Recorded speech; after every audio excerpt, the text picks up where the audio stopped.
le ciel clair, il existe une cité au séjour enchanté.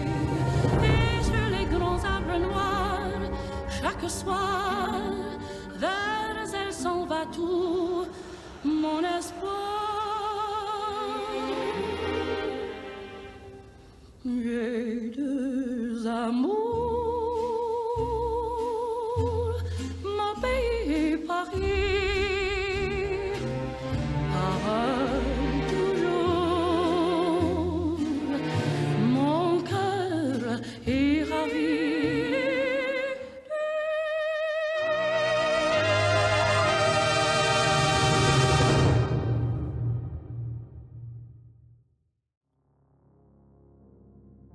Voltage League enjoyers and enthusiasts, we are back once more on the mic. It's me, Puffer Bob. It's the lovely Amguns to my left, or to my right. I honestly can't tell. It's difficult with these cameras sometimes, but we got Voltage on the line here. Amguns, how are we doing? I'm doing good, man, and I'm on your left today, Puffo. I'm always on your left. You need to lock in, Puffo. It's always on the left. But we are back after our Voltage break. We are back. We've got some banger games. We've got some teams that need to bank some points, and it's going to be a great day of Siege. For those of you that are here and enjoying all the Siege, we really appreciate you, because it's also EML Super Week, Puffo. Ooh, that's going to be exciting. But yeah, right now, we got to focus on what's ahead of us. Amguns, we have some teams today, 4 best of ones, and who's going to be the first one we get to watch today? The first game we got coming up for you guys is one of our top teams against someone that's not been having a great season so far, and that's going to be Divoli versus Wisteria. Let's go straight into the standings and take a look at where the league has ended up so far. And these are how the league has played out over the 8 play days that have completed, as we are now in the 9th play day of Voltage, Puffo.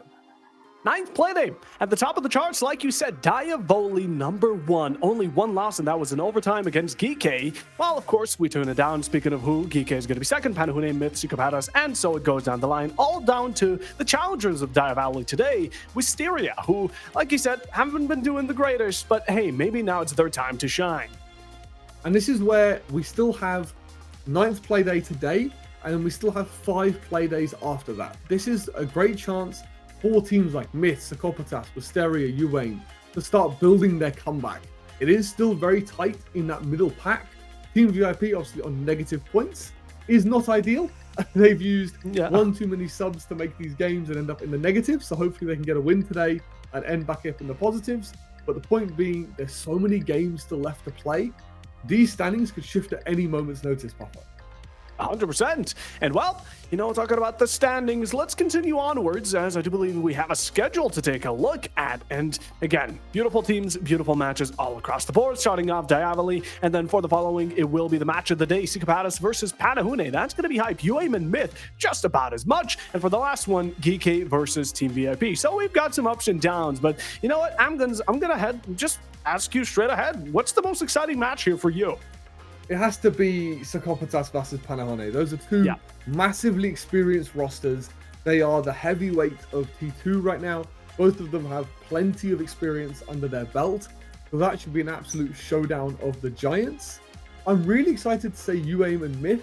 It's not quite as hype as match of the day, but UAIM, I want to see better from them. They've got a really strong opponent today, and it's their chance to prove themselves, get some points and some confidence on the board.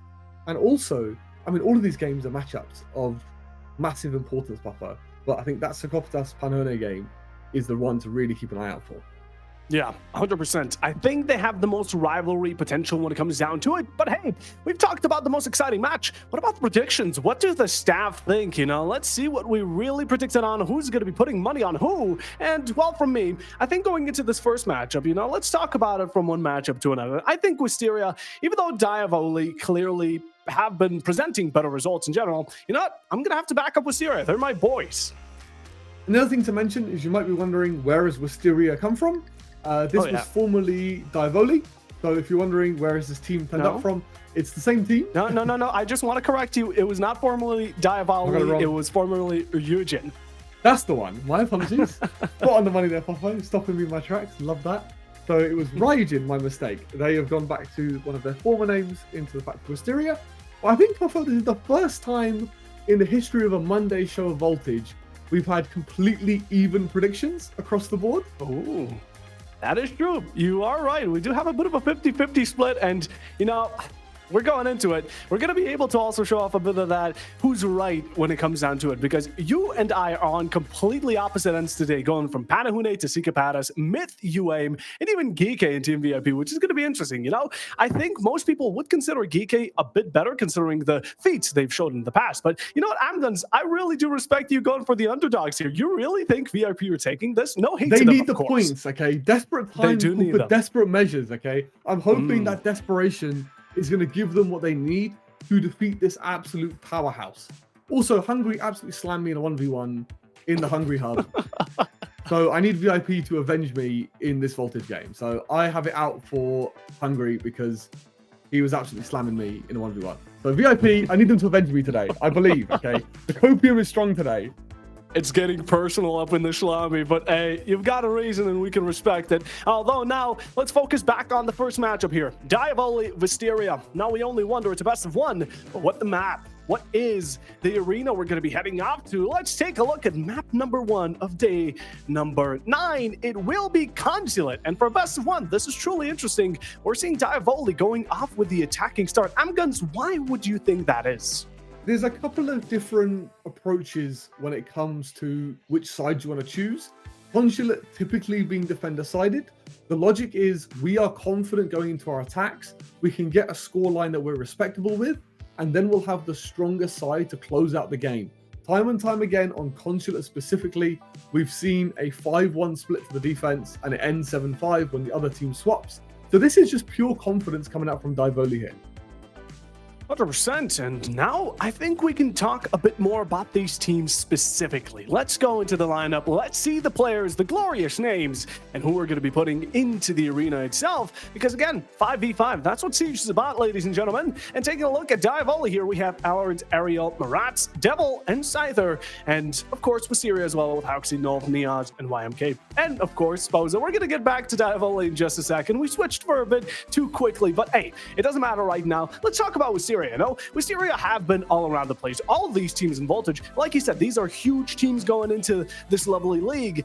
And what it means is that they're recognizable faces through qualifiers such as South Breach, Rainbow Combine, even Blast in the future, right? But, what makes Wisteria so good for me is that they're quite consistent. And let me take a look at my stats here. I'm not going to lie to you people and say that I know this by heart. But Wisteria did end up going quite all right in the quarterfinals, all the way down to the quarterfinals in Combine, and also lost to T4 Gobblers in the South Breach qual. So that's a little fun fact to put in there. But, Diavoli, again, Amguns, the feats they've shown in the past just seem a bit larger.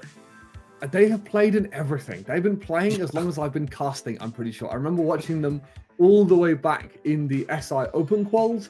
They have a lot of experience under their belt, but their team cohesion and the way they go about things just hasn't clicked. We've also come a long way in lots of different patches and operators and different things becoming a meta. So it could also be that Wisteria haven't quite adjusted to the iteration of Siege that we find ourselves in at the moment, and that's why they've not really had the success here in Voltage that they've maybe been looking for. But the other thing I want to point out is there's just a couple of players. If they have a really good day, this Wisteria roster becomes a completely different beast. Nolf and Hauxi are two of those people. They've had some absolutely stunning rounds here and there. If they can just find a little bit more consistency, that should help this roster find more success here in Voltage. 100%. And now we can take a step back for the moment being and take a look at lovely Diavoli here, who are going to be facing off Wisteria. So let's take a look at the roster. We passed them on a bit too quickly, and Devil's going to be the MVP with 1.44 KD. That's pretty neat. But, I'm taking a look at even more qualifier results. And, I talked about Wisteria. They got to the quarterfinals. Well, this is where Diavoli simply just diffed them. Diavoli reached the grand finals of the second South Breach Open qualifiers. Now, that is just a feat. I mean, these are beasts of players. And, like you said, Wisteria, they have it, but they just need a bit more consistency. Diavoli have that consistency. You can see the KDs across the board. You've got Ariel, who's normally on the hard support. Maybe stand corrected if chat wants to get involved. But you can see Alrid, Marat, Scyther, and Devils. They've had a phenomenal season so far here in the Voltage series. They have been phenomenal. That's why they're top of the league. Sitting pretty on 22 points is a phenomenal feat. I think only have lost one game so far, out of the 8 play days we've had so far. It's amazing to see how far this roster has come, because when we used to watch them back in, like, say, PBX Season 6, they were having a bit of a rough time with it. They weren't really having a great day, but the improvement that this roster has made is a testament to they've stayed together, they've worked on themselves as a 5, and they've really got themselves into a position to be a force to be reckoned with, which is really nice to see. This is really lovely to see. Again, as you see these teams evolve, Davoli have been... They kind of made like a huge switch up, right? Like you said, PBX hasn't been too long in the distance, meaning the time they've invested and the time they've put into their matches and the improvement has been outstanding. Davoli, this is the reason they are on the top of the leaderboard right now when it comes down to the standings, and they're just simply better. That's the way to put it. But Wisteria, let's hope they're going to be able to change the results from the previous time, because these two teams have played in the past. And Amguns, do you want to bring up the score and the map? If I can remember. It's been a long time. Okay, I think I'm going to leave it to you to bring it up, because I think you have it handy. That's fair. I'm sorry for putting you on the spot, but the last time these two played was in play day number 2, and Davoli won it 7-5, and it was the exact same map we're going to be witnessing today, so it's a bit of a blast to the past here between these two teams, and now Wisteria is either trying to make a game of vengeance and kind of show Davoli that they've improved on this map, or it's going to be a similar storyline. And as we're going back to a map that we've already seen both of these guys play on, it comes back down to the map pick. The Divoli have come out swinging. They've gone, we want to attack first. We want to take what's the harder side to try and start off strong. And this is where the game can be won or lost just off of the site picks alone. When you can come out swinging, if you manage to get a 3-3 split, Puffo, starting out on Con's attack, that sets you up so nicely. So nicely going into your defensive half. But this is all going to be about, in my opinion, how well Wisteria can capitalize on their defense. They will have to attack at some point, so you might as well try and build up as big of a lead as possible on your defense. If Wisteria don't warm up and they don't get into the game quickly enough, I feel worried, because Divoli have clearly picked attack, feeling that they're going to be confident on that side.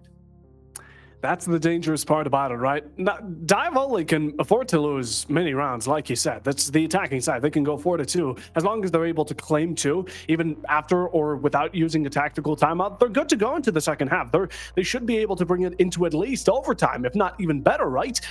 But Wisteria has a lot more on the line. They've been now kind of dealt a really bad deck of cards, because the amount of stress you need to have, that you're constantly at this need of how many rounds do we have to get in order to reach this quota within this first half. That's the defensive struggle. Now, while yes, you do have the advantage, that's the thing about the best of one. You're going in here without much of that warm-up against this specific team, and you're just going to need to get used to it as time goes on, but that normally happens within the first 4 rounds, right? You're getting used to the enemy team, and by that time, I mean, like you said, Amguns, Divoli could have already claimed 3 rounds.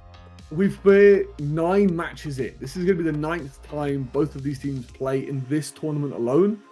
Considering how many other tournaments are also taking place at the moment, whether that's the official T2 circuit, whether that's some of the external tournaments, all the teams in this league, including Divoli and Wisteria, they should be warm going into this. We spoke about before, Puffo, that those first few rounds are about like feeling out your opponents. Considering these guys have played not so long ago, and they've also played lots of other teams, everybody should now be at a point where they are ready to play from the get-go and play exciting Siege from the start. Because if we see a team needing to, warm up and just give rounds away, especially on that defensive half, that can cost you the game. Yep. And that's sadly the scary part about it, right? You got to get warmed up in before you're actually going into the match. Now, of course, they played against each other before. We've seen Voltage a lot, and we're going to see Voltage even more, because now, heading into match number 1, it will be Divoli. It will be Wisteria 2.0 going into Consulate. The first one out of the 4 today. Let's get excited, and let's have ourselves a good matchup, because yet again, we have Ambition versus Legacy. Divoli technically should win, but who cares about numbers if Wisteria can shut them down? Will you get your upset story today, Puffo? Is that going to be today the day where your predictions come true? As we said earlier, this is the first time we've ever had, I think, the staff completely split between who's going to win this game.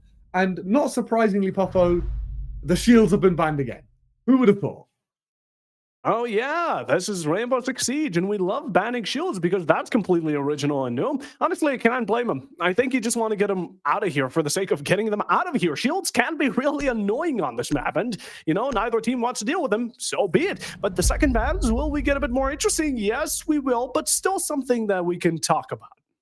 The Ying ban is I really appreciate this. Ying is Yeah. especially useful on executes everywhere.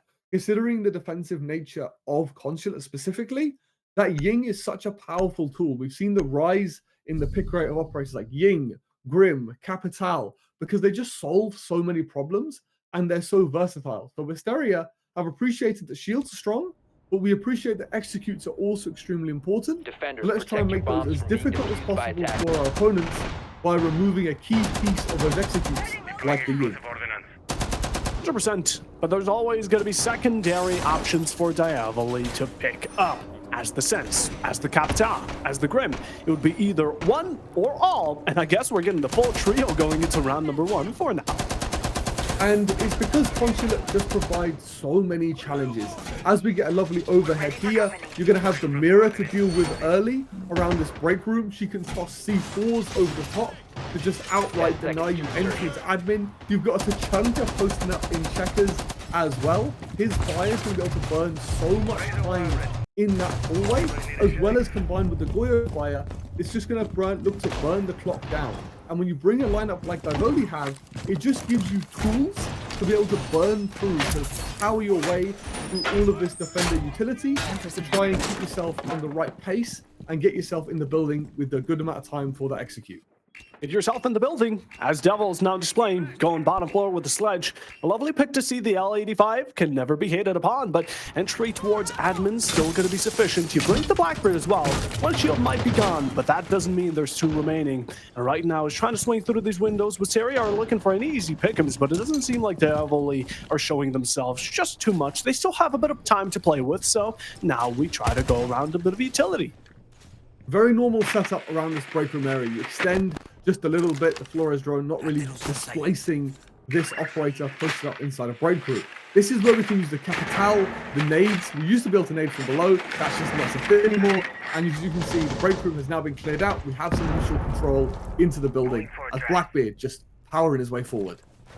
On his way forward, the big man, the big presence that Wisteria can shut down with bullets. So now we're going to try to play around each other, but with these smokes, it's going to get that much more difficult. A blower drone right under the feet of the Frost player, and even though utility being placed down a bit late, it's still safe and sound as of the moment. But yeah, right now Diavoli are just scouting it out. And we have 6 nades to play with here. We can nade this guy out of the vending machine. We can clear both of the Goyos on that default plant door. There is so much utility available. And with a minute 30 on the clock, this is where Divoli needs to start thinking, how can we spread ourselves out? How can we backstab? As Devils just does that, finds a pick from below, and that's a great way to open as you look to build this execute. Been waiting for that entry, that moment, ever since his opening into that bottom floor. But look at Wisteria, they're still playing it safe right now, trying to go around these go canisters and relying on the Shamika launcher to do their bidding in that post-plan denial. And the thing is, we've got all of the Tachanka gadgets, and House is going to find one. He's got 3 smoke blades as well here, Popo. Look at lovely sight going in, and only to be found dead amongst the rest of the bodies that have been compiled here by both teams. 2 kills for each currently, and a bit of low HP for these X-Tech operators. You want to keep them alive, but the carrier as well might be down to the grave at any moment. Nolf still holding it quite religiously, but does seem to be in the perfect position to shut down anything incoming into sight. There's the vision denial from the Sands. Now with the Shamika, you're just going to be spraying it on through, hoping to find your mark, and with the HP of the Sands, it could be actually dealing the fatal blow. Yes, right before the plant goes down. Now in a 2v2, it's going to be none other than Posa, able to find that leverage back for Team Wisteria, as it's all left down to Murat to clutch it up. Low HP, low hopes, no utility. You're shotgunned out of the competition, and Hauxi finishes the job. And the sheer amount of defensive utility is paying off. You can see the Goyos forcing the executor to come down split, and they've gone straight into the Tachanka fire, straight into those smoke grenades, and that sheer amount of defensive utility is exactly what has won Wisteria the round. They had a game plan going in, which is we're going to burn that clock down with fire and smokes, and Divoli, unfortunately, have just been stalled out by all of that utility. They had the tools as well to clear that utility earlier, but just around that checkers hallway is such a common problem that all of these teams struggle with. Hopefully, Attackers when need to Divoli locate go and there defuse to attack bombs. that site next time around, they can speed up the pace just a little bit to try and counter the fact that Wisteria are bringing so much block denial in the late round. Attackers have located a Into the bomb. late round, Wisteria picks it up round number 1. Well, we got to give it to Diavoli. They really played well with their tempo, or rather, how to say, how they tended to rush forward after they gained all the detail with their drones. Yeah, that drone work was extremely good at the early part of the round. They did really well to get opening kill off the back of it as well, as Howexy looks like he's breakdancing on the spot, which is not ideal. 10 seconds to go. There Doing he his is. best Michael Jackson impression, as we are going to be getting a 5 cheeky seconds rehost. It wouldn't be Siege unless we had one. So we'll Attackers are probably heading jump out to back for the defuse a bomb. cams when while we get this game back underway.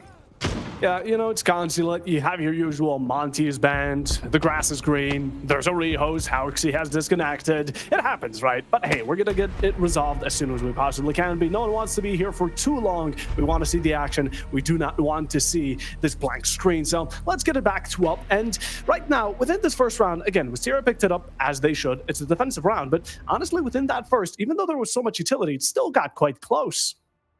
Yeah, it was extremely close. And what a clutch lineup coming in from the Tachanka as well to make sure that that plant got denied. It was a 3v3, extremely in the nick of time. So close. That plant got denied, which ended up winning the round for Wisteria.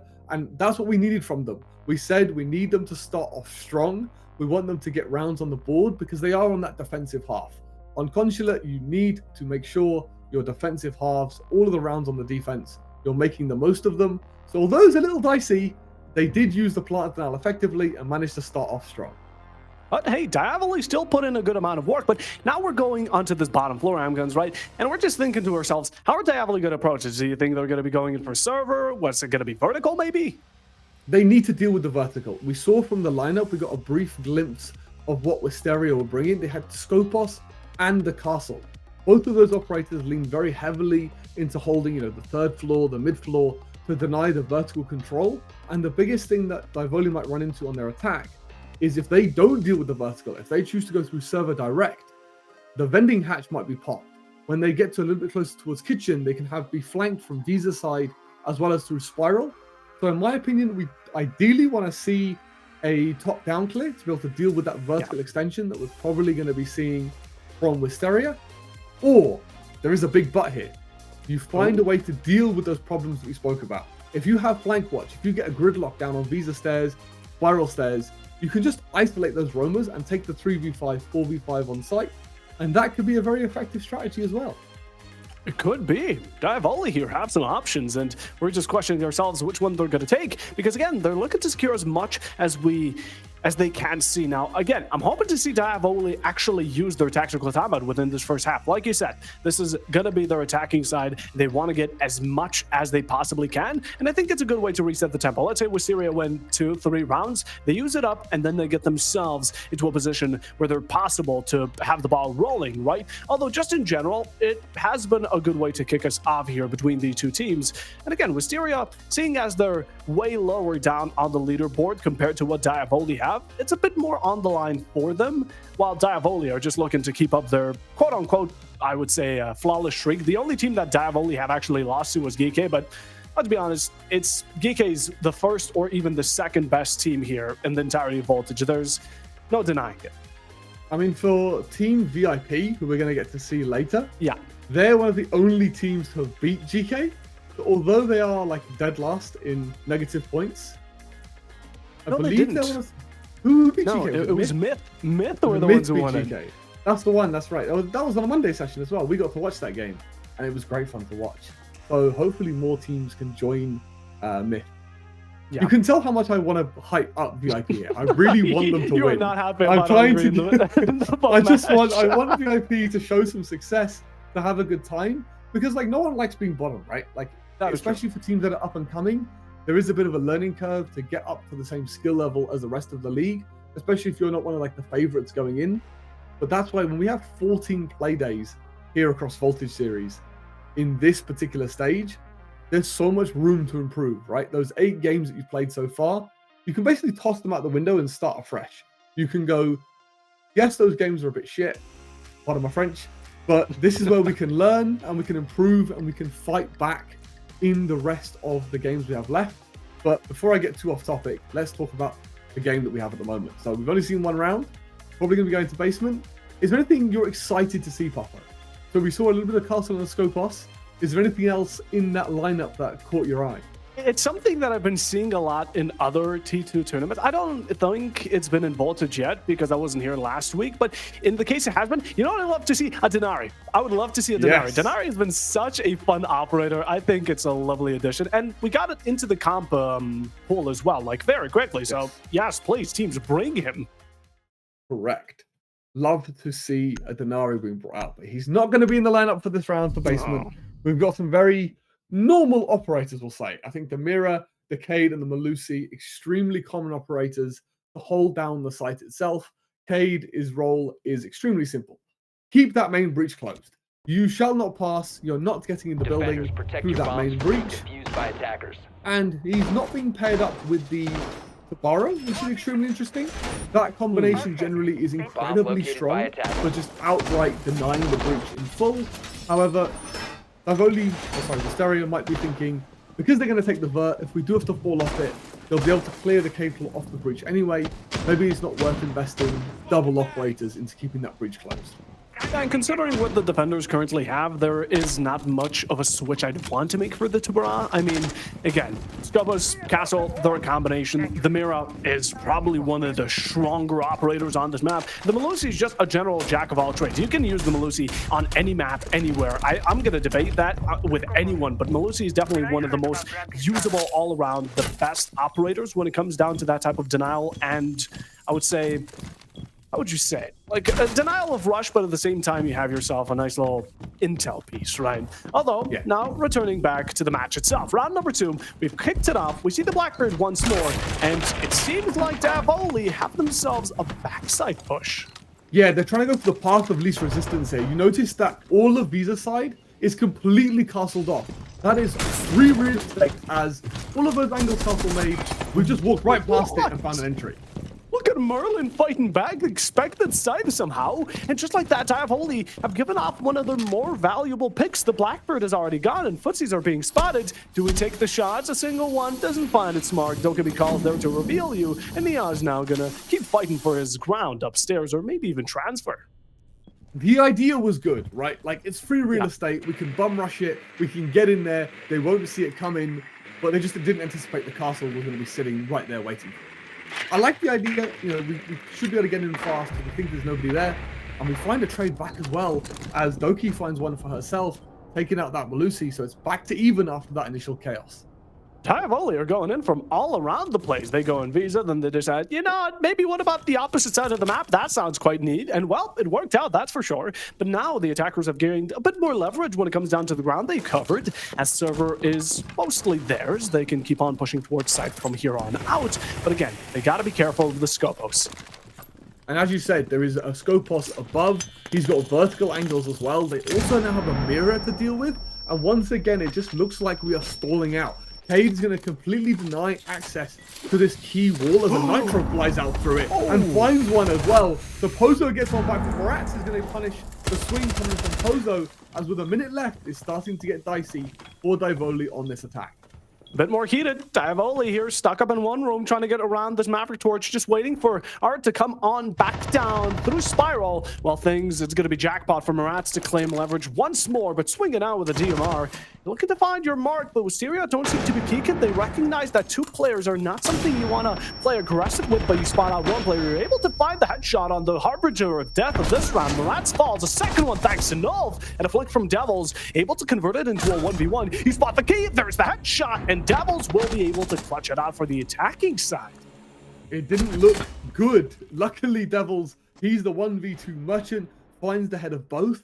But Wisteria, they managed to hold that crossfire and gun down 2 before the clutch comes in. And that's where for Divoli, I think they're just stalling out in this mid-round. They're not adjusting to the problems that Wisteria are presenting to them.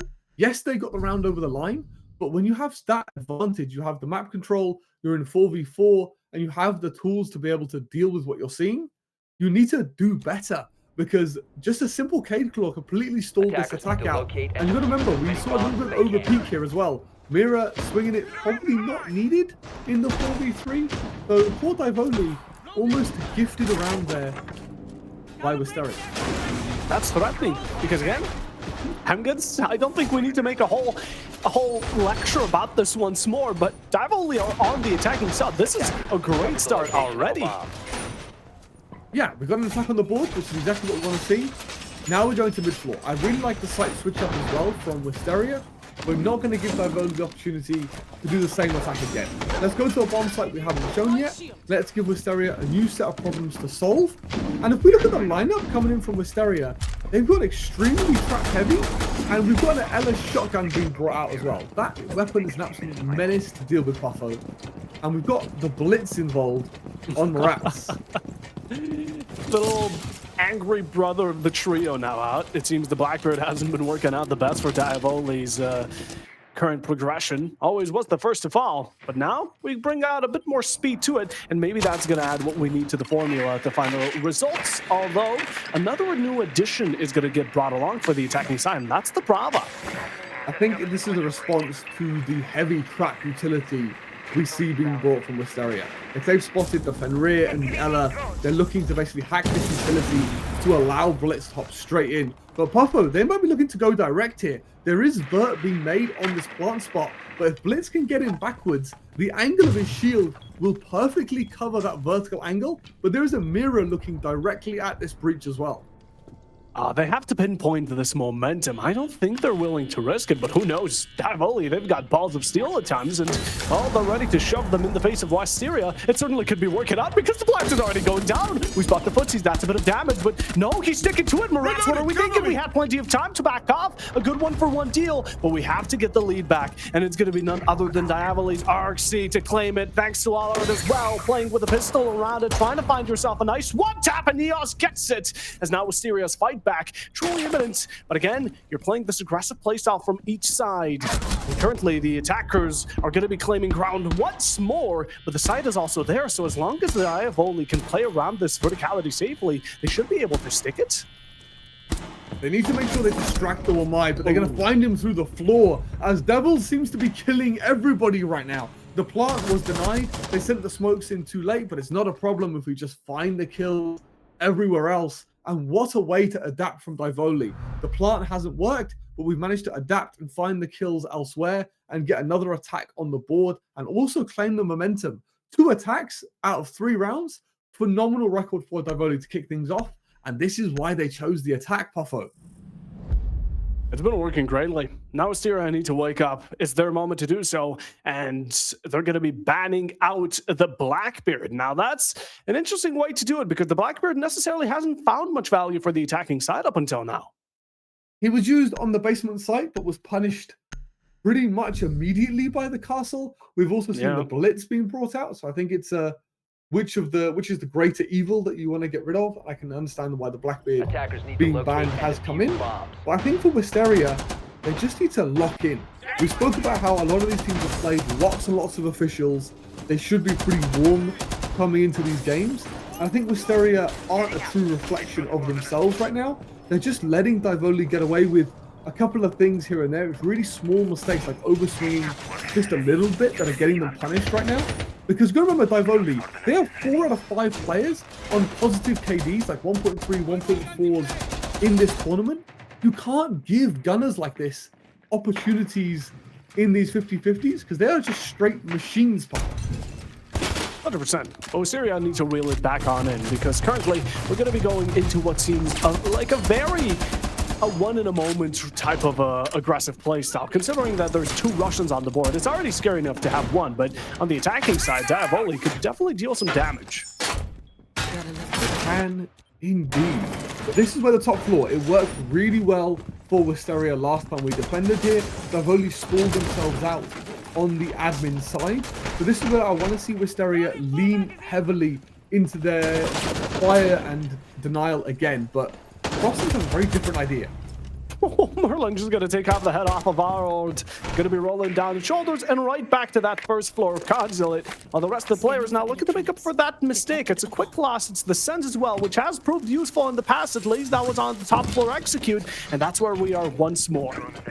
And this is where Frost can now just take her one back off the site, and now we can rely on the fire, the smoke grenades to stall this attack out. You can see Divoli, because they lost that Frost, or lost a man to the Frost early, they now have to re-drone all of Break, spend an additional 10-20 seconds clearing their space. But now, once again, with about minute 20 left on the clock, minute 30, once they get set up on checkers, they need to decide how this execute comes in. Get somebody on spiral, spread yourselves out a little bit to apply pressure across the site to try and force mistakes out of Wisteria. Oh, look at North. We talk about mistakes that Avoli are just showing themselves up to some of these players. Like with the Frost, North is looking to repeat that action and get another second possible. The defenders are still playing it safe, while the rest of Diavoli crunching up towards this admin side. Blitz here, the spearhead, but it ends up being a knot as the C4 is able to diminish one. Hauxi prior to it, Wisteria seem to push into the guns of Diavoli, which leaves them rendered for two, but in the end, an Impact is able to finish the job onto Arxi, as Marat's is the last one to stand, and the defenders hold ground. Crossfires, the information's there as well. This could not be going worse for Diavoli.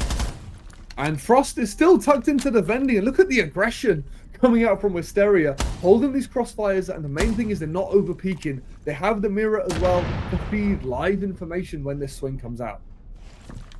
Rat just wait for it, playing the patient game, smokes out that mirror, tries to limit the angles he can be swung out from, and maybe even with a couple of random shots, you can bring it down to a 1v2. But that's what we're hoping for, right? The Shumikas here will deny you any entry. You have to walk through the fire and the flames if you want to get into the site. That's what North is screaming out.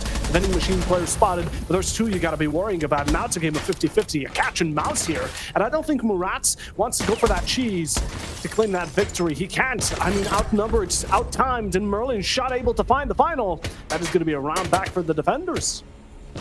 Really weird seeing the Frost gun without the ACOG. Recent balancing has taken the ACOG off pretty much everybody, so hollow Frost is not something you see every day. But Wisteria responded so much better this time to what Divoli were trying to achieve. You saw the fire come out from the Capital to try and stop the Chunker swinging the Checkers door, and in that way they can get the Blitz and the Gon 6 onto the shield to clear out where the Frost was playing. But Wisteria have read into it. Wisteria's game sense, their spidey senses were tingling that the Frost was the first target of the attack. And that's why you see this player getting aggro inside a long desk, covering his teammate, protecting him from the Blitz to stack up together and repel this Divoli side. And this is where, bringing it back to 2-2, you can now in a great position to go 4-2, minimum 3-3, because you can't give this Divoli side a strong opportunity for a strong defensive half and a sweep on the defense. Yeah, we're slowly entering the climax of the first half here. Only two more rounds to remain. Diavoli, seeing as the Blackbird isn't an option, we're going to yet again once resort for the Blitz. I think that's going to be stuck on through, but talking about the defense a bit more, Niaz has done great work with the Skobos, waiting for time, and of course stalling out the ground upstairs. But this time around, again, if Diavoli go for the same plan, that Skobos may not prove as useful. We saw it didn't really provide that much value last time around. So we do want to try and make Wisteria, as Wisteria, we want to make Divoli come and hunt us. Skobos' value really comes from making the the attack chase you and waste time on that roam. But Blitz just seems like, I'm going to hop in mid-floor and claim this space because there's no one here. Yeah, Diavoli are playing extremely aggressive towards this yellow side. They've already dealt a decent amount of damage to Pozo here, who's looking to shoot some shots back, but you got to be very careful if Wisteria could lose that player in such a quick moment. And look, the attackers took 0 seconds to enter themselves and gain as much ground as possible. Devils even holding one of these players up close, so if anyone dares peek, it could be an instant death sentence there. It is returned quickly, a good 1-for-1 elsewhere, but you got to be careful. Again, Diavoli, you've made quick headway. That means you haven't cleared at all, and it's going to be Merlin here contesting you, but even more difficulties can be shown when a C4 is thrown. But a sight confirmed from Arxi as they're able to find another, and the attackers have somehow claimed ground on site, but are quickly taken out of it. Divoli just walked in everywhere and seemed to lose gunfights. The smokes are going to start to come out as all the defenders now back on the site. This Warden doing his best to hold these attackers off as they're just going to go for this default plant. There is full information here on the Thermite. He's now going to be jiggling back and forth, scared to take a fight as they have full info. So a quick attack, not really working out for Divoli here. Not necessarily, no. They threw it away for a moment, but hey, they're still in the game currently. And even though there's constant live pings on them, the down is able to get administered. You take out that piece of information, and now with one of your players above, you can only hope not to get killed. But as the goes, the worst case scenario ends up happening. Merlin picks up onto Maratz, knowing that the buck is upstairs, and no one's able to directly help out the Thermites, leaving it in a 1v3 once more. Wisteria, now that they had some cracks in the armor at the early start of the round, but they're looking to make up for it. And now just playing it safe once more. Again, pings are going to be the best you can work with, but I doubt Devils is able to clutch it out. He did it once. Maybe Lightning does not strike twice. He's just going to try and isolate these ones. There's a couple of people low HP, but he's going to be shut down immediately. And this is the double-edged sword of these really fast takes. You're going to try and catch the opponents off guard, but they've almost caught themselves off guard because they didn't really know where their teammates were and what control they'd established by going fast. So Wisteria have just put a net around them.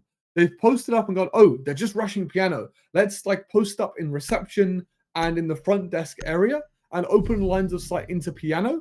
And then Divoli were like, oh, there's nobody here. What do we do now?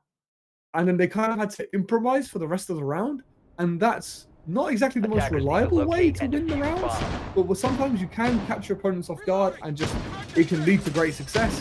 So this time around, Wisteria, they were good and ready for a fast rush to come in, and they've been able to counter it really well.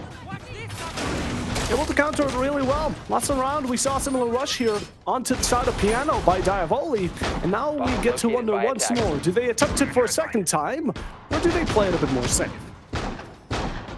They have gone for the middle site again, and I think for Wisteria, they just need to make sure they don't lose bodies elsewhere. We saw the plant get denied, which is great work, but then we dropped bodies everywhere else. So we sort of need those two things to mesh together, Puffo, so we can lock out this 4-2 split, because that puts them in a really good position for their attacking half. 100% it does. And also with it, this is going to be the last round that Wisteria can defend on. So before Diavoli go for that second half that they've been looking forward to this entire time, they're looking to make a mark on this last round and trying to make the most of this attack as well. Seem to go for a different plan this time around. And something you might notice, Puffo, is everybody on Divoli has played, almost seemingly has played the Blitz at some point. We saw Devils hop on it at one point, Scyther hopped on it at some point. They're basically like sharing the Blitz. They're like, yeah, I'll take it one round, you can have it the next round, and let's just see what happens. Like, I like the fact that they're using the Blitz pretty much every round, because they are just really strong right now, Puffo, aren't they? Yeah, they're 100%. They're booming. But right now, what we need to focus on is how Wisteria are going to be stopping some of these aggressive plays. Again, Arcsiger jumping on in, going to be able to contest side directly from that lounge side. And it seems like Nov has a thought of challenging it for a moment. Doesn't have the direct line of sight, but for now, while getting droned out, tries to watch his back more than anything. As again, Diavoli are creeping up towards this site, and Marat's on the blitz, just jumping in that side once more. And it seems like he's going to be sticking through it. But with verticality, Diavoli have realized that. They smoked him out. Hauxi gets the kill with a finish. Not a single bullet out the blitz. And Marat's case stays healthy. The case is down. And Wisteria now need to fight back against him, but they're dealing heavy damage. Neos with that shotgun able to take one out.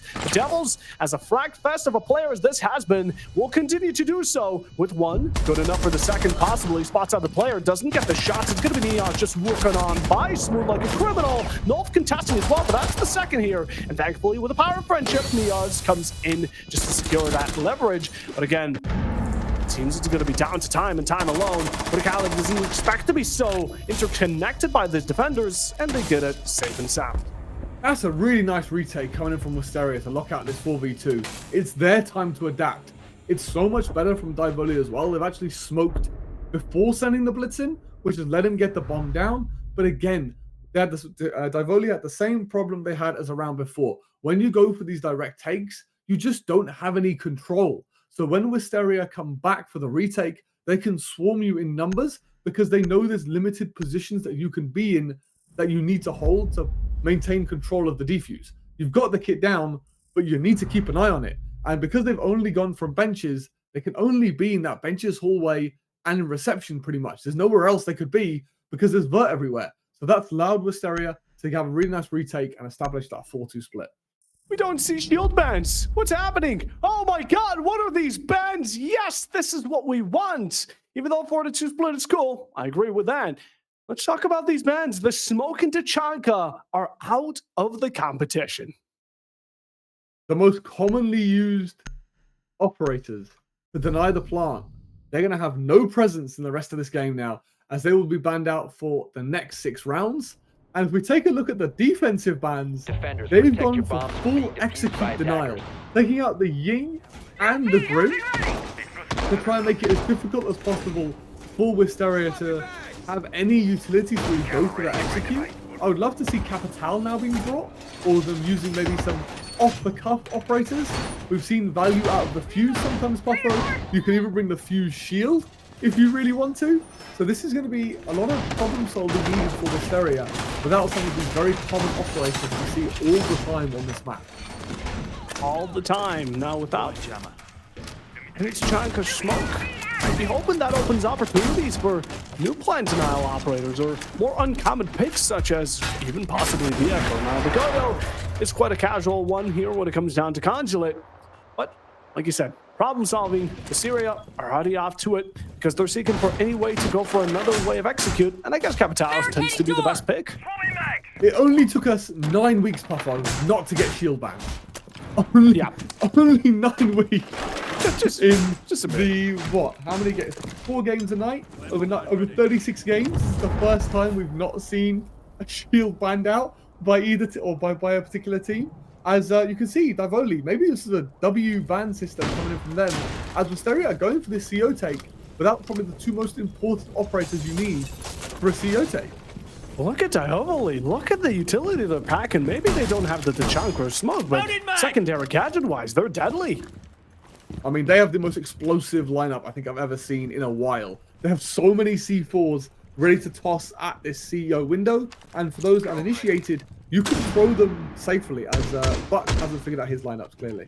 Talking about safety, you gotta watch out for your bottom, right? Because the Buck can catch you off guard. You're stepping a bit too close with that C4 and you could be instantly taken out, but here goes Nope with an attempt. The C4 is there, but the EMPs are going to be the deadliest. Although Scythe is able to just get the timing. That's 2 off the board. Diaboli have already shut down everything Wisteria have stood up for up until now. Trying to swing out, but it's going to be the triple for the Valkyrie player. There are possibilities for the Ace still there. The quad for Scythe. 1 more to remain. Pozo misses the 1-tap. The instant move from Double the second the shot is given. And are we going to be helping our player find the Ace? Diaboli, you have to. This is just a must. Goyo looking to seal it out. A bit of damage onto Pozo. Won't be enough to do the job. But again, still trying to play it around with this. Love that. Love that. Gunfight. What are give we him thinking? the ace. It's to give him the ace, Buffo. Is this the new meta? He went in for the comps. It was the intel, okay? He needed the details. But ace is still possible. That's what we call an info peak, Puffo. That's literally the definition of an info Oh my peak. god, no. No, they're going for it. But I think he's run out of bullets. Not just yet. Scythe. Yes, he gets the ace. The info peak is crazy. This is the meta we're working with. What a time to be.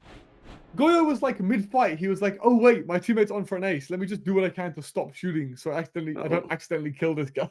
I love that. That's going to be great for the chemistry, great for the vibes, especially when you're losing as well. To let your player have a player on your team achieve an ace is great to see. So Divoli, the explosive nature of their lineup, working out extremely well to counter Wisteria's push.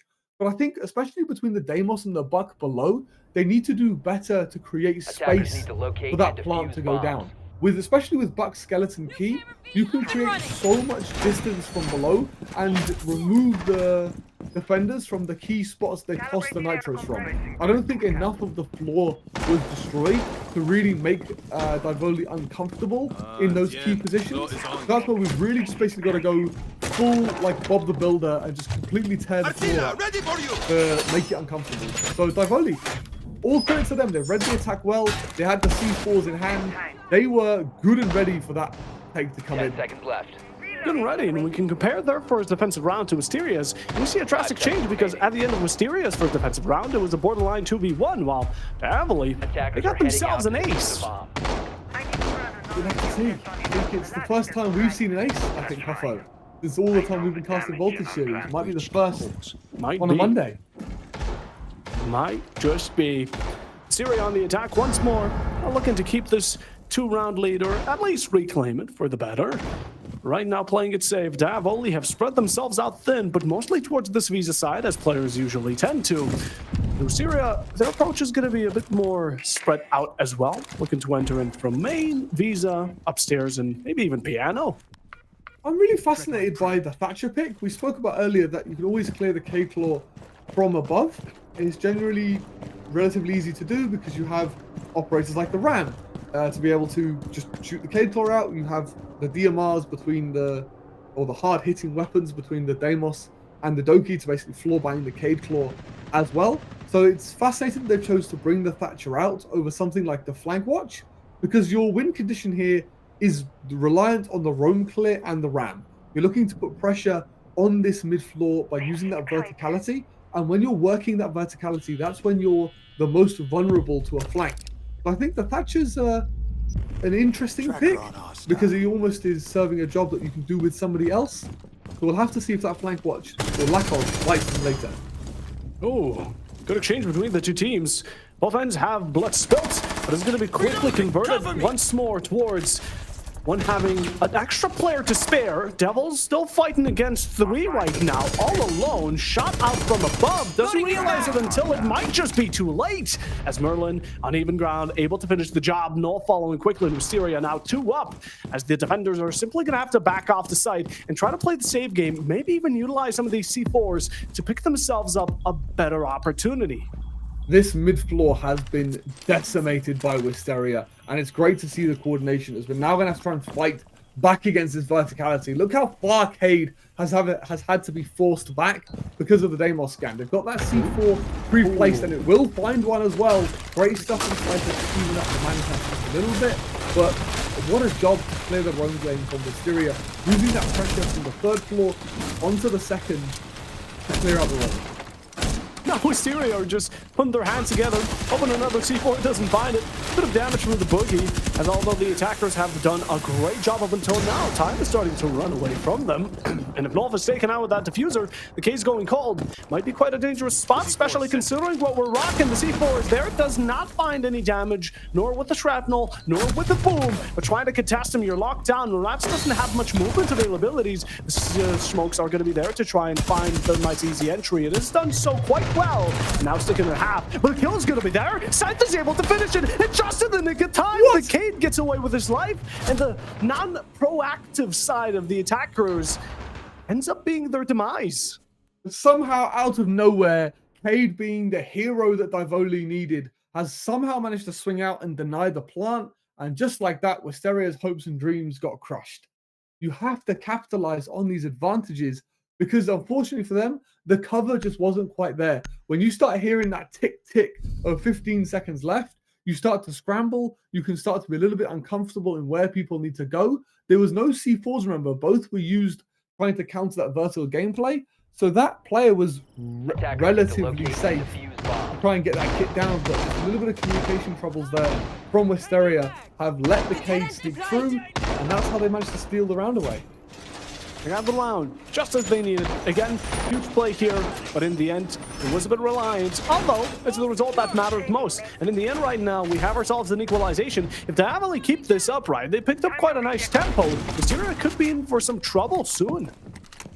And this is where attacking first for Divoli is now, they're reaping the rewards for it. They've made the most of their 2 defensive rounds, and even the score up to a 4-4. But these are rounds that Wisteria could have taken. I think if you're Wisteria, you basically go, we're playing really well, our clears have been really good, this is not something to worry about. There's something Puffer Bob we've talked about in the past, is teams don't really use their attack timeouts in these BO1s. Yeah, I was going to say that. We haven't really seen one. And Wisteria, this is a good time to use one, maybe after this round. But, of course, you can't allow Diavoli to get too far away from your current score. Now, on to this round itself right now. We're taking a look at a hard breach being used at the bottom on Garage Wall, just to get yourself that entry onto the bottom floor again. It seems that Wisteria's plan here might be, instead of going top to bottom, just the other way around. Yeah, you never know. Maybe a bottom-up, flip the script is what we need. But the hatches have been popped into the basement. This is also to make sure the defense can't play any operators like the Solus from below, because she'll be looking to drop down and deny the plant. This is a site that offers you two types of verticality, from above and below for the defenders. But Howix is just going to kick things off as punishing Devils, and he's not happy about it either. I wouldn't be too, because Devils has been putting up a great performance for Diaboli. Like now, 8 kills. It's going to be only getting worse by the moments, as it's Niaz able to put a second into the grave. Already, Syria are building up a real good craft of this first round, with 2 players down, major ones as well. It's going to be that Solus that will sting most here, but Merlin ends up taking out Pozo. Now, I don't know if that was somehow unintentional, whatever it was though, the deed is done. Maybe because of a skin, they didn't want to have to replay the round because wearing a legal skin. Could be trying to one-tap through the floor. Any number of reasons. Maybe they were just feeling sad for Davoli. They were like, we need to help you out.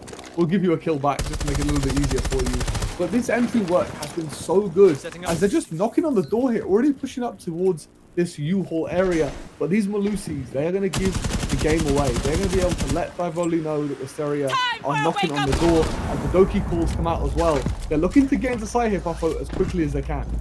These teams haven't felt the need to contest too much of this verticality, while Diavoli do hold it with 1 player above. Wisteria's main focus here will be horizontality itself. This site, this breach, get yourself open, and through these doors, you have 2 players to work against. And Marantz is going to make that 3 on each side. Diavoli have picked it up, and it's going to be thanks to that team kill. And now they hold the lead, but Hauxi charging on in and down onto Niaz up from above. And again, finding this high ground to be a great point of lead.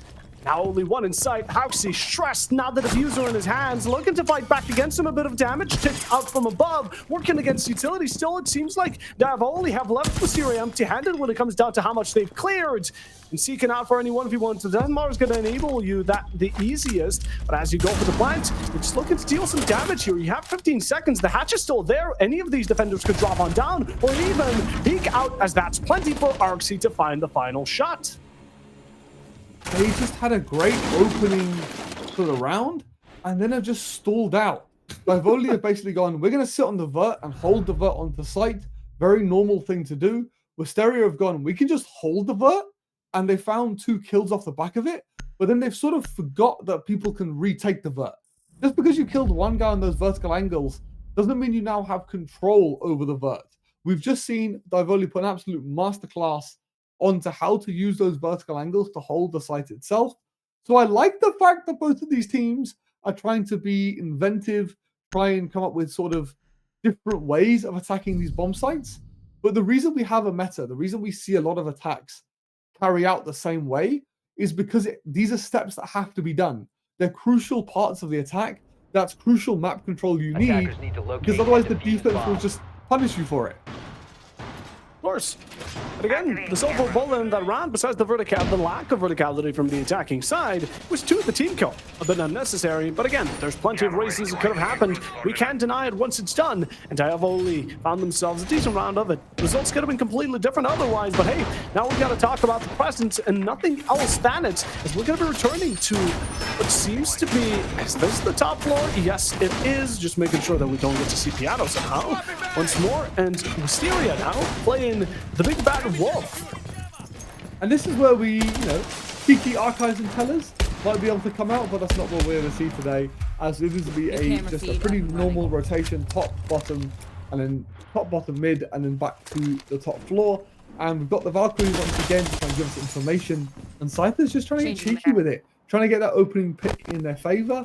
But this is Puffer Bob, is a big, big round for Wisteria. You cannot let Divoli claim match point here with 2 rounds to spare. And I think if this round doesn't probably go the way they're looking for, we really start seeing the attack timeout coming in. Yeah, I mean, Wisteria here, they're not completely empty-handed, but they're down to a wire, and it's a dangerous spot they're stuck in. So now how they're gonna climb out of it is completely up to them. But hey, sneaky plays. We see Pozo on the Nook. Maybe that's going to deal some damage. But again, Wisteria, they need to take care of these defaults. They need to make sure that everything is cleared. And now as they start their initiation towards this yellow side, it won't be the first to fall for Wisteria. Right around as well. It's Nias's efforts that puts the first man down. That's only 1. They're just trying to look like they work their way up yellow, taking this mid-floor control. Buck found that vertical kill as well. He's just going to keep holding his angles, not let Divoli hold back down onto him. But it seems like we're going for a much more of a rat playstyle this time around. As they've got information on this Nook, they're going to go for the double up swing as well. Ooh. And find it as well. So that opening kill they worked so hard for, sprayed out immediately. And that's going to be that back pressure completely taken off the board as well. Pozo looking away at the wrong time, while Hauxi making the defender's time so much more difficult. You want to peek, you want to swing, but then you hear that shield go halfway through, and you turn around just to keep yourself safe. Well, Verticality itself does seem challenged by Scythe. It's going to be a good kill returned right onto that buck, so now you don't need to worry about your bottoms way too much, as Nolf jumping in, trying to use that, and able to find the kill, but Scythe exchanges himself prior to it with that C4 chuck, as although it's all hell let loose, it is down to a 1v1 between Arxi and Hauxi, a shield versus the Goyo. And how do you deal with a Monty? He's just going to chase you down, but I imagine in response, Arxi could just run away, go for those footsies, deal tick damage over time until it's done and dusted, or just finish it out on the spot with a tap between the eyes. And around for the defenders as match point is now reached. These rounds are so dicey. Showing off the cool new skins, by the way, which I love to see on the Vector. Those anime skins ever so popular as showcased in our game. But Divoli were in full control of this round. And then in the midway round, Wisteria just decided now is the time, we're going to go for it. But Divoli used their opening advantage to maintain the man count. And then it just comes down to that 1v1 between the Goyo and the Monty. Wisteria, the problem with their attacks is they seem to be very one-dimensional. They're very easy to read into because Divoli were just parked up on the vert, waiting basically for Wisteria to walk up yellow. It did get a bit dicey, but I think especially when that knock died and they lose that back pressure, it's very easy for Divoli to fight on just the one front. So I think that's when we really want to spread ourselves out a little bit more to try and put more pressure on Divoli. And let's just put this into perspective, right? The score was 4-2 in the first half. Ever since, Divoli have gone consecutive back-to-back for 4. Wisteria have not been able to break that cycle, and we only wonder, where's the tactical timeout? And this is what Divoli's strategy was, I think, going into this. They know Wisteria haven't been having a great tournament. If we play the harder side first, they're probably going to find it more difficult on the attack. They've had a great couple of rounds, but Divoli have completely snuffed out all of that momentum. And that is just due to the nature of this map. It has always been defender-sided, but in more recent times it's been not as defender-sided. But because defense is just easier to play, generally speaking, that Divoli just capitalized on that fully. Wisteria just haven't been able to get anything going here. An element of surprise, but Wisteria need to find themselves working to the absolute brone, to the absolute brim. Breach is out, and the attackers have made good progression in the early part of the round already. Utility as well from Divoli is getting shut down one after another.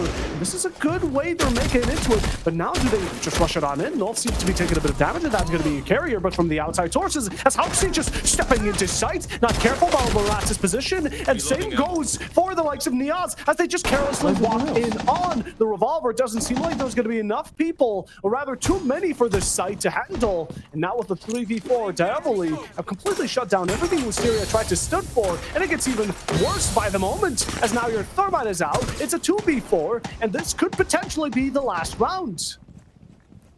I mean, Divoli was just ready. Wisteria, I like the idea. We can go direct, we can go fast, but they weren't committed. When they were shouting, like, we were in sight, we want to go, the guys on the breach just weren't there to back them up. And Divoli just been able to sit back and punish these two attackers that have gone deep. So unfortunately for Wisteria, they just didn't have the confidence to believe in their own strat. It's the final destination. Alerts fighting off against one. Wisteria are finding these ones that they need to secure themselves. Better position, but it just won't go their way. Devils otherwise. Seems to find Merlin, and it's all left down to Pozo, who's attempting to find some of these players. At least one, it's going to be better than nothing, right? Some low HP, that's what you could work off of. But again, it's going to be desperation, and desperate moments call for drastic measures. As Pozo now, faking out the verticality, pushes himself back into spiral. Information, there's plenty of it here for the defender's side. They still have the main, and gets taken out. Try to approach side itself, you do have the case, but again, 4 players to work against. Time running out, it's a down, a good start, but not a better continuation. As you get shot, you get taken out, and Divoli will be your winner 7-4. And what a game it is from them. Divoli, I think it was clinical from them. They got their 2 attacks, They chilled out on defense, and they, with a flawless defensive half, sealed the game out here, Puffo. Pretty much by the game plan from them, I think. Yeah, 100%. I mean, Davoli came into this with a good mentality, like you said, already showing confidence off of the fact that they knew they could deal some damage onto the attacking side. But on towards the defense, it is a complete different story. So now we just look back at it. I mean, sadly, for the likes of Wisteria, they weren't able to prevail, but hey, maybe another time. Maybe another time. So their run in Voltage is still not going so great. I think it's fair to say. They were just, I think, outclassed today. They showed some really good promise in some of these rounds. I respect the fact that they kept playing. A lot of the time we see teams that completely crumble in more catastrophic ways than what we saw today. But I think this game specifically was just a testimony to how well Divoli have improved as a team. It was certain rounds, like the one you're seeing here, when Divoli were attacking this top floor, Wisteria were fighting back, and it was great. But as soon as that site swap came in, Divoli were just better drilled on the defense. Wisteria just didn't have the answers to a lot of the common problems that Divoli were bringing. It was a pretty normal, pretty routine defensive half from Divoli. They brought pretty much the meta operators round to round, and Wisteria just didn't quite have the coordination with each other to be able to deal with those problems and get a round out after it. Sadly so. And in the end, again, there's always a winner. There's always a loser. Last time around, these two teams played each other. It was a grueling 7-5 here, but Divoli They took it once more here today, right now, but even better, 7-4. Just one run down here for Wisteria. And again, it shows that they've been going through some rougher times currently. And even though we did recognize Wisteria as the powerhouse of Ryujin in the early parts of Voltage, over time, they seem to have been caught behind the rest of the teams, and once more they are. But again, we have time to improve still, but we're starting to descend down the leaderboard, and Davoli, they just played this perfectly. Not necessarily perfectly right, but they played it really well, and even in this first half, they still dealt a decent amount of damage. I think for Divoli, the biggest thing was on their defensive half. The thing that gave them such a strong defensive half is they offered nothing to Wisteria. They basically went to Wisteria, you need to come and get us. We are not going to give you anything. We're not going to peak you unless we have to peak you. You're going to have to work for every advantage possible. And it's plays like this onto some of the players from Wisteria where they've identified there's a knock hiding below. She thought she was being sneaky. And stuff like they've doubled down with each other as well. It's not just a 50-50. They're going to make sure they guarantee that trade. So their decision-making to lock out the half was just phenomenal. So Divoli, they just made basically next to zero mistakes and let Wisteria crumble on their own attacking half. That'll so, but hey, that's going to be the result of our first match here. 7-4 for Divoli. Congratulations to them, but we still have 3 more ahead. Now we're going to be back shortly with them, but for now we're going to take a small itsy-bitsy break. So stay tuned, and we'll be right back. Too early. He picked one kill has been picked up by YMK as they'll swap over to a different side of the defuse. I think it was an actual echo drone actually stopping the defuse as it does go down. I'm not sure if they know exactly where. Never mind, they do now as Nob's able to pick up a kill down to a 4. But Hungry just going to walk through on the site. He can no longer cheat off the rafters, but here that's actually Sammy getting the Deimos track hunted, downed, and most likely going to be taken out here, finished. Yep, but there's still players, Smoke watching the angle, hopefully trying to get a line of sight onto the Stamos, go to the back of a site here. If not, we might be able to get a pick on 2 of these players inside and just go for a plant maybe, but for now, Kappa Blitz is rushing up, goes for the guard, takes another, that's Cole off the board. I don't know where the Asami is, I don't think, so I can understand that. But one way or another, they have to be able to push, because Jacuzzi was now looking. Only the mirror behind the mirror, just waiting to get a line of sight. T4 runs out, actually ends up getting it killed. But she is now stuck there. Thermite answers with his own pushes. Jono is its only northwest up and available to the team with the shotgun, taking down Neos. This is the bounce back that we wanted out of Team VIP to make this a competitive map. Oh man, not able to claim one though, so now into a... There, they definitely need to be able to deal with these different operators, but the plan is going down early. Blitz is getting that case down. Already falls on the Jokabi. The case ends up going down. Layler finds a pick onto Neos, and the Blitz is just out of the room. It's the space and even more things they're going to have to worry about, and that is the danger. Now 30 seconds left into this game, but slowly but steady you they need to go in as the plant's happening on side. Vision has been denied, the kill has happened as well. Back down to the advantage from the side of region. Blackbird bounces the C4 off his face, keeping him alive luckily, but also pushing this player out. And Desmond, if Warden is still there, but Blackbird does get his own kill in the Marits, but is shot in the back. But Smiz is there as well to also take out Oral and try to get the flank. It's just not working because they do not have time. This 30-second meta will come out to bite them if they cannot get those kills to start swinging. But here we go. First one, the Valkyries tagged but not finished. Another one coming out from blue. Striker does go down with 2 players in blue. Flash swings and gets Damos as well, running it out. For the last 30 seconds, Patrick needs to get this hit down. Otherwise, you'll be caught up in this vertical the way up the stairs and weapons. But this round is almost over for Oblivion. He's able to pick up one at his rotate. Jono takes down Hungry. This smoke is not going to be a factor as long as this Warden has his ability up and available. The C4 not quite going to come out yet, but Rexon on the Nook, able to find 2, as Voltan does manage to find one, but Rourke he trades out onto Zara. Just too much to handle. As Eli finds another, it's all going to be left up to Merrick. On the Legion, has to manage to find all of these kills, all 5 of the kills. The pace going down is Mind going to be able to stop it. It's not going to be able to find it. As one kill comes through, but Ryan. It's going to be very difficult for Shaker.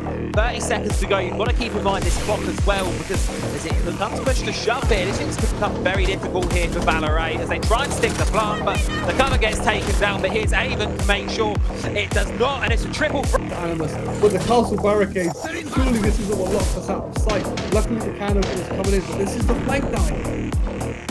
This is the flag that needs to be happening. He has been strong, will find it first. He's looking for more. Be taken out though immediately. He's going to be shut down. 25 seconds left. The main commitment from Kudera. They want to try and force these players out, try and get themselves to grass, try and get themselves to space, but are they aware of Sagrada inside of Janitor? No, they're not. It's a 3 versus 3 now situation, as he's got no choice but to try and send the blitz in here to do his job. Dynamite's going to do exactly that.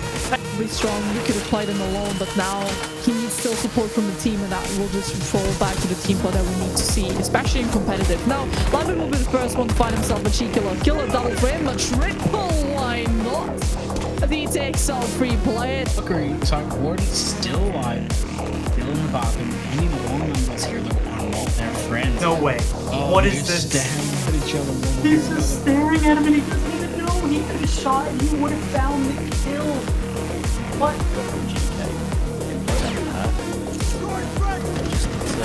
Delay as much 10 threats and start us off quite quickly as Rogue will be taking that control of the pillar. Now they're already at 3 versus 5. And you're only 940. Wasn't quite able to make it and it gets shot out. So this case could be able to go down, especially with the flashes and the coverage. Jono on such low HP, no, able to swing it and finds the kill onto Hungry. Liz the Azami. Get this push underway. Questioning choices, but now the support from Hatch is going to be able to pick up first as the push from Baxies goes quickly punished by Logi, and now Forever's dropping down behind the shield. Bulls is able to pick up the second and a third. All of a sudden, Savannah them back in the lead. Sudden way, it's not a contested, but these footholds are wisely. I believe Guy tried to go for the trick there, but it was the short and long run. But there's another kill for the Ram. Taking Jaeger off the board, getting it down. Next team actually finishing off Thermite. But now, there's... just like that, the final 2 defenders are looking to find any kills they possibly can. This is that real potential I was talking about, but Lamb being a bit too late to the party, it might lead to Nix being completely isolated. Gets 1 second spray is attempting it, and all of a sudden, Headman converted yet again. You aim against... Force Muta will be used. Both of these 2 sides, beautiful shot there from the side of Skipper.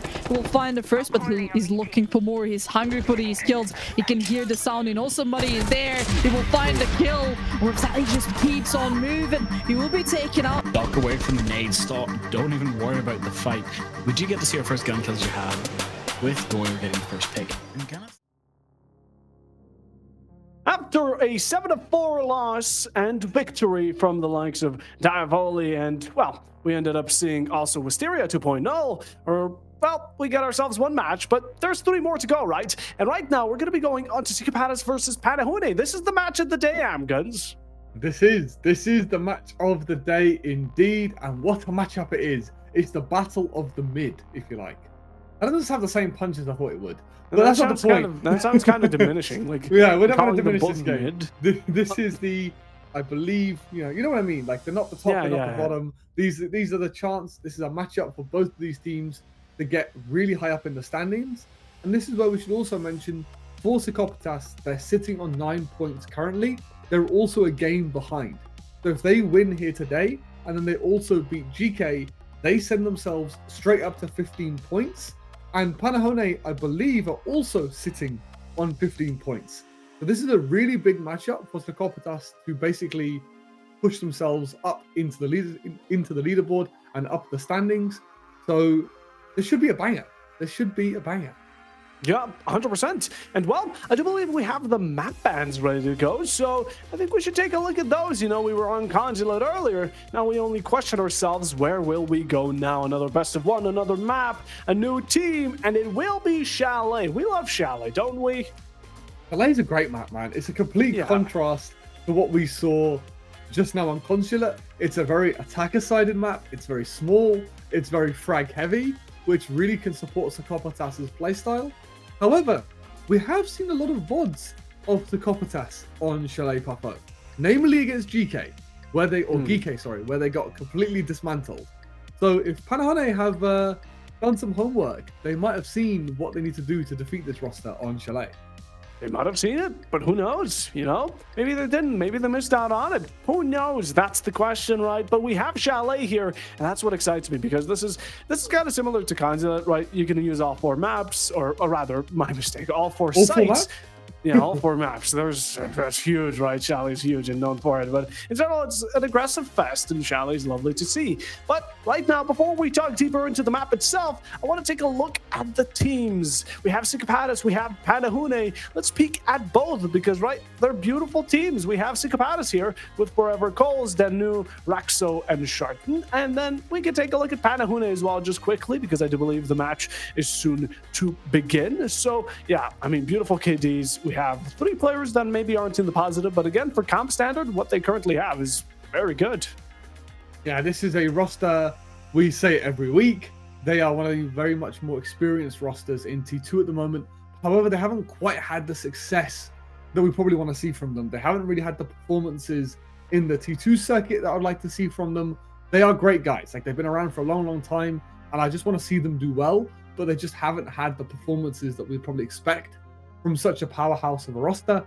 But let's take a look at Panahone as well before we get straight into this game. Yeah, 100%. Panahune, we have Lamb, Nifsu, Hava, Raston, and Nikes, or Nikes, however you want to pronounce it. About the same, but Nifsu with an overwhelming 1.5 KD. Yeah, this roster is just phenomenal. I think Nifsu as well. I remember the first game that we watched of Panahone when they were playing on Labs. They were absolutely feeding him, which has obviously helped inflate that KD as well. But he's obviously got the gun skill to be able to punish that aggression showed from their opponents.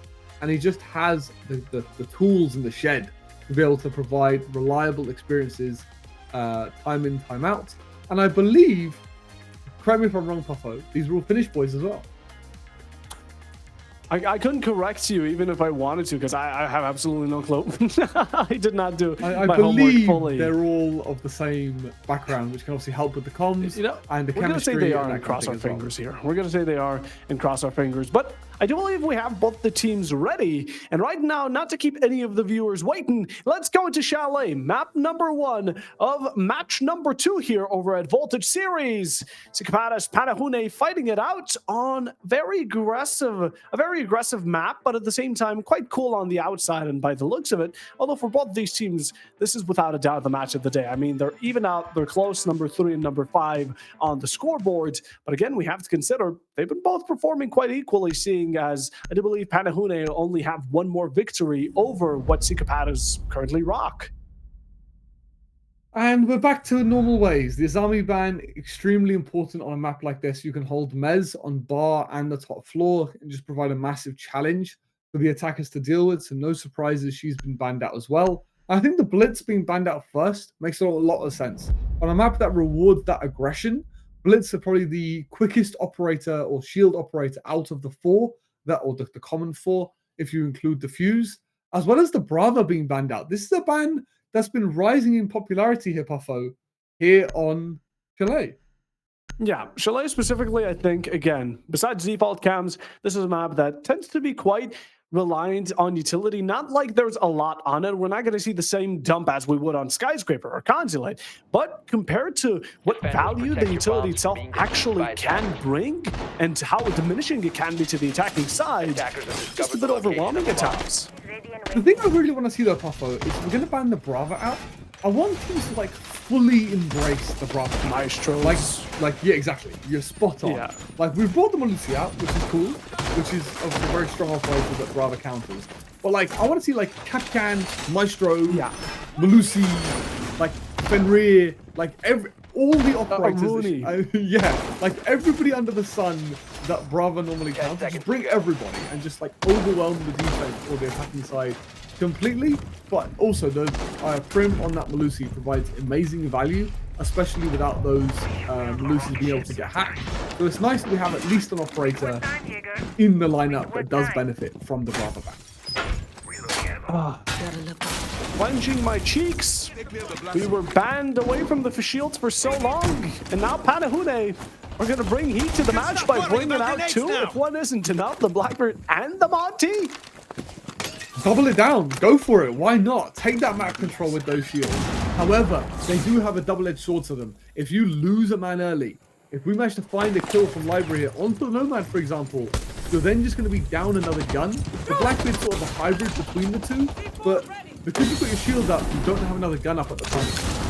And the Plant is going down. Colts has been able to find Nifs, but look at the value to return. The Echo Zone won't be able to find the shotgun. Just like that, it has been stuck on through, with Amante securing it as well. And defenders now trying to play as aggro as they can around these windows, trying to contest the verticality while at it as well. While Nick's just giving away information, being the very hard to deal with Monty that you usually have, especially in full extent. And the Echo, what am I talking about? What echoes? There isn't an echo. I'm starting to see things. This match is making me go crazy, but time is running out. A bit of impact damage. Nikes, again, gonna get concussed for a moment. The defuse looking to stick it through, but it was just a bait, although it doesn't matter to Rassen, as they're still able to find one. Good enough for two, and now in a 2v2, it's gonna be 4 seconds. A swing out from above, but the Monty's back is exposed to the outside, and Forever Zero is able to get it. Yep, plenty of time to remain. Just a couple of seconds, not plenty, but my goodness.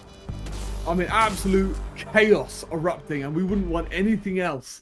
As Psychopatas, they managed to make the retake work. It was kind of funny. You saw in the overhead, Mira and Wamai just absolutely mag dumping the smoke, just not finding anything. But as soon as they get that jump out onto the Nomad above, that allows them to put pressure onto the Rust and the Monty below. So because of Psychopatas, they lost that body early. They had to have that 4v5 post-plant situation. And Panahone had done a great job of trading the kills out and getting themselves the round. Getting themselves the round. A really valid attempt from Panahune. I respect it, but in the end, it didn't come to fruition, or not as much as they would have hoped for. And runouts from Psychopatas, spawn peaks as well, were a bit more prominent, and this is what Chalet tends to complement very heavily. Talking about that fragging playstyle, Puffo, Dano's popped on the Alibi, which doesn't provide generally a whole lot of value in terms of team cohesion. Yeah. It's normally like, I want to go shoot people. Which gun can I shoot people with?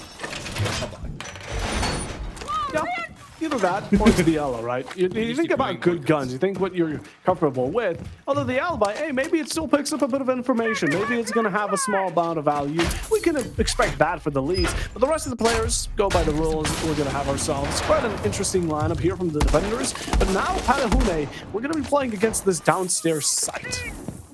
And generally speaking, we want to take vertical control. There's two sort of main takes for this basement site. We can either go for a wine cellar approach, or we can go for a lobby take, where we want to take sort of mid floor. We want to apply that vertical control and try and get the kit down. But Psychopatas here, they're going to be facing a split take coming in from Panahone. They're going to be going wine cellar side and getting the main breach open, and then maybe looking to head above and make use of those breaches later, once they've cleared the roam game off of this vert angles.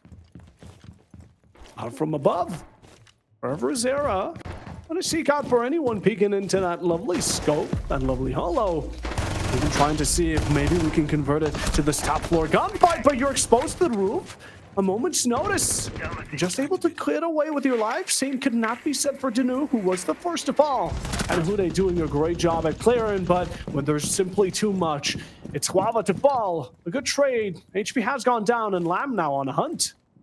And I think you'll take this. You've traded an operator with like next to no utility for a Grim, which is extremely important on the execute. And now you can fall back to site. You can make Panahone re-drone the top floor, as you can see here. Re-drone the mid floor as well. And this is just going to burn the time. The time is the 6th man, but they see a player from below. And Cole's going to get away with it. Surely not. As Nipsu's going to punish that mid floor roam game. Just for one, but still some remain. A bit of a remnant gameplay here from the two Vector players, the Miro and the Goyo. Let's see count any kills once more. Panahune have reclaimed themselves the man count lead. With the death mark, it seems that some of these players are slowly getting spotted out. And the defenders, although majority now on the site itself, it's still Raxo to remain. Trying to seek out Lamb, who through communication by the spotted out player, the death marked player, we're able to find, actually it's going to be Forever Zera just fighting ghosts. He's looking to reclaim this top floor, and it makes sense. When you're down in the man advantage, you need to get aggressive. And you get the angle puffer. Andy, good question. Or will he be too late? The hatch is opened. You spot the player. He's still trying to play it safe. He lays down, belly flopped, and very vulnerable to those bullets. As now it's going to be a good 1-for-1. But Panahune now know that there's going to be one player above. They have two to fight off of on site. And how quick will they be on the move to take him out? Lamb seems to be spotting Primin. It's going to be leaving another one to have to back off and try and play it a bit more safe, as active information. Plant might be going down. One still stuck. Blue with a swing. Raxo's able to make Panahune that much more uncomfortable. It's now not able to find the security of this plant. They need to start hunting for kills, but it doesn't go your way as Primin is fighting one. Good enough for it. But again, last one just choked towards this west side. Unable to find a resolve within the final few seconds. Counting down. Time has run out, and Sikapatas winning the second round. And it's just that vertical pressure has caused chaos on site. They thought they had a pretty routine plant to be able to go pillar and get the kit down. But as soon as they lose that body above, they have to now start worrying about the hatch. They have to worry about angles coming in from connector. And it's just the different pieces of the jigsaw if you execute are no longer there, and you have to improvise. And unfortunately, that improvisation has what's led to their downfall, as this is pretty much a hero play coming in for Forever as he finds his freebie, gets his one, and wins the round out for Psychopatas. There's the round out. Huge play. Snuck on through just barely by the cracks that were given up by Panahune's openings. And now on to round number 3. Psychopatas have already started a good charge towards this flawless run into the defensive half. But now they need to keep it. And Panahune for the other side, going to need to somehow shut it down again. I'm hoping to see a tactical timeout at some point of this match. I think 2 rounds in is a little bit early. We spoke about earlier in the stream, you should be pretty warm coming into these games when you've been such experienced rosters. However, sometimes you've just got hunts and work, you haven't got your T-hunts in, you just need a couple of rounds to get settled, if you like. Maybe that's a better word than being warm, is just to embrace yourself and properly lock in. And maybe that's what Panahone need. Panahone obviously having an amazing performance in the T2 circuit. We know how important and how at a moment's notice these teams can really turn up.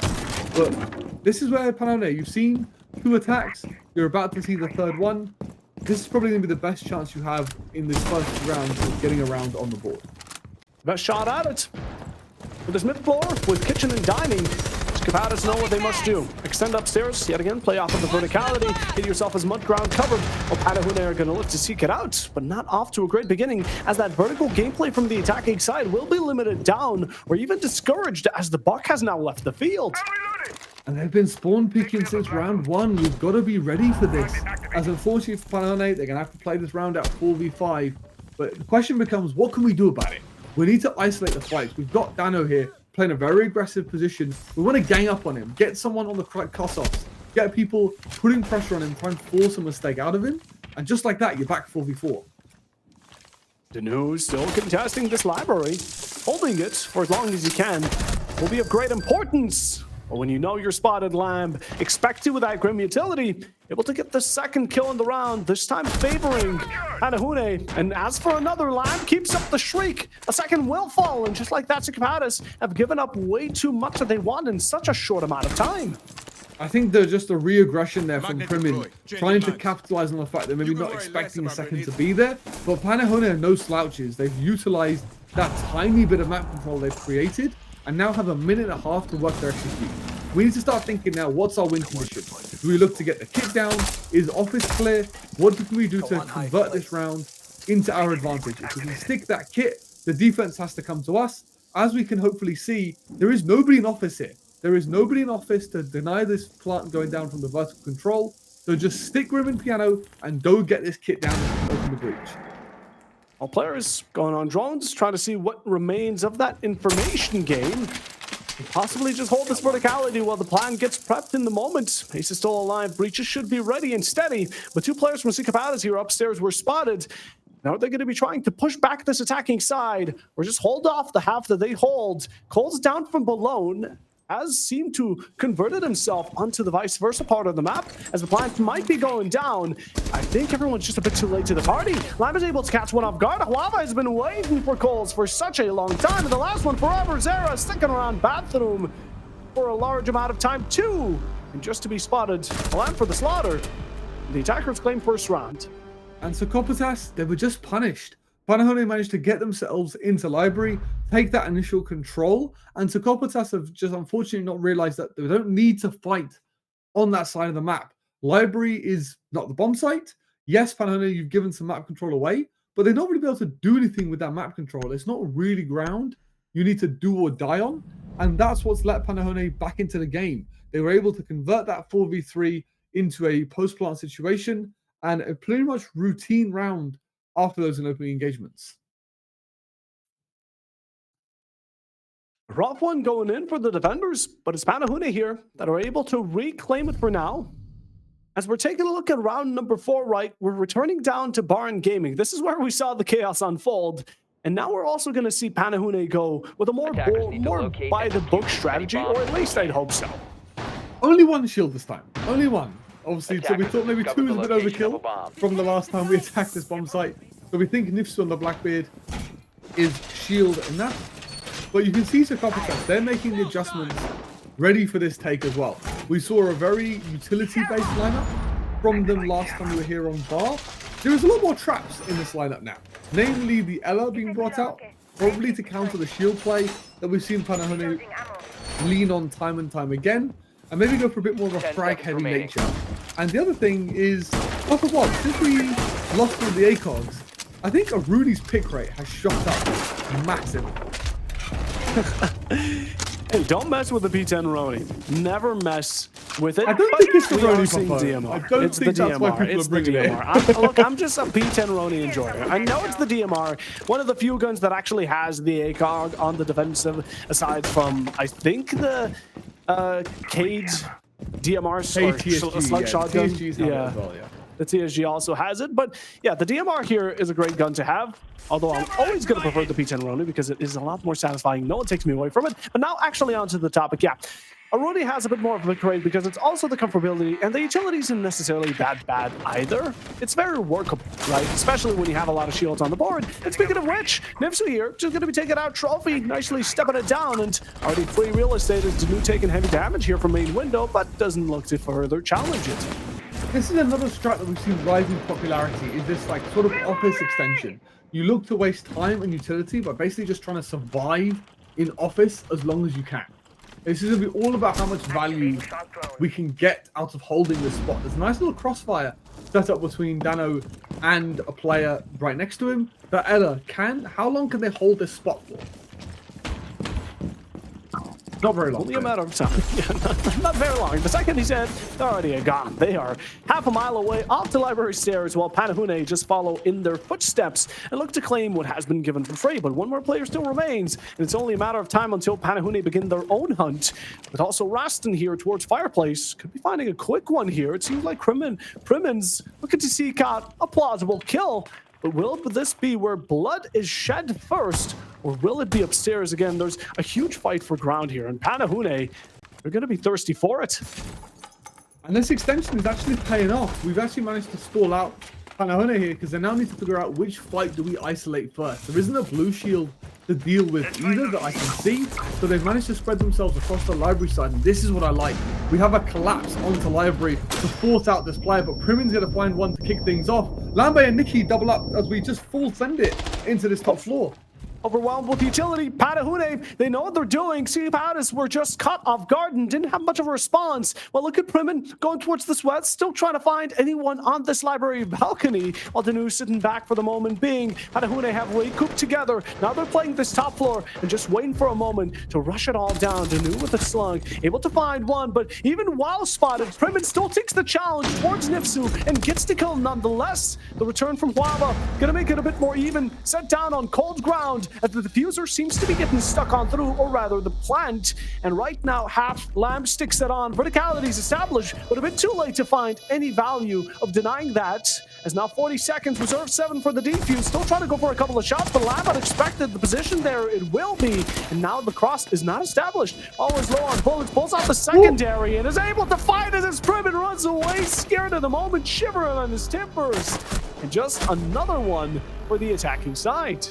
That is not the time you want to run out of bullets. His gun went click and he went, oh, I have no bullets. And he's going to get a shotgun to the face to end out the round. But this is really good adaptation from Panahone. They basically spread themselves out across library and they went 3-2-1. We're going to send it together and we're going to go with force. And that overwhelming force is what's got them the round and tied up the scoreboard as well. But I think going for a 3-3, 4-2 split on a map like Chalet is completely reasonable, because I think majority of teams now prefer to attack on a map like Chalet.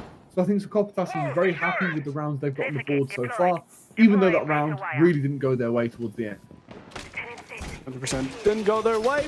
We're resorting off to one player to carry the burden that's been shouldering here, that's been shouldered by the defensive side. Although we have a nice little EQ, right? Panahune strike for 2, Ciapadas did at the very early start. Now it's going to be who claims the lead on the match itself. And as we saw just in the round before, it's going to be the same lineup on the same bomb site. So this is going to give Panahone the opportunity to try and make the right adaptations. And if we look at the lineup that Panahone are looking to lock in here, this seems very much like they want to go direct. They want to use the sense walls and the capital to take care of different parts of the bar bomb site. The capital is used to clear above in that sandwich position, so players can't play on the hatch and shoot down on you. And then you have the sense to wall off the stock position so the plant can go down, generally maybe in an off spot, so that way you're not nitro pre-fired, etc. The Ironis has been quite a difficulty, seems like. There's been a bit of a util dump from the attacking side just to get rid of it. They're trying to reserve some, but looking nice, just dumping some of these Bs into library. Definitely find one of the players, and that's going to be Coles falling off of it. Lamb jumping into mezzanine, able to pick up 2, and Panahune have all of a sudden ramped it up. While though Danu still trying to fight back, it's quickly shut down by the outgrowing number for Panahune as they reach the top floor escalation, but now they need to de-escalate on down. The plant going down from the Monty, he's safe and sound, but same couldn't be said for Primin, who's fighting around bar, just trying to get that headshot, gets one, but Nikes is there to shut him down quickly after, and the defense will not be prevailing once more. And that's a really cool pocket strat coming out from Panahone. They use the sense wall in Mez to help Lambe get in to Mez and start cooking around that position, but it's the cohesion from the team. Everyone said, my piece of the pie is ready to go, my piece of the puzzle is in place. There's 3-2-1, send it. And you can see the Grimbees basically giving the whole team wall hacks to focus that Mez player and create an advantage to win the round out. So Panahone putting their foot on the gas, putting their foot on the necks of the opposition to get themselves back into the game. But as we said, Sokopatas, if they get a 3-3 split here, the map is a 50-50, you're at a 50-50 scoreline, life is good. Life is good, right? It's not a complete setback. They've been able to secure a couple of lifelines with those early 2 rounds.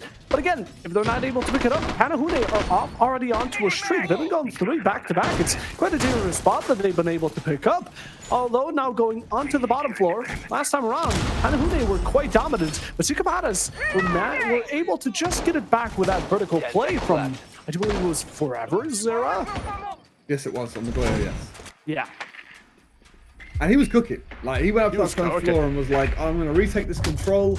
But this bomb site specifically is pretty much won or lost, depending on the verticality. It's an extremely claustrophobic site inside the site itself. There's not a lot of power positions to play. So against good opposition, once they've got that map control to force the fights on you, they're going to know what angles to hold and pin you into place. So that's why you see so many teams look to fight for control across the map. You know, slap on the wrist, bit of damage, looking to lurk around it. Forever Zera going aggressive against Lamb and finding Glory. That will be the IQ picked. So spotting out any utility, trying to find any of these players. It will be diminished for one. Hanahune, player down, but still not a step into the building too far. I'm really curious to what they thought the IQ was going to counter. I don't know. I was trying to find a reason to mention why the IQ being dead is a bad thing, but I'm like, what exactly are we looking at? Normally there's a Valkyrie on the board, or Yeah, exactly. like a lot of trap heavy like Fenrir's or Denaris, for example, then it can provide a lot of value. But right now, Hanahune, from the absolute phenomenal round they had 2 seconds ago, have just been slaughtered across the map. Like It is night and day. we were talking for what 5 seconds, Buffo, about IQ, and everybody died. How is this? It is happening? night and day, and it's up to Nifsu to make up for it. You think there's going to be a 1v5 clutch? Come on, let him cook. He's got this. Nifsu just creeping on to small carriage, trying to seek him out, spotted through footholes as it's being held quite religiously. And Privet just with a headshot, a nice little tap between the eyes, and able to secure that defensive flawless. Now, I don't know where this performance has been hiding by Sukapadas, but they get the 3-3 as you mentioned, and what a swap in the middle of the match. We just wanted to talk about IQ, but the Sukapadas weren't having it. They were having none of it. They were like, pass the game, man. Well, look at us kill everyone. Pay attention. We are here to play. And that's what we love to see from Psychopatas. But as I said, I think both of these teams will be very happy. But let's take a look at the bans coming in. We've got Grimazami coming in. Seeming like a lot of teams today, Puffo, want to nerf the execute specifically over maybe banning the shields out. We've seen a mix of both today. So it's nice to see that people maybe aren't as scared of the shields as people used to be. Yeah, 100%. They're getting a bit more used to them over time as things go on, but you talk about the shields not being banned. Blitz, ka-chow. Although the Tubarao is certainly an interesting one in return. He has shown how annoying he can be. With Cade still in play, you can completely isolate bomb sites like Kitchen. You can stop the downstairs main breach as well as the office breach from being opened. Same on the top floor. You can just outright deny access to the mez wall to stop your opponents going for those default plant spots, as well as on basements for both the boiler walls and the trench wall. You can just deny that getting opened outright. So it's just annoying to deal with if teams do want to utilize the K to borrow combination. However, now the Psychopaths have banned those operators, we want to be relying on some hard work. We want to be getting things open, knowing that we can get everything open because there's nothing to stop us. 100%. Psychopaths looking to kick it off once more now on the attacking side. Will they be able to deliver such a promising beginning like they did in the previous? Only for time to tell. And as now operators are getting locked out, Panahune are not afraid to use what is offered up to them. And the Mirage is going to be showing her face once more. Interesting, we've not brought any protection for the mirror. I'd like to see a Jaeger or a Wamai being brought out, maybe even a Rooney on top of the mirror. That's something we've seen rising in popularity recently to sort of give some protection so that utility can't be cleared out for free. But I don't think Psychopaths, they've spotted this mirror out. There's no direct counter in Psychopaths' lineup. However, Poffo, there is a whole lot of carnage in Psychopaths' lineup. Oh, Lamb didn't spot the drone on Master Bedroom. It seems the Ella is going to be having a target on her back by Psychopaths. Panahune, some of these players, again, spotted out. And the attacking team, I doubt, are going to be wasting any seconds to get to them, clearing them out. The drone work here by Psychopaths, also great stuff. She's in the spotlight right now, but the cutoff's in place. But is she going to get away with one? She is. As Lambe, you're just insane.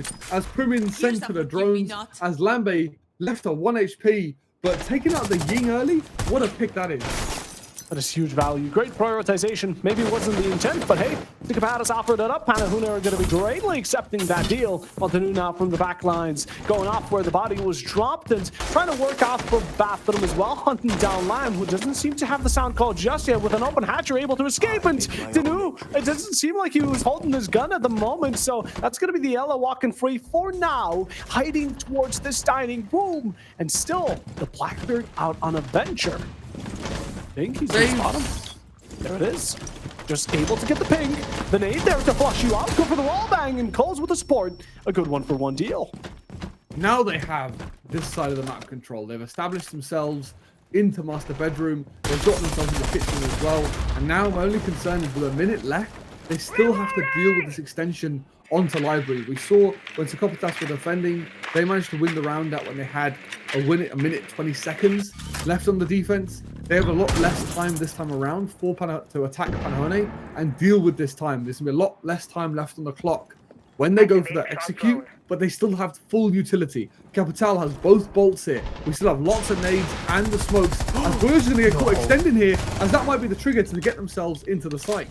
That's a hot spot to be. You're trying to peek out, you're trying to swing forward, maybe to get a line of sight through bar, but it ends up going against you. You didn't expect there to be a line of sight all the way to the window, or maybe they didn't count for a player being there, but whatever it has been done, the deed is there, and just like that, you're going to be a player down. Even with some of these Goyos, the fire seems to get extinguished in just a moment's notice, as the Blackbeard is wasting no seconds to try and push this library player back on down. Nipsu going to take the hint, nicely step back for the moment being, but again, Sikapatas, they're at the works of time. They're just pressured into a back corner now. They need to get the plant within 5 seconds, but Rust is still fighting against them. The carrier should have been able to get it, but we're at the Capital just last moment. Where is he? We're seeking him out. Do we spot him? Yes, right by the bomb. As Raston holding fireplace being such a major key holder to that round. It seems the defenders are back in the game. And that's what time does for you. It's that sixth man. It incites carnage, as well as Panahone did to get that opening pick. The price they paid for it was the time. They didn't have the time left in the end of the round to organize themselves with the man advantage. That clock becomes an additional man, basically tying up the situation. And unfortunately for Panahone, they've just been snuffed out by the clock. Snuffed out by the clock as seconds ticked on down. They ended up pushing away from the library window, or rather the bar gaming window in general. And, well, they thought, you know what, we're not going to contest this mirror. We want to go to separate path. But it seems like Panahune read just well into it to set some of these players back still for the post plant, maybe even just to kind of counter Sikapatas' thought. But in general, it is done. The result is there. 4 rounds for Panahune. They're back in the game. And now we're going to be seeing dining and kitchen in play with also some of those mentioned captains. But the Bravo this time isn't bad. Yeah, I think this is just because we want to counter the aggressive nature of Sikapatas. They have been playing very aggressive. They've been in our faces. Let's bring tools which will give us more warning when they're going to be hit, especially here on Chalet where it's extremely fight heavy. When you have tools that give you information that can outright get you kills without you even having to do anything. Kapkan is a brilliant weapon as well. Absolutely love the SMG that Azami, Kapkan, Tachanka gets as well, I believe, but not brought very often because his LMG is just a fully automatic BMR. It's a nice approach, just slow it down. It also counters the shields that we've seen Sokopatas bring in as well. So I like the fact they've adjusted quickly to start bringing these traps. Sokopatas now with an entry towards this main site. Danu on the front lines. This head checking with the shields. The library player spotted out via drone. Although he does have a bit of support here from Lambe playing it split in bar side. And until Sikapatas get notice of him, speaking of which they just did. Danu with a ping there. The Legion stuck. Crossed. Raston there for support, but you're looking in the wrong direction, and Forever Zera is able to capitalize on of it, trying to play around that 12-gauge Prim and taking heavy damage. That's your Hibana almost taken out, while the library paper player is able to deal a couple of bullets here to Raston, as Danu's kill able to find the second. Panahune seemed to be stressing out, but outnumbering Raxo was a prime time, although Cole's down from below, able to get the long angle onto Nipsu and keep Panahune 2 players down to what Sikapatas have to offer. And this is just Psychopatas with the Monty going, he's here, shoot him. And just the kills flying in. Panahone decided we're going to try and shut out Psychopatas from the map completely, and it's backfired massively. Monty's going to be feeding live info that they're both here, they're right here in front of me. Just get here and shoot them. As Forever finds one, the C4 is not where it needs to be either. And that's a freebie for the Monty, as Psychopatas just using the info from the shield to beautiful effect to tie up the score 4-4. Oh, so many bad reads. Panahone wanted to go out for swings. The C4s didn't connect. They were trying to play together at times, but in the end, it worked out in no good direction. Psychopatas were constantly a step ahead, and they found themselves around back. Now, this is looking like a great matchup, seeing as we're already 4-4 once more. And now going to round number 9, we head onto the top floor for... Is this the first time we're going top floor? It is the first time we're going top floor in this game, as it's a site we've seen fall in popularity. I think in ranked, it's the default site to go to. But here in competitive, I think because so many people have figured out the most optimal way to attack it, especially if you go for these Solarium side takes, it's very easy to force defenders out of key defensive positions, namely because there just isn't very many. The box and bathroom are completely soft. We've seen some teams try and put a shield in the bathtub to try and reinforce that position and make it difficult for the attack. But I think because a lot of teams are just clocked the easiest way to crack this top floor, that's why it's not seen very often. But I like the fact that Panahone have picked it out. Try and throw off Psychopatas. If you can win a defense here, it just opens lots of doors. So now you can sort of mess with your site order and keep Psychopatas on their toes. Time to redecorate. Keep them on their toes. Make sure they're not falling away with their thought process. Psychopatas now seem to be going in from what could be a potential, I would say, like, budge from below. We see the Zofia, we see the Buck, so verticality for sure will be implemented. With the Deimos being available, I think the Deimos is also a very, very good pick. Yeah. The only thing that worries me slightly is we don't really have optimal protection from runouts. If we are going through a solo site, as you can see, Psychopatas, they're just in. They are looking to post up on this trophy door, get in the faces of their opponents. As we can see, that kitchen side is free real estate right now. There's not really anybody contesting this jump in into trophy. And when we get this big window open as well, this should be the telltale sign for Panahone that this is a solo side take. 100%, but, well, it seems Suave is going to be taking a bit of a gambit. Able to find the line, huge value. Haven't seen the scans come out just yet, so, and potentially, or rather just as a matter of fact, we won't be seeing any, at least not for this round. Keeping the castle alive, still playing aggro around this library. We do have a player posted bottom fireplace, but it's Danu to take the first fall, or rather second here. Coles returns it evenly out, so, but again, the exchange value for Panahone here has been working out nicely. They misdroned the castle as well. He's posted up right behind this drone. It's the Legion Lambe sneaking forward, looking to get aggressive. There's no holes either for him to use, but the fact that he's just snuck himself into this position means he can tell his team, look, I've got control over that staircase. They're going to have to rappel in, but Nicky's going to fall elsewhere as we find ourselves in a 3v3, as this just seems to be isolated ones everywhere, Puffo. Isolated 1v1s, everyone's just playing a bit of ranked. Hey, we all miss that action when you try to duel up against a player. But right now, both teams on 3 players. Psychopatas starting to focus a bit more towards the single player on mezzanine. With the Buck out from below, Huava's damage is reduced by just a tad bit. Already low enough, and how much more bullets will he be able to take?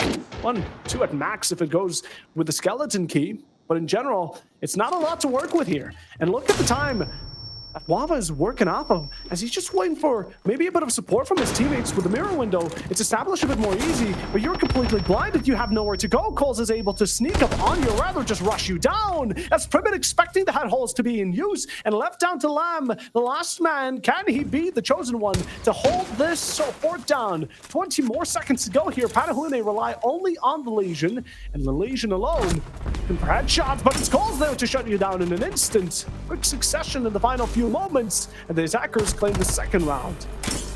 And the deciding factor is that the Psychopatas decided, let's stop trying to be individual actors and let's work as a team. They found the isolated fight on the Mez player, and they threw, I believe, 6 flashbangs at this guy.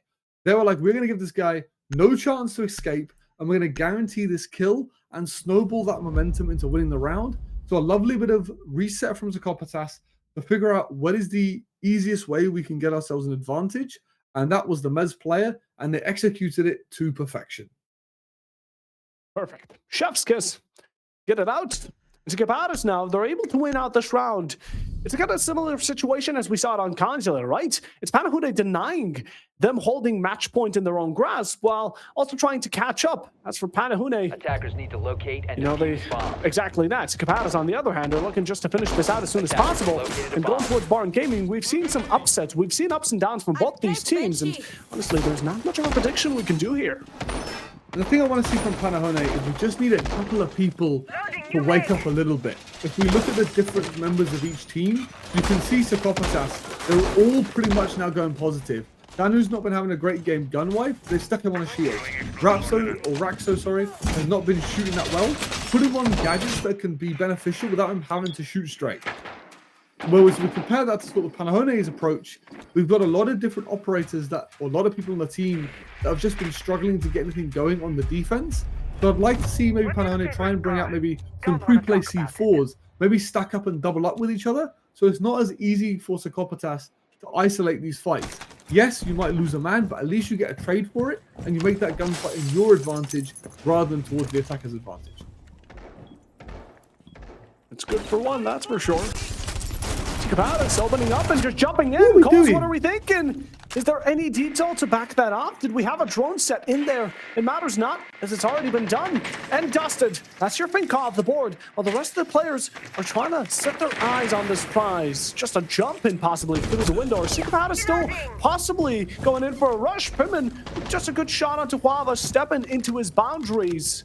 Able to get a good return, but again, the attackers not necessarily making good progress towards the top floor, so that only means one thing: possible rush.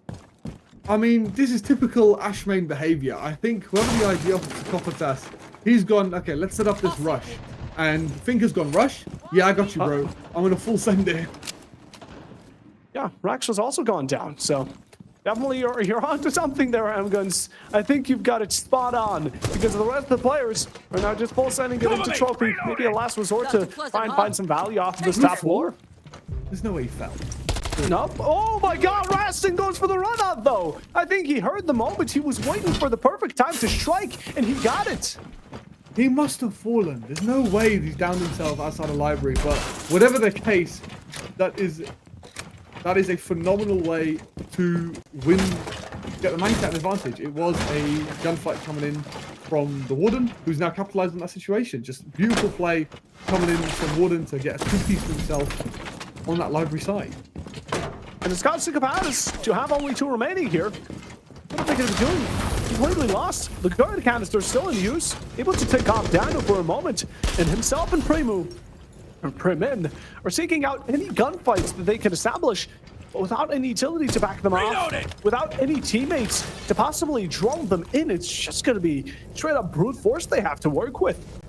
And this is the momentum break that Panahone needed. The Zakopatas were building momentum after momentum, and they finally got a solid round. This is where we need a solid victory. Just play disciplined, get yourself back to sight, double up with your teammates. There is a Monty in play, making it a 4v1 essentially. As Rastin with the fadeaway, he's going to find one, but Dano's going to find one back though. Oh, still has the Pistol of Glory and demised, but hey, Panahune have plenty of numbers, angles as well. The smoke hasn't gone off just yet, Monty. You have to be a bit more patient than it. Nice there with a nice little final headshot. Even has the line of sight. The smoke couldn't even block that out in the first place. But a 5-5, Panahune have denied Zakopatas of their match point. It's up to Panahune now to make up and double up that effort to make sure they're the ones that reach it. This is basically back to 0-0. It's first to 2, 0-0. That's the mentality you want to going into these next two rounds. Panahone have now seen the aggression that Zakopatas have been playing. We've seen how much shield usage Zakopatas have been bringing as well. And now we've got Lambe back on the Ella. I'd like to see him being aggressive with the Ella. Maybe save some of his mines until they know the direction the Monty is pushing from, so you can be a direct counter to that gameplay. We've got a real mix of operators coming in for Panahone here. A lot of information is the biggest thing here, Papa. We've got the Maestro, the Valkyrie, and any Mozzie drones to capture. And maybe info being king is what we need to be able to spot out where Psychopaths are pushing from, how we can position ourselves to deal with these pushes, and maybe that information is what they've been missing.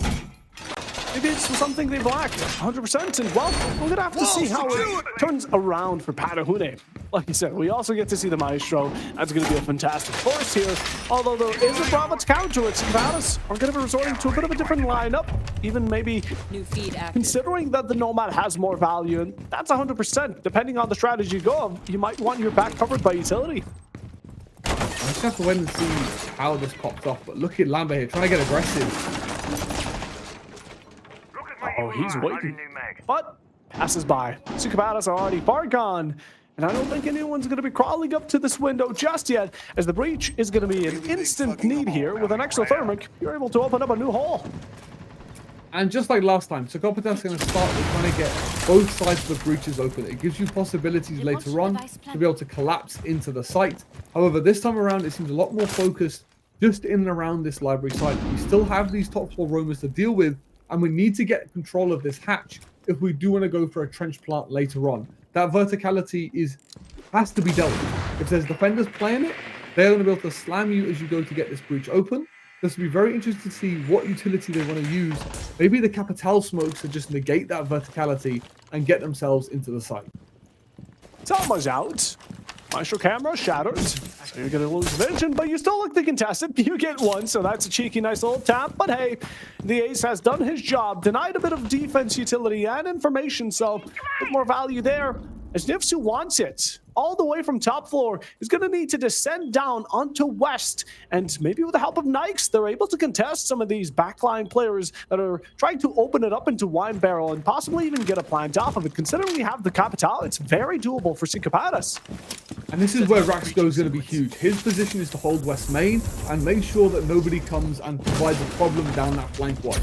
Capital can clear the pillar. Maestro is now starting to feel the heat. He's got a lines of sight from both breaches onto his position. The fire has been sent out as well. You can see Forever, he's going to be able to spot out that the site itself is now clear. But now the question is, how do we get in?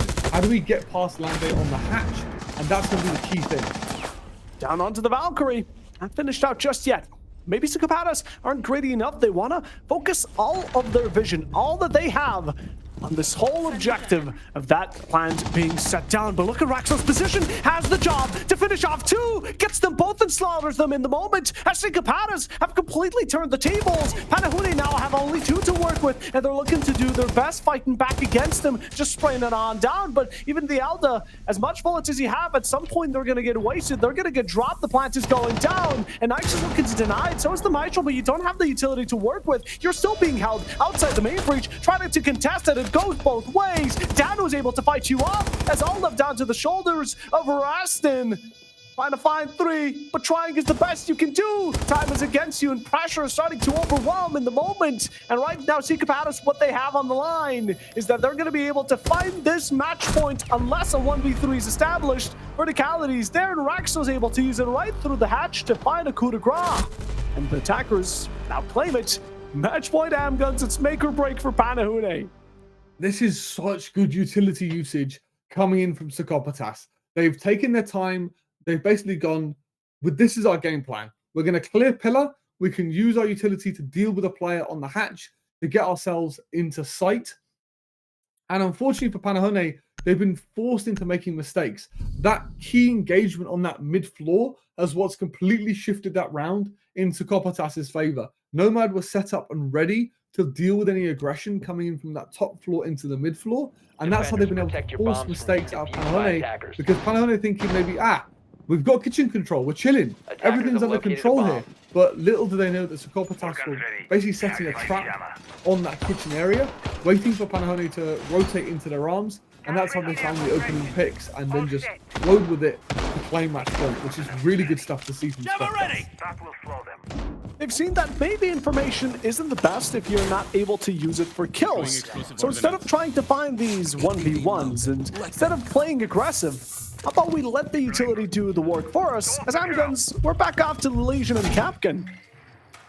They have to do something about these shields, right? We've tried an Ella. I think it makes sense to double down on these trapped operators. to try and slow down the momentum of Psychopatas. Psychopatas are fully embracing the shield meta at the moment, and it's working out extremely well for them. So if Monty has to drop his shield to shoot the cap cans, or just to tell his teammate to shoot these things, it is going to make the attack a lot slower and also give you time to decide how you can fight back against it. Because the Monty's always going to have a gun behind him, and that's something you need to be aware of. So it just gives you a bit of a buffer between you and the two attackers looking to clear you out. Oh, look at the intel gathering here from Psychopatas. They're finding everything: utility, player positions, entries. All that they need for their execute is already off to them simply because of the drone work. While meanwhile, the Legion, Lamb has cut it mighty close with a bullet whizzing past his head. And now with an opportunity, goes for the run out. Will he find a kill? Yes, that's Privet off the board. And Psychopatas off to a bad start, as that's the demo's gone. And now your roam clear is going to be even more difficult, but they've got Monty making his way up into this position. This wall is completely soft as well. I think Lambe's going to find himself in a box very soon. He's already in the box. It's only a matter of how much more closed in it gets.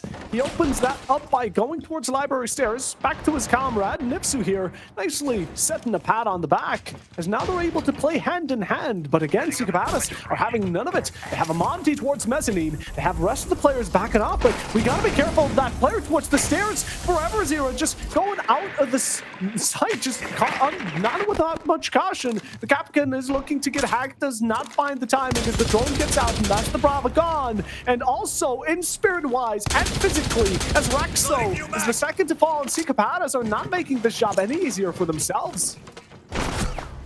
Who's going to find another lovely shot onto the Monty as Nifsu and Lambe, the heroes of the round, single-handedly denied entry into library and just stuck their ground. And those crossfires sometimes are all you need to get rounds on the board. But it's still 2v5 with 50 seconds on the clock.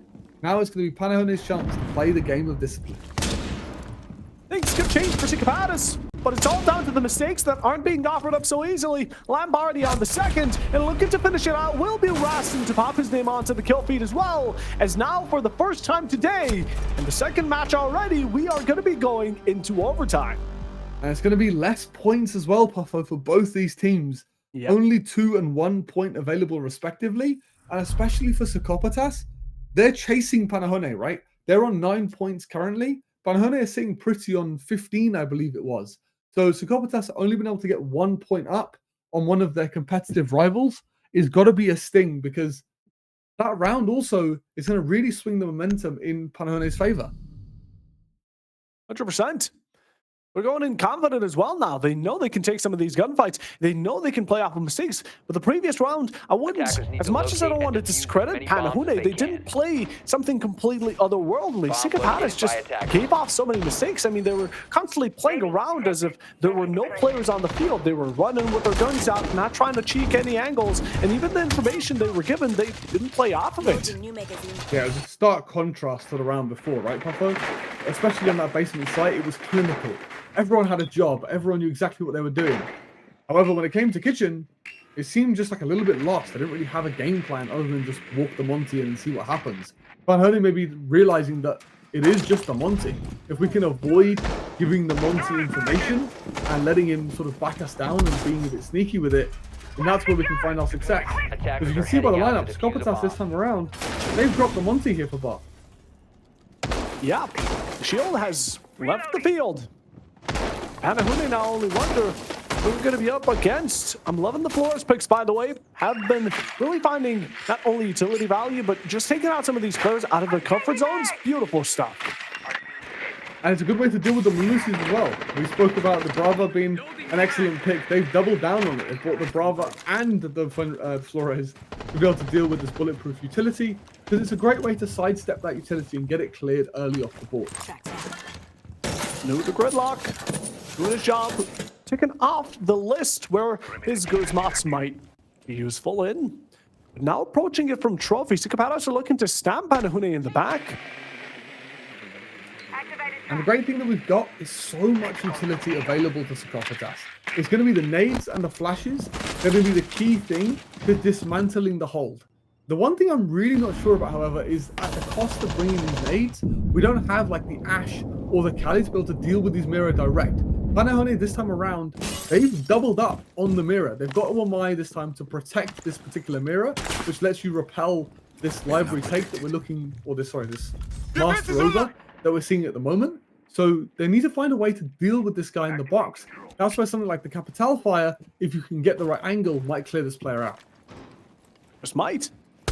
Reserva contested by the mirror window, as the attackers are now looking to make headway and step things up towards this library side. Canister spot, so a bit more safety here for the defensive. But they're contesting back. Some of these players might have a sense that one's on repel, but you're not able to spot him, and that's the Warden gone already. Panahone not offering up the best services here. Sycopatis just reap off of those benefits, but looking to continue on. Jump in from Dudu. Crossbow shots are out. Some of these players are getting flushed on back, as with an entry from Raxo, able to pick up 2 in an instant. Quick succession once more, and Panahone only 2 defenders to offer up, well, one of which will have a bullet transferred right onto the head. A good headshot here from Danu, and Nikes being the only one that can deny a flawless, and at the same time, the only one left standing for Panahone to offer. Trying to play around this bar side, probably just under a couple of bullets. Goes for the second swing on Hatch and finds it. Does he know about the side player, though?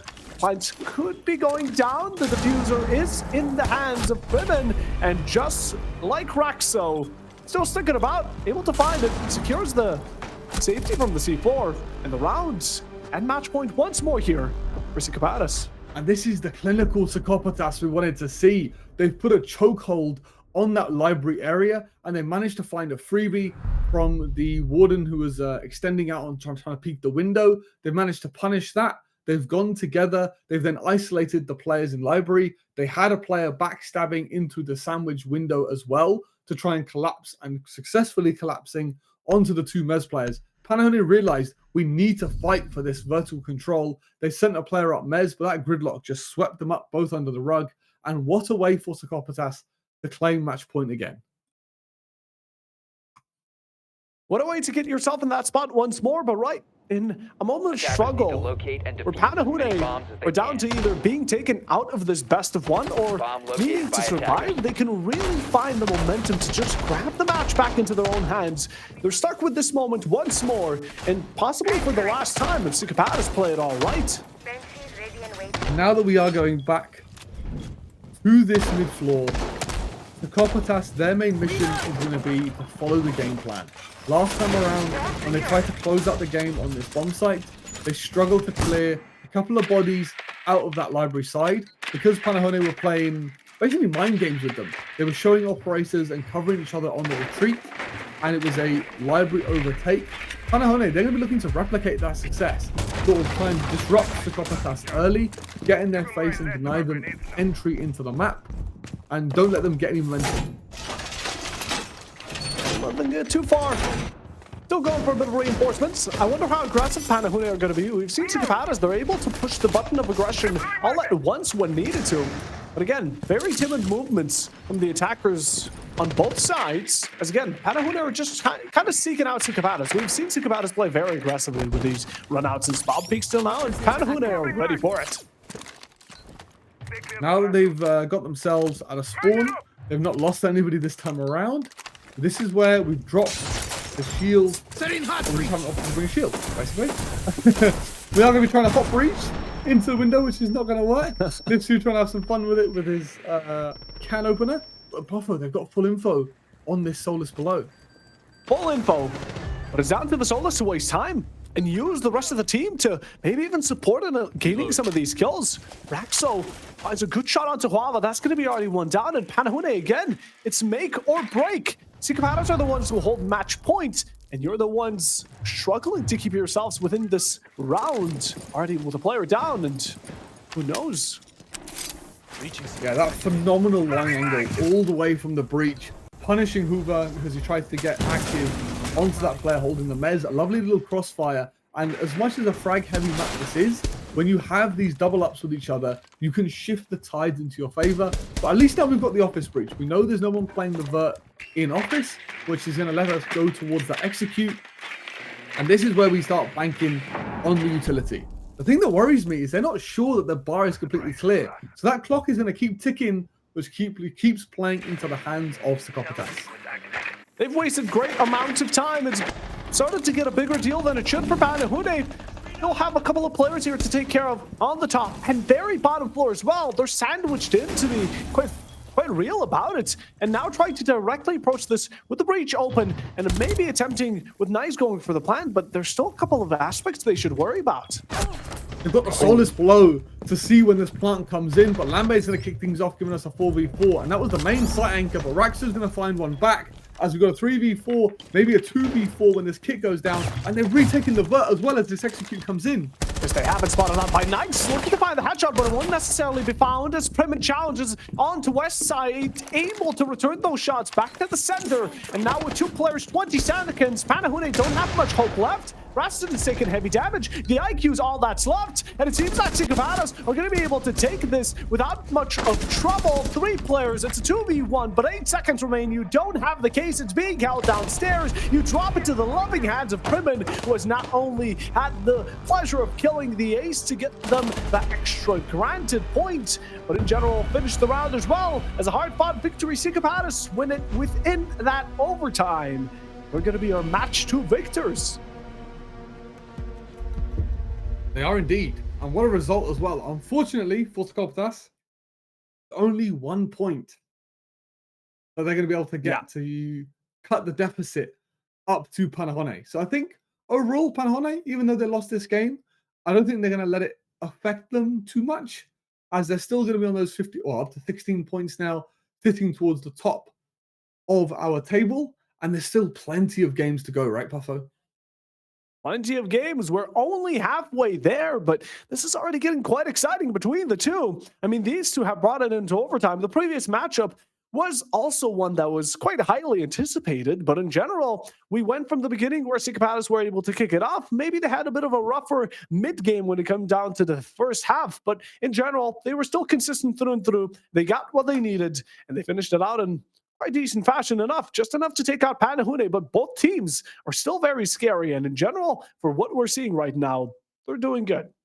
It was a great game to watch. Clearly, the attack being the preferred side for both of these teams, because Panahone had a great start to the game, but then Sycopathos, when that site switch came in, they really put their foot on the gas, the same way Panahone did. You got to remember, Sycopathos started well, Panahone went on a run, then Sycopathos went on a run, and then it all became very dicey, ping-ponging back and forth. But I think Sycopathos' playstyle, where they organized themselves, they took less risks, has really paid out for them, especially, for example, on the bar executes, as well as for the basement executes. They gave time for everyone to get into position and attack as a team. Whereas I think with Panahone, when we saw from the Warden, for example, trying to get aggressive, trying to get these cheeky kills, that's what's bitten Panahone in the butt, I think. Is just those sort of individual plays, those trying to like hero plays, if you like, rather than team plays to hold on to vital areas. Yeah, in general, I mean, look, Panahune, they showed moments where they proved to us they really can do it, right?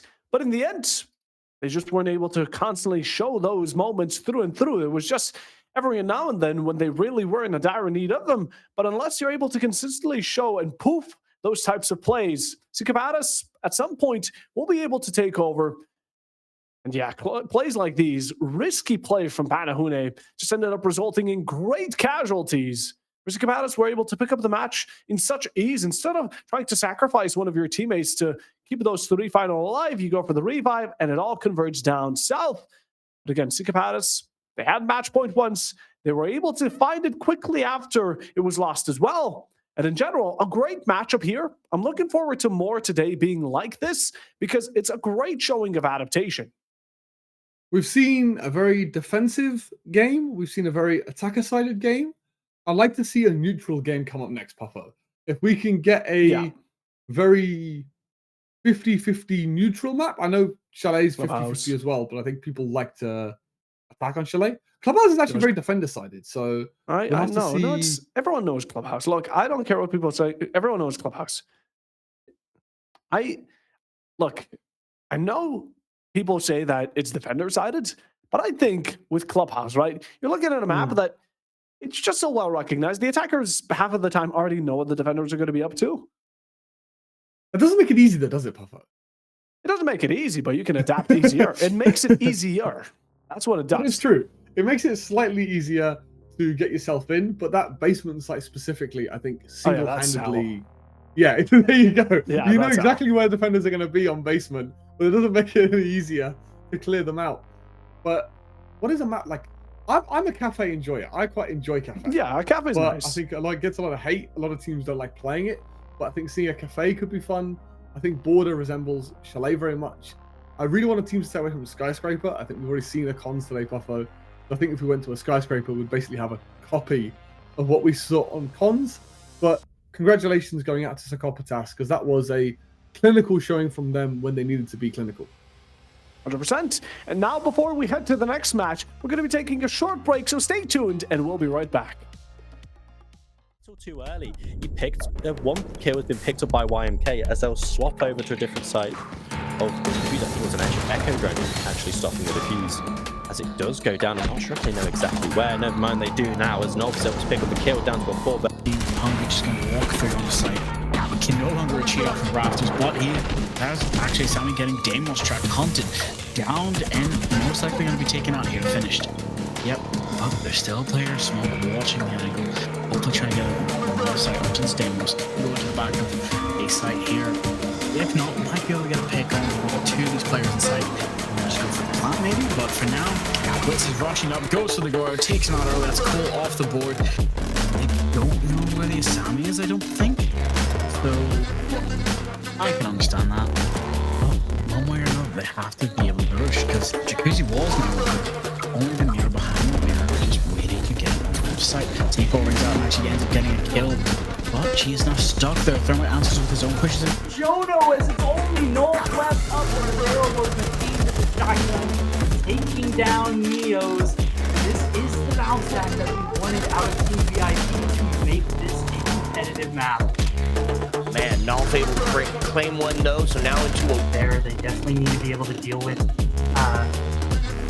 these different operators, but the plan is going down early. Blitz is getting that case down. Alright, falls on the Dokebi. The case ends up going down. Layler finds a pick onto Neos, and the Blitz is just out of the room. Less space and even more things they're gonna have to worry about, and that is the danger now. 30 seconds left into this game, but slowly but steady they need to go in as the plan's happening on side. Vision has been denied, kill has happened as well. Back down to the advantage from the side of Region. Off the end of the ball, Blackbeard bounces the C4 off his face, keeping him alive luckily, but also pushing this player out. Nesming, if Warden is still there, but Blackbeard does get his own kill in the Marits, but is shot in the back. But Smiz is there as well to also take out Oral. It's just not working because they do not have time. This 30-second minute will come out to bite them if they cannot get those kills to start swinging. But here we go. First one, Valkyrie's tied but not finished. Another one coming out from blue. Striker does go down. There's two players in blue. Flash swings and gets Damos as well, running it out. for the last 30 seconds, Packard needs to get this hit down. Otherwise, we can walk up from this. The way up the stairs and weapons, but this round is almost over for Oblivion. He's able to pick up one at well taken. Jono takes down Hungry. This smoke is not going to be a factor as long as this Warden has his ability up and available. The C4 not quite going to come out yet, but Rexon on the Nook, able to find two, as Voltan does manage to find one, but Hort quickly trades out onto Zera. It's just too much to handle. As Eli finds another, it's all going to be left up to Merrick on the Legion. Has to manage to find all of these kills, all 5 of the kills. The case going down is the Dumine going to be able to stop it. It's not going to be able to find it as one kill comes through, but Ryan. It's going to be very difficult for Shaker. 30 seconds to go. You've got to keep in mind this clock as well, because as it becomes push to shove here, this thing's going to become very difficult here for Valorant as they try and stick the plant, but the cover gets taken down. But here's Avon to make sure it does not, and it's a triple threat. With the castle barricades, surely this isn't what locked us out of sight. Luckily the canopy was coming in, but this is the flank line. This is the flag that needs to be happening. He has been with Storms, will find it first. He's looking for more. Be taken out though immediately. He's going to be shut down. 25 seconds left. The main commitment from Kudera. They want to try and force these players out, try and get themselves to grass. try and get themselves some space, but are they aware of Sagrada inside of Janitor? No, they're not. It's a 3 versus 3 now situation, as he's got no choice but to try and send the blitz in here to do his job. Dynamite's going to do exactly that.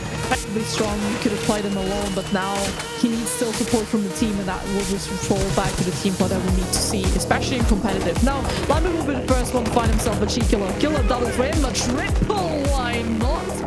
As he takes out 3 players. Agree. So Ward is still alive. Still in the bathroom. Any long angles here that are not their friends. No way. Oh, What is they're this? staring at each other. He's just staring at him and he doesn't even know. He could have shot and he would have found the kill. What? Just delay of those 10 threats and start us off quite quickly as Rogue will be taking that control of the killer. Now they're already in a 3 versus 5. And you're only 9:44. Wasn't quite able to make it and it gets shot out. So this case could be able to go down, especially with the flashes and the coverage. Jono on such low HP, no able to swing it and finds the kill onto Hungry. Where's the Azami? To get this push underway. Questioning choices, but now the support from Hatch is going to be able to pick up first as the pushing backseas goes quickly punished by Logi, and now Forever's dropping down behind the shield. Pulse is able to pick up the second and a third. All of a sudden, Seafounders are back in the lead. We're back. We've got our next game ready. We weren't gone too long. Hopefully you guys are still with us. And we've got UAIM versus Myth. UAIM have not been having a great day. Papa Bob, we're back. We're going back to Chalet as well. And what are your high hopes for this game? Well, I'm hoping for a good match because this is a Capadas. No, then I'm looking at the previous match. I'm already forgotten. I'm a lost hope. It's UAIM and Myth Esports. This is huge teams. Myth are the only team that actually beat GK in this entire playoff. So, you know, this is a really hype match, and UAIM are also a really up-and-coming team. So, honestly, I'm excited for it. Well, let's take a look at the maps. There's nothing really much to look at because as we said, we are going back to Chalet. Hopefully we get another Prag Fest, the same as we saw before Puffo, which should hopefully give us some great Siege to watch. Gonna hopefully give us some great Siege to watch. Hey, Chalet, not much of a complaint. Yet we get to see it once more, but hey, if this is where the teams find themselves most comfortable, then so might it be. And I do believe both the teams are already somewhat ready, so, you know, I'm starting to feel that we want to get into this action as soon as we possibly can, because, hey, Myth are a fantastic team. Like I said, they might have been the only team who beat GK. They're not at the top of the leaderboard, though, and UAIM are quite close to them as well. Both of these teams are excellent. And now we're taking a look at the stats here. Eli, Zach, Dynamite, Arkady, and Tridley here. And with the top player being Dynamite with a 1.25 KD. And there's a new addition to the roster as well. You'll notice Nixon is no longer here. He's been replaced by Zach. So we'll have to see what impact Zach can have on the game. So a new addition to the roster that Myth have picked up. Let's take a look at UAIM, and then we should be basically ready to get into the game. 100%. Shadow, Smith, Siri, Cafe, and Nillar, with Smith being the top with a 1.23 KT. Okay. He is cooking, but like our game is good to go. So without further ado, let's get into game 3 on Playday 9 of the Voltage series. Game number 3, UAIM facing Myth Esports. Both teams, again, all the teams in Voltage, there's so much hype around them. We've seen them in Open Quals, we've seen them in Voltage, ELC, you name it. They're all around the T3/T2 circuit scene, and they're ready to battle it out, duke it out once more on Chalet. And now the bands. We get the drum roll going. Amguns, what are we thinking? If we go with normal bands, it's going to be a Shield and a Zami. We've just seen how the bands go, but I'd like to see some of the bands we had earlier. Get a Grim band in there, get a Ying band in there, get a Bravo band in there. There is new outsider bands that have been rising in popularity, and we get one of them. We get the Grim, which is nice to see. I think a lot of teams are realizing that he is crucial to a lot of executes, so it's a good idea to get rid of him off the board to make it harder for teams to break down some of these sites. To make it a bit more difficult, the K there will follow as well. And now onto the second bands. I wonder if any shields are going to be coming to us, or maybe the attack is going to be leaning in a bit more towards this utility removal. Nope, the Blitz and Azami are there. Honestly, not much of a surprise, but hey, we want to play the save game. This is a strong match. Both these teams recognize each other as the threats they are, and Eli already playing the mind game by booing his opponents. He was not happy that he's not able to play the Blitz, and I rate it. I feel like Blitz is extremely fun to play. You can get really up and aggressive in the face of your opponents. And obviously when you have the backing of your team as well, it's almost like a get out of jail for free card. If you find yourself in a bit of a tough situation, you just shift W with the teammate behind you, and you can open all sorts of doors. The first thing I've noticed about this defense though, Puffo, reinforced the wall the opposite way around. You know the tech behind this, Puffo. Guns, you're putting me on blast. You know I'm not the brains of the duo. For anybody else that's also wondering why on earth this rotate is on the opposite side of the wall, it's because of the big window. If your opponents are going for the solar take, it gives you more room to position yourself around the desk, the hold towards solar, so there's no angles available to you from the big window side. So it's just a preference thing. I completely mixed up the question. I What did thought you you think were I asked? asking me.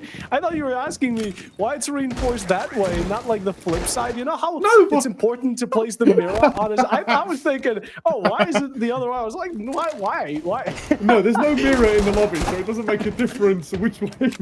I know. That's why I was so confused. Oh, And this is God. why we leave the play-by-play thing with our This is why I'm the screamer and you're the explainer. But yeah, on number one. We're taking a look at some of these lineups here, and we're already seeing the line. Now, why is the line very popular here, Amguns?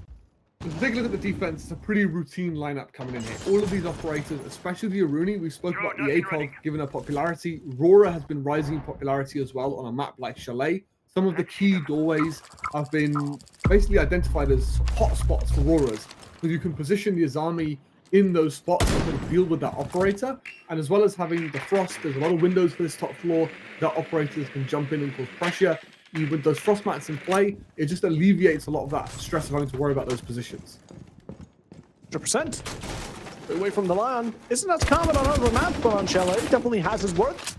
And now the first initiation between Shridley and Siri goes one way. A bit of damage. Again, not much, but it's going to be mid looking to advance off of this bottom floor. Try and find any kills up from above. Flashes out could be indicating a possible push up onto the stairs. The Buck is making headway, but it doesn't seem to be spotted. All the support from Smith, able to keep his fellow comrade on mezzanine here alive, and also pick up a kill. Possible second here already being revealed as Shridley is spotted, but same goes for Nil. C4 chuck shot out mid-air. Good aim and accuracy. Precision here from Shridley, making sure it doesn't go astray, but Smith has been going off the charts with the second already. And Eli, though, contesting. Again, this library stairs has been a death sentence for some of these mid players. And it's a nice bit of midpoint equalization. We've lost the Buck, so we can't go below and do any verticality inside of Kitchen. But I think UAM are going to be very happy with their setup. They had all sorts of lines of sight set up to counter the entry of Myth from that top Mez position. These lovely lines of sight all the way from Mez down the hatch. And now it's about the sight.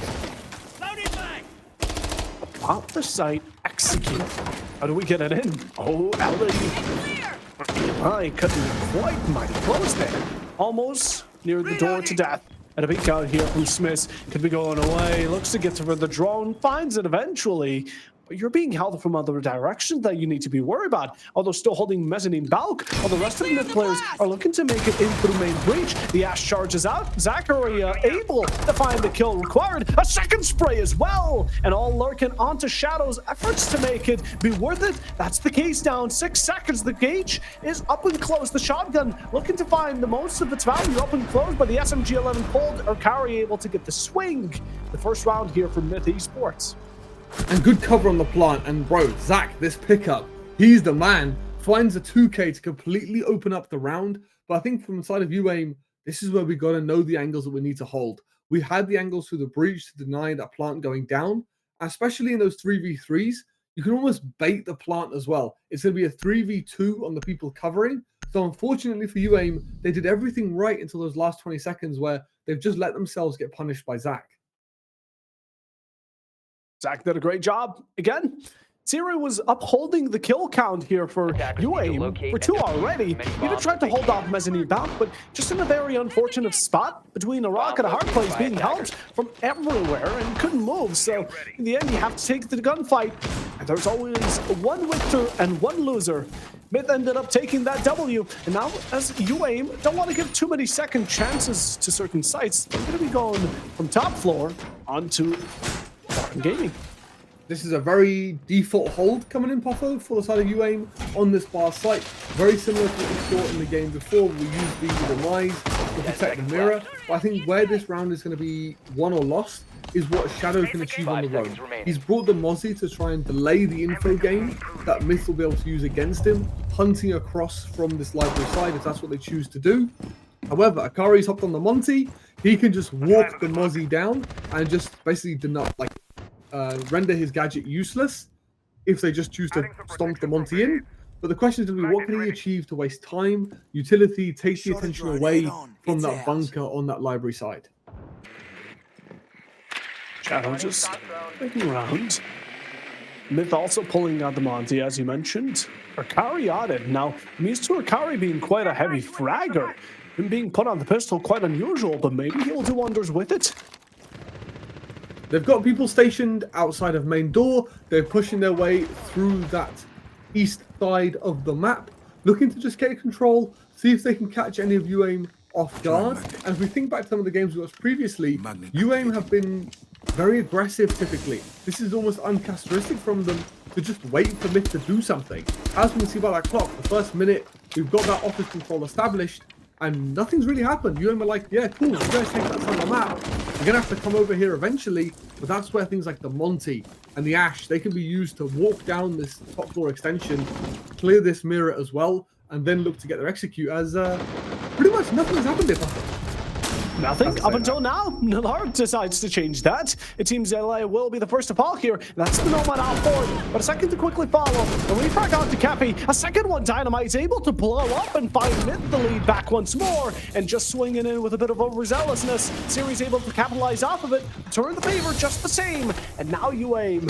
Not in much of a struggle, but utility starting to get diminished. The shield is out as well, and the rest of the team from Myth are starting to push along those lines. They know top floor is clear now. They now have this top floor control. There's nobody extended towards that top library position. But if we look, there is now no drones left alive. They have no info other than what the Monty can provide to try and force out these players. They still have a Nitro and 2 impacts in pocket to deny this plant if a hatch drop does come in. So this is where Myth, they need to decide. They've got no utility left. A couple of these charges if they want to try and open this mirror wall on the bar wall, as somehow we missed the melee, which is interesting. But as that clock ticks down, Monty's going to need to be the one to dictate, this is where I want to go, this is where that kit needs to go down, this will be the opening. Trinley seeking out if any openings in the wall could reveal a potential witness, a potential victim. Well, the player on blue here going to be a huge opportunity here that just goes down. Trinley able to find that sense. Expect him there. Zakaria with a second as Niller is now lost and all down to Smith's hands. Able to find a couple of shots, but Monty a bit too close, and Arcari just quick enough with a pistol whip. And finds the final, as now the attackers are going to be claiming it once more. And right now, Myth are doing a good job. And that round would have completely turned on its head if we just got to hit our headshots. Like Myth right now, their aim is warm. They are feeling themselves. The confidence is there. And it's just helping them win these gunfights. I'm going to win them. Right now, again, Myth have been going in with pure confidence, but they've been able to kind of synergize it with a bit of strategy as well. So in general, they're playing by the book how they're supposed to. UAIM, on the other hand, might get affected overtime if they're not going to find a breakaway through it. It's currently 2 in a row is going to be great this year. With the attacking side as well, they get one more and they're already secured. They've already secured the quota that this map normally expects. And the other thing from UAIM is it seemed like they almost got bored. Like they had a 5v3 situation and we've seen 2 players almost flank up towards that Mez area straight into the opening arms of Dynamite. When you have that 5v3 situation, you're not the aggressors anymore. One, you're on defense and you have the man advantage. You don't really need to be going hunting for more kills. You can patiently wait for these attackers to come to you. So I think UAIM, they're going to be kicking themselves a little bit after that last round. I'd be feeling shot in the foot, but hey, right now, UAIM, what matters most is that you keep the mental going. Don't let this bring you down too much. Get adventurous. Start testing out what works against Myth. You've seen that 2 rounds, it hasn't gone the best, but right now you're going with a quite default roster lineup. you want to consider it. Well, Myth have been going off with some interesting picks as the Glass is going to be showing his face once more. They've got a bunker position set up in the bathtub as well. This is almost their signature strat, is fully committing to holding this bathroom position. But you can just see Shadow here. He's looking to get aggressive. He knows this is going to be a solar over. They've spidey senses tingling. Let's get aggressive. Let's make them uncomfortable as they set up for this solar execute. Curry jumping in, following towards the Dokkaebi. Going to be allowing Zakaria to maybe have a bit of a move on from where he's been standing for too long.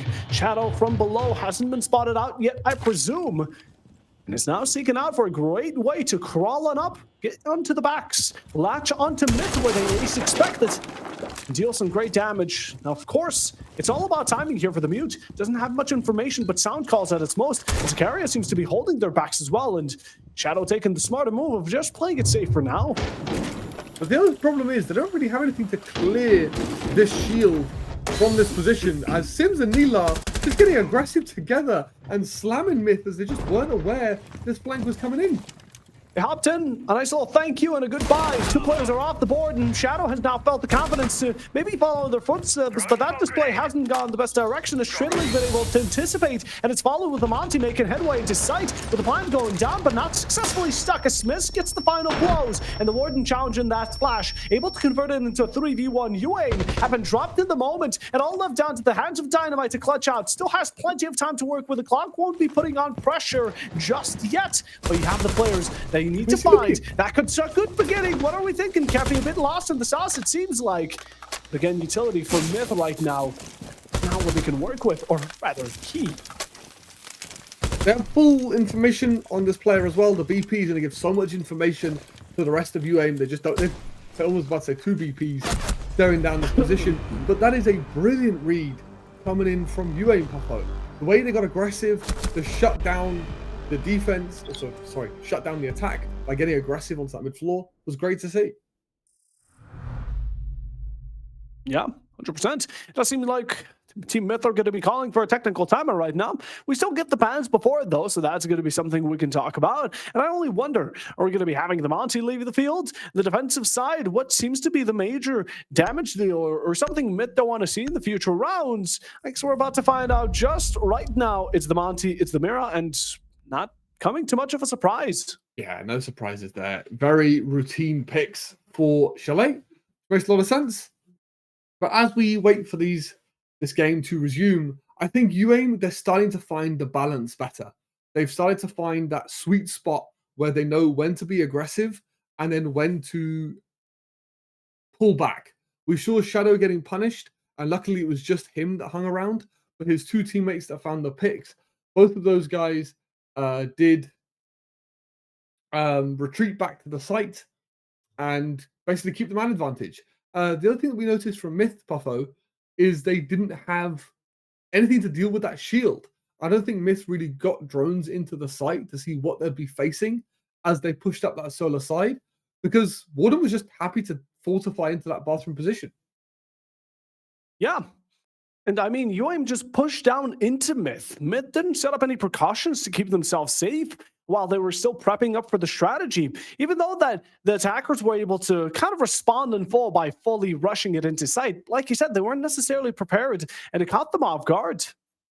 Myth had the right idea. They thought there's two guys flanking. If we hit the site now, we might be able to find less resistance on the site itself, but didn't really manage to make anything of it because of that Warden in that key defensive position. But Myth right now, they've got a great start off to the game, and if they can keep building on this momentum on their attack, they should be doing well. But UAIM, they've shown a lot of promise as well. If they can just stay disciplined, it seems like we say this every week about UAIM, Buffo.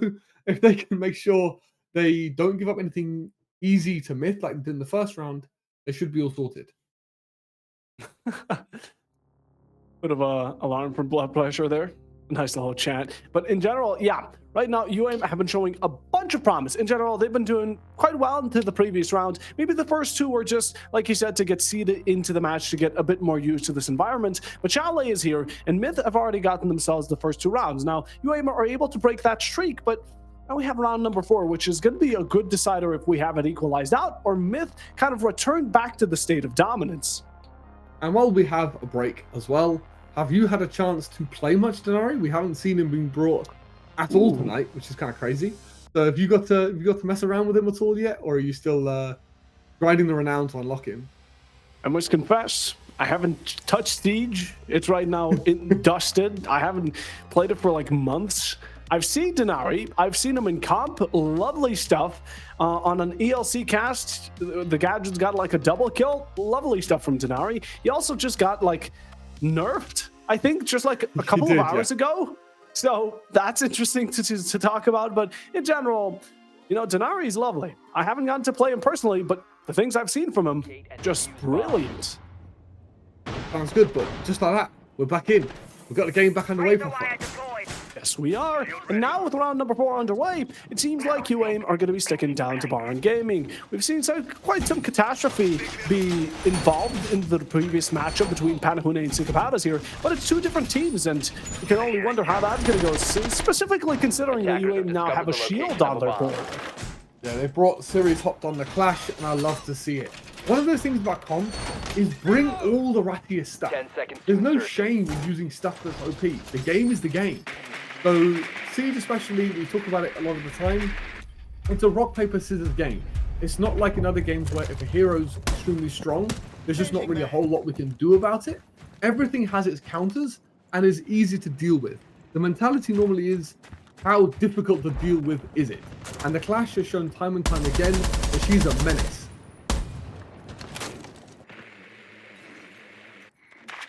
I'm really interested in seeing where this is going to go. I mean, we have a Ying right now. This could go either way right now. I'm hoping, I'll be honest, Damn Guns, I'm right now kind of praying that mid go for a rush at some point. I don't know why, I'm just hoping. Like we saw in the last game, right? Get the sense wall going, just full send it, try and catch your position off guard. And that's where Akari on the Ying, they've given him his fragger rollback, put him on operator he can be aggressive with. He might be the one to instantiate maybe a mini rush, right? It's not a full rush, but maybe you've spotted an opening, you can get some Candelas out and start forcing out some mistakes. But currently this Clash just posted up in the middle of Piano is providing the biggest problem for Myth to solve. We're going to go about solving it a little different way. I mean, we have those Nomad air jab short, but you don't want to reserve them for a possible late part of the round. Well, the Yin Candelas, same goes that way. These are execution operators you might need to offer up, or simply just rush down the Clash. But then again, you'd be met with her teammates, and now you got to be taking a couple of risks. And it's like the office extension. How much time can you waste before Myth figure it out? They're getting the office all open. This is going to force the Clash back. And now you've got a double shield setup here on top blue. You might be able to clear the actual deployable shield, but that Clash, she's going to be able to juggle the utility. Unlike the deployable shield, she can pick the shield back up and just keep it alive. When it's in her hands, it's not destructible. So this is going to be a massive problem as the nades start to fly in, and they're very close to that Clash. Very close indeed. Not going to be able to find the shield. Not even the deployable one. It seems to have been pushed a bit too deep while the Clash still backs off. Doesn't want to play a bit of a safer game. They've wasted plenty of time as only rough 50 seconds here remain for Myth. And they haven't had much of an entry into the building, let alone sight, with the Candela still being used. And even Wamai's there to counter it. And they're stalling out now. They're trying to figure out how to deal with this crossfire from UAIM. And this is where from UAIM the discipline comes in. Don't give picks away, but as we say that, Dynamite's going to find one. The swing comes in here, Puffo, and here comes that push. Looking to dodge a couple of bullets. Dynamite gonna push another one down. And even though UAIM haven't been able to find too much value off of these gunfights upstairs, they've certainly claimed a lot of time that Myth now need to work their way around. But with a man advantage, you could go for a potential refrag or just overpressure some of these attackers right around the shield. Does Siri know about it? Yes, certainly so. But the swing is going to be there, able to find the melee. Although you have to make your worried a bit more about these other players, such as Shadow, dealing the true damage. Look at Myth being stalled out for so long. What are they going to do? Going through the fireplace. The plant is being stuck on through halfway. Can we find the kill? That's going to be one for Eli. Nilar falls, but the C4 blows them back as Smith makes it out the most when it matters. Final few seconds, and just before it's stuck on through, it's a half-court shot, and it finds its value. Didn't realize Kobe just entered the lobby as Mute throws the C4 from downtown to shut that push down. And that's the composure we wanted to see from UAIM, Puffo. UAIM decided we just need to hold still. We need to hold strong and wait for Myth to dictate how this round is going to go. We don't need to be the ones to aggress here. We just need to hold ourselves, and they must have had the conversation going, I've got the C4 in my back pocket. I can wait for them to come into sight. And the smoke made it obvious as well. When you only smoke literally the doorway you're trying to plant in, it telegraphs for the mute to be able to throw that C4 out. So I like to see the patience this time around from UA. That clash also was an absolute menace on the blue stairs. Trying to use the shield to counter the shield didn't really work out for the Ying, but she did her job. She held the flank down for her teammates to work and execute, but the defense had the time on their side and the utility to be able to deny that plant. Yeah, single boom goes unnoticed, and all goes away as now UAIM are able to catch up to Myth's score. Now it's more a bit of an EQ game. Myth had a lead. This is similar to how it was with Sukapatis and Panahune, and as much as I don't want to dwell into the past, if it goes this way as well, Myth might be able to reclaim it at some point, but they still have to make at least one round of this attacking side work. Now, if it's going to be this one or the prior, it doesn't matter, as long as it's one. This is where UAIM, they're going to be looking for the first time to take the lead in this game. They're looking to get themselves a couple of rounds, take that 4v2 momentum into their attacking half, as Bandit easily drops down below, back to the site, to make sure there is at least somebody hanging out here. And I think Myth have decided, no more funny business. Let's hop on a shield, let's take the control that we need from UAIM using that shield gameplay. We saw from Psychopatas in the game before just how effective those shields can be. Tracks deployed. 100% we did. But from the gridlock, Myth looking for the long run. Eli already claiming ground with each footstep as the Blackbeard advancing towards mezzanine.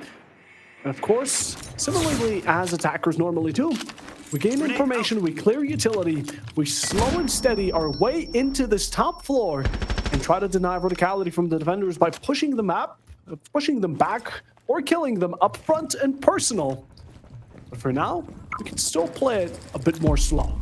The biggest challenge right now is how do we get the wall open. We need to get off this wall open, or we could just shoot them in the face, just like that. As Dynamite is going to kick things off for us, a lovely shot from him onto Shadow on the complete opposite side of the map.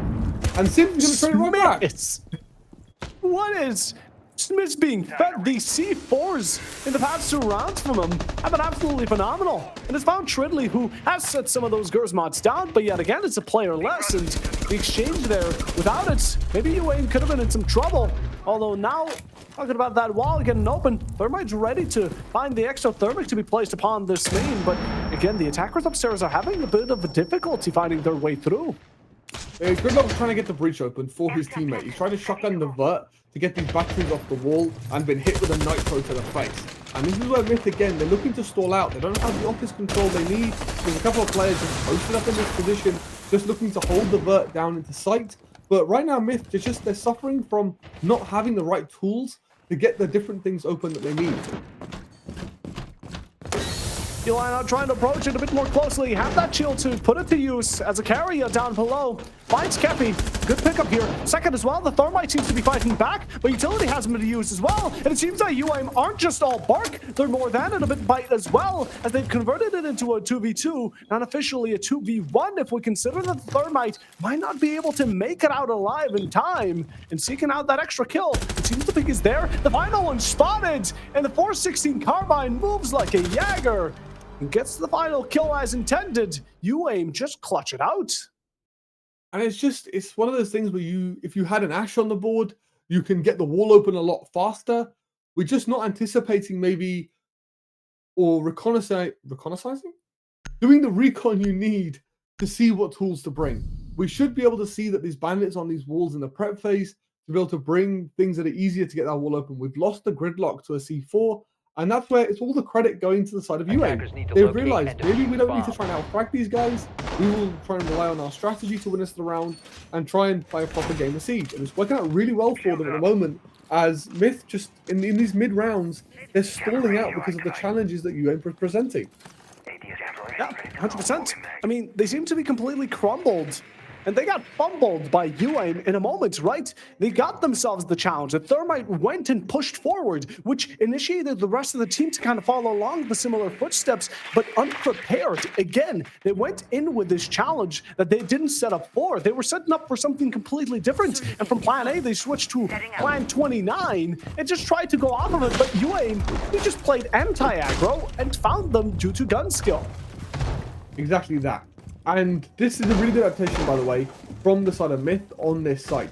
You remember last time they didn't have anything to clear this bathroom position. They now have 2 sets of nades, which they can toss up into this area. And you'll notice the ADSs are sort of behind the shield. So if they can toss one like in front of the shield or send some burn up, we have 2 sets of flashbangs as well to sort of basically nuke this position. If we can get everyone in position, a couple of guys below, a couple of guys in the window, we can basically hit this guy with a nuke from space to try and clear out the bathroom position that gave him so many problems last time around. Really playing cat and mouse with Shadow down below. Wants to tease the mute player. Speaking of which, he's been teased quite correctly in the right direction as well, as a carrier is just waiting for the right moment, following in, trying to get the drone refrag, but ends up finding more value as the mute hasn't even cleared out anything. He was just sticking around waiting to find out, and he found out all right. And this is where Warden is going to start to get hit with all this utility we spoke about. And Laser flying. Oh no, he was back at the bathtub. Oh no! The car from the window was there as well, so either way he was going to be a dead man, and that's the adaptation that makes Myth the dominant side player. 100%. They just chucked a couple of flashes so the ADSs would burn out, and then the nade, no timing on it, can't move, window open, so much preparation. As long as they follow the plan they set in motion, Myth can definitely thrive. Tim's is on a long angle here. That Rooney DMR letting him hold these absolute filthy angles in towards the Solar side. And this is where, with the man deficit, you aiming to try and find a way to deny entry for Eli to get this bomb down. But with Deimos below, he's going to be able to just push all of these players off these key angles. You can see all of them scared to sit anywhere in office because of how soft the floor is down here. They scatter in fear. While Myth still play this vertical, they don't even need to contest them on even ground to make it a challenge. But look at Tridley stepping it up, finding 2, that's a down as well, and leaving it all down to the solo deal. Miller denies the flawless, but is that where it will end? Still has 4 more. Able to find the double headshot, that's going to be the triple. Miller only needs the low and very injured Tridley, a single bullet to him, and he's left in a 1v1, but will Myth allow that? Information could be there. He has a bit of a sense that someone's looking around the corner, trying to find this long angle, and it's Zerkari holding him in sight, going for the plan. This is the perfect situation we've been set in as the Jaeger walks into the crosshair of Zerkari. Such plausible moments, yet the setup from Myth, just a bit hard, too hard to break through. That's going to be a 3-3 split, although a bit too close. They had a bulletproof staring at the plant cover as well. Yeah. And he's just walked past the window. So not sure if the comms were clustered or what was going on there, as they had full information that that's where the last player was. But hey ho, maybe they were tunnel visioned on denying the kit. But I think both teams, as we said, very happy with a 3-3 split. But UAIM are now going into the preferred side for this map. 100%. Hey, Amguns, I know you're going to be absolutely shocked by what I'm about to tell you, but Monty's banned. No way! Who would have thought? What? Oh my god, even I'm shocked. Yeah, I didn't know. Who would have thought, man, that this would be what's going on? But we have another Bravo ban. This extremely popular ban coming in for the attackers, as it allows us to use things like the Malusi.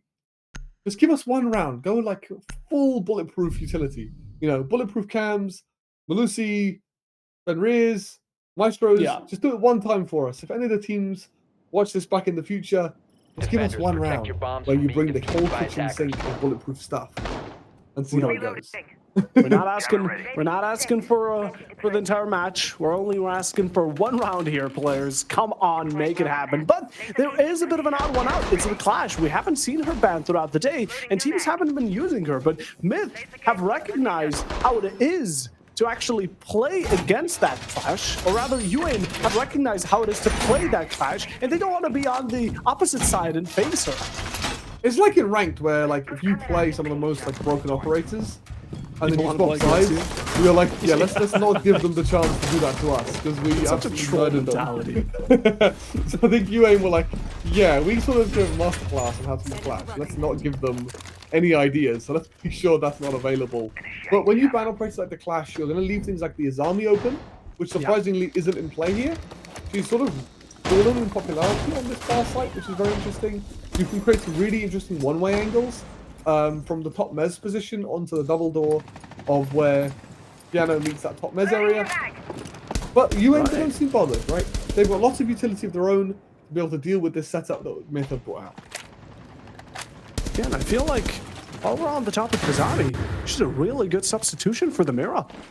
She really is possibly the second best here, but you got to be careful of other things besides the utility itself, because Dynamite's really dangerously close to this mezzanine window, just holding it with the L2.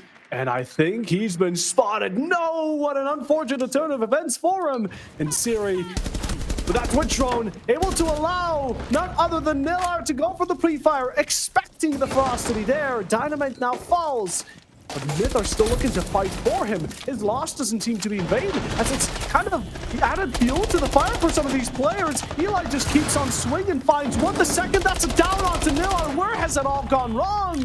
Myth are fighting back at its full. Kathy with a long-range angle, and Siri outplaying the two players on this top floor. And the Warden quickly to follow on after, leaving Tridley in a 1-against-3 situation. The C4 there out of desperation. You had no clue about the whereabouts of these players either way. And now you just hope that they're going to peek into that SMG-11, but it doesn't have the bullets to suffice.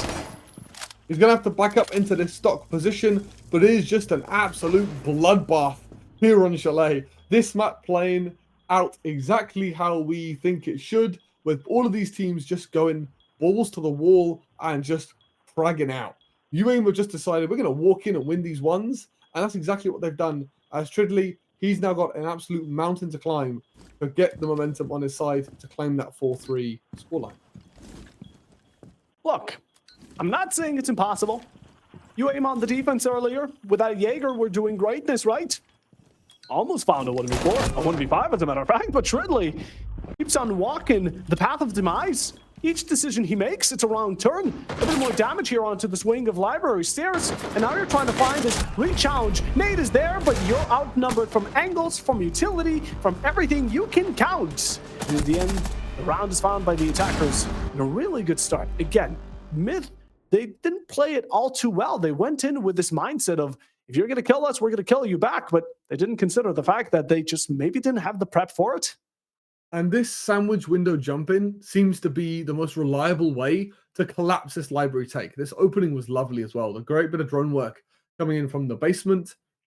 But when you gear up to take that library side, you can shoot your guns, cover the sound of that sandwich jump-in, and that's what lets you collapse that library area and get the kills rolling. I think it was a Nomad that jumped in on that round, and she did a phenomenal job to help the collapse onto that top floor, and I think Myth just didn't see it coming. Yeah, 100%. I mean, Myth weren't expected of it. And again, they just swung on back with the hopes of maybe finding a couple of shots here and there. But in the end, it ended up going for a refrag game. And since you were the first to fall, in the end, of course, it was going to be UAIM who kept it up a bit more persistently. But look at the way UAIM took it. While Myth were going in with these solo swings, okay, so he got killed from there. That's where I'll swing, right? UAIM, they took up mezzanine stairs. They took out fireplace. They had themselves mezzanine window. They were outside piano window. They were jumping into library. The amount of angles they established for themselves there just makes it an impossible fight to win here if Myth are just tunnel visioned onto this one kill and way too focused onto the kill feed itself. But hey, that's going to be their decision, and they're going to need to improve upon it going further. Right now, we have a bit of a technical pause. We're going to get it solved in just a moment. But Amigos, this has been a really exciting match. Similar to previously, Chalet is bringing us some bangers here. And the thing I want to really highlight about UAIM is they slowed down. A lot of the times that we've watched UAIM before on a Monday, not that they're playing different on a Wednesday, but here on a Monday when we've got to watch them, they generally just full sent it. Especially when we watched that Lair game, they would basically just go, we're going now and we're gonna send it. We're just gonna full send it, we're gonna get in the face of the opposition. And when they had the advantages, they didn't slow down to think about, okay, now that we've got the advantage, what's the best way to capitalize on it? But to compare that to what we saw in that round from Chalet, it's a 3v1. They know the mute is stuck around that storage area. So let's completely take the blue Ivy side of the hallway and basically have all three guns up ready to take that fight together. Too often we see people taking a 1v1 early or just swinging without like communicating with their team where the rest of their teammates are. They had a guy on blue door, bar door, and the mez door, and then tossed a nade to force the mistake out. So that composure to realize we have a little bit of time, we can really be patient and make sure we take this frag is a really nice improvement to see from UAIM, because there was a time where they just went full send and were losing rounds because of it. 100%. And again, right now, as with the technical pause has been there, I do believe we're ready to send it on back shortly. And I mean, this match has been, like I said, has been really great. We've seen both the ends, as from Myth, as from UAIM, they've been improving over time, but there's just been slight moments where retention is kept, and that tends to lead to mistakes. And of course, now Myth, not in the lead any longer, is going to be allowing UAIM to start closing in on that match point. As this second half is where things get a bit more risky, right? You can't allow too many rounds to slip on by, because then one of the teams all of a sudden is going to be a round away from victory. And it's only the first round of the half as well. So UAIM have managed to crack that bar bomb site first, which generally is the most favorite bomb site across all the teams. It's that one bomb site that you generally see across every time you see Chalet, because it is generally one of the hardest bomb sites to attack because of the crossfire between Blue and Mez. The key thing that UAIM have identified and what's giving them success is to isolate one half of that crossfire. If you can guarantee that your team are fighting one of the two angles held onto you, and you can isolate away the other angle, that's how you can get success. But if you look at Myth, they've doubled down on holding this crossfire. They've brought the Azami and the Fenrir, which they didn't have last time around, combined with the Malusi and the Brava ban, should allow UAIM, or should make a lot more of a challenge for UAIM to break down this crossfire that they broke down so easily last time around. Starting shock We don't see the same playstyle from Myth.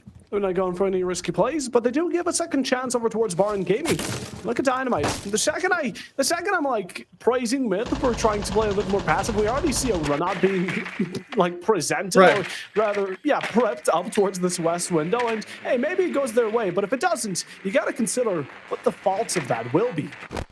I think he's looking to get aggressive when he's told by his team the run out is there for him. By prepping it early, he can go off of his info rather than just randomly sending it out the window. You can see here UAIM, they're comfortable just to send a couple of players straight over towards Library double as well as Mez double and just stack up for much more of a direct take this time around. So they're keeping this on their toes by changing the strat completely. On their toes. There's that happening, Zakaria, a bit scared. Bit of damage from a bullet, but where did it come in flying from? Millar's waiting for the great opportunity for Akari to maybe swing out a bit more than he'd want to. Right for his gun. We do see the Izami in display now as well. Grimpy's revealing his location, and the Russian from Smiths does have the perfect opportunity, but it's the support of Eli that will keep them both alive for now. Serious efforts put into work, able to get Tridley in return. Mid though, over pressure, don't expect such aggression from the attacking side. They are able to return it for one, but the duality of UAIM just keep it within bounds of their own lead. As now Dynamite and Zakaria are going to need to hold on their own, still trying to play aggressive. The don't give me call going to give out that sound call that once close on by. Do we go for the swing? The flash will be there in return to keep you safe. But for now, UAIM still have no case. They don't have the ground they'd want, but actually no, they have it all. Myth have given it up. They have complete top floor control here. Now it's just about, again, reset and figure out which is the easiest way to either get this kit down or hunt the remaining missed players. You saw Dynamite lurking towards those bottom fireplace stairs, and you can see UAIM, they're very worried about this basement lurk. It's a very common thing to be worried about. It looks like they're just going to try and hit the site direct, as Dynamite is just deep in basement here. Seems like they have the clues. Another triple is thrown down here to hunt him down, but he's going to find the first, but Shadow's going to find the second here. With VX here, Dynamite, can we blow up once more? Plant is going down. You spot yourself on one of your own opportunity that could lead you to deny it in time, but the swing isn't there in time, and Siri just gets the perfect timing onto Dynamite. The second the run is initiated, you're able to get the correct swing. His back is turned to you, attention away, and a criminal getaway as UAIM now 2 rounds ahead of Myth, already starting to turn this into a bit of a sprint rather than a marathon. And a really good attack. Again, early start, the way they respond to Myth's aggression is pinpoint. Yeah, Myth had that triple crossfire set up on that position. The only small criticism of UAIM is why we sent the Capital on his own into Library. And with the diffuser as well. Yeah, just like the idea was great. You know, use the Grimbees to put some pressure on that player and try and isolate that flank. But like using the fire on the Capital might have added the pressure and maybe saved your body. So UAIM have done a great job of going together, but it could be even better. It could have been. It could have been.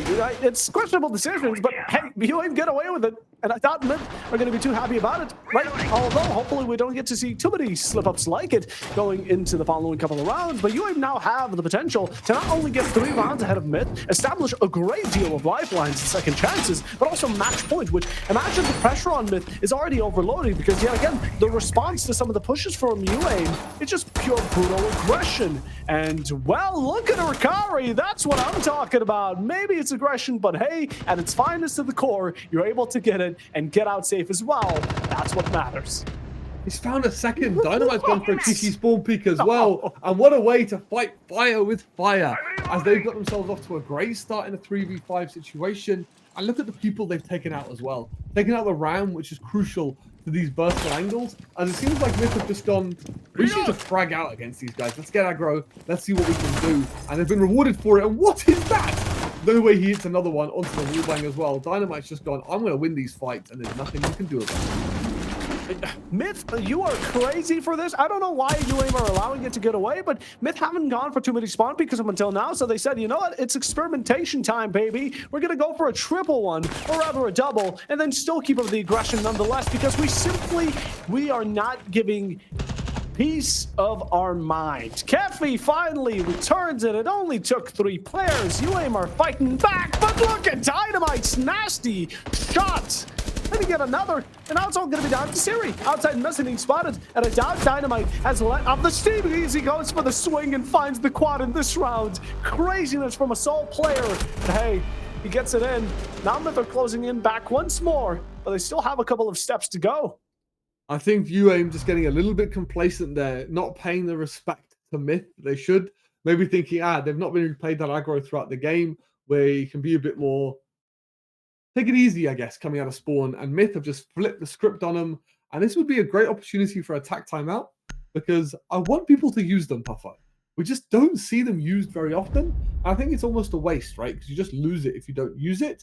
And especially after a round like that, where you've been slammed pretty much outside the building, it's a great time to check in, because if you win this round, it gives you that 2-round buffer to claim match point, which just takes so much pressure off you as the winning team, or the currently winning team. Yeah, 100%.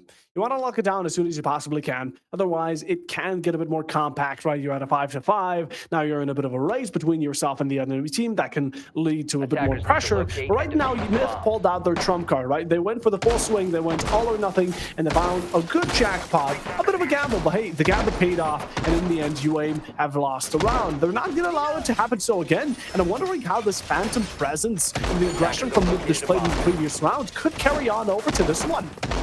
And the biggest thing I've noticed to give them momentum in this round is going to be the Cade to Borrow combination. Cade was banned out by Myth when they were on the attacking side. UAIM have left the Cade open.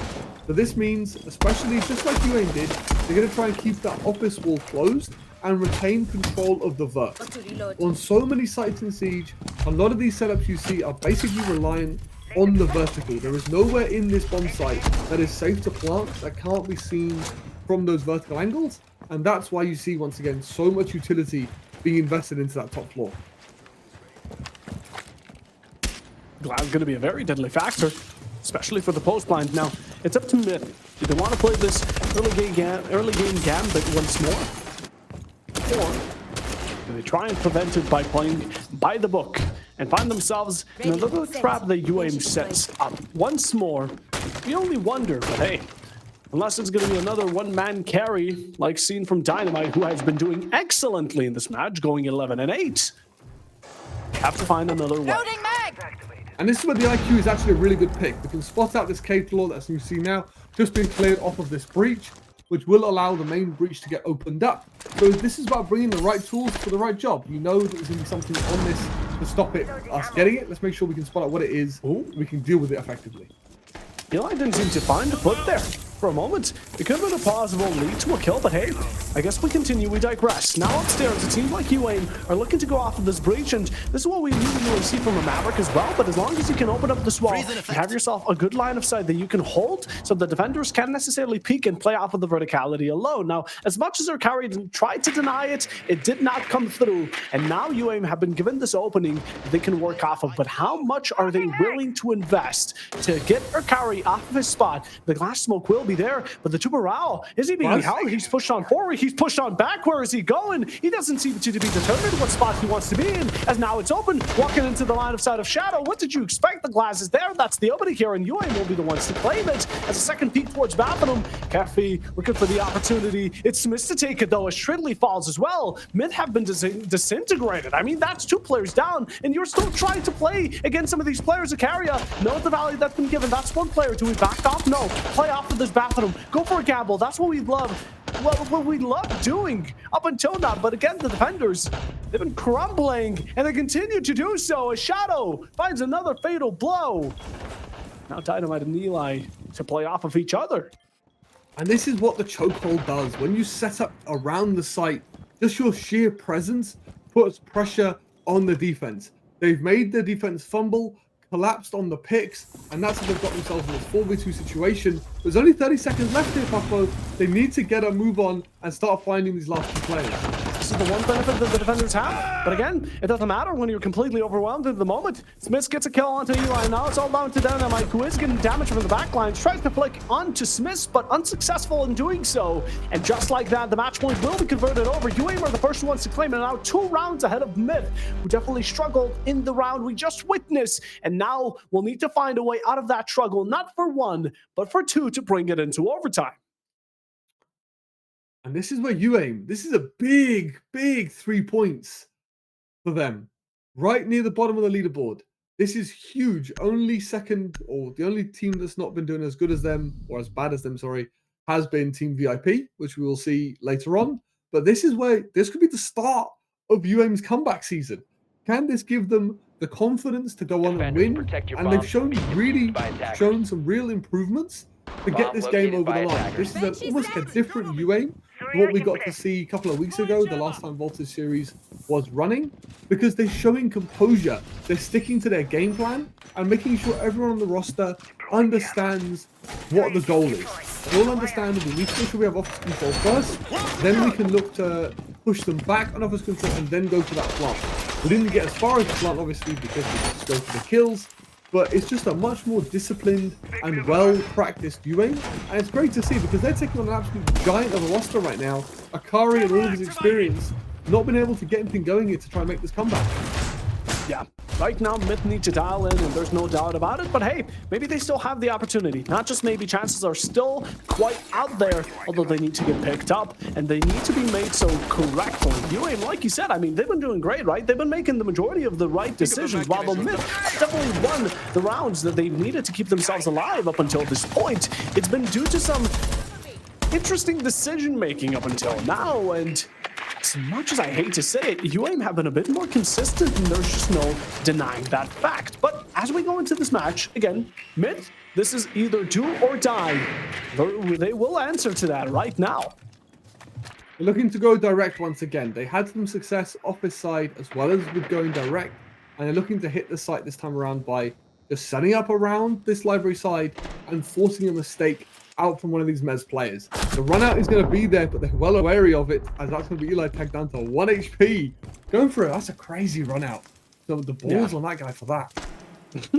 Ally, the greatest balls of steel, but hey, still can be chopped off. And right now, Myth have already lost a bit of HP on that player. They get the sign that maybe it's not going to be the healthiest of decisions, as Dynamite goes for another. Now, do we find value off of it? Hops right back on in. Spots that, you know, UAIM aren't going to be playing these games any longer. Now they know that it's down to the end game, and everyone's playing it safe. Everyone's playing it sound, jumping in, the flashes are out, and completely discombobulated both sides, as a matter of fact, but just going in. Smith's taking damage. Smith's getting damaged, and now Shadow returns it quickly. Mezzanino overtaken. That's going to be the window hopping. Myth, some of these players have resorted back down onto site and don't want to play too aggressive against UAIM because they know what these attacking players are capable of. Information is there.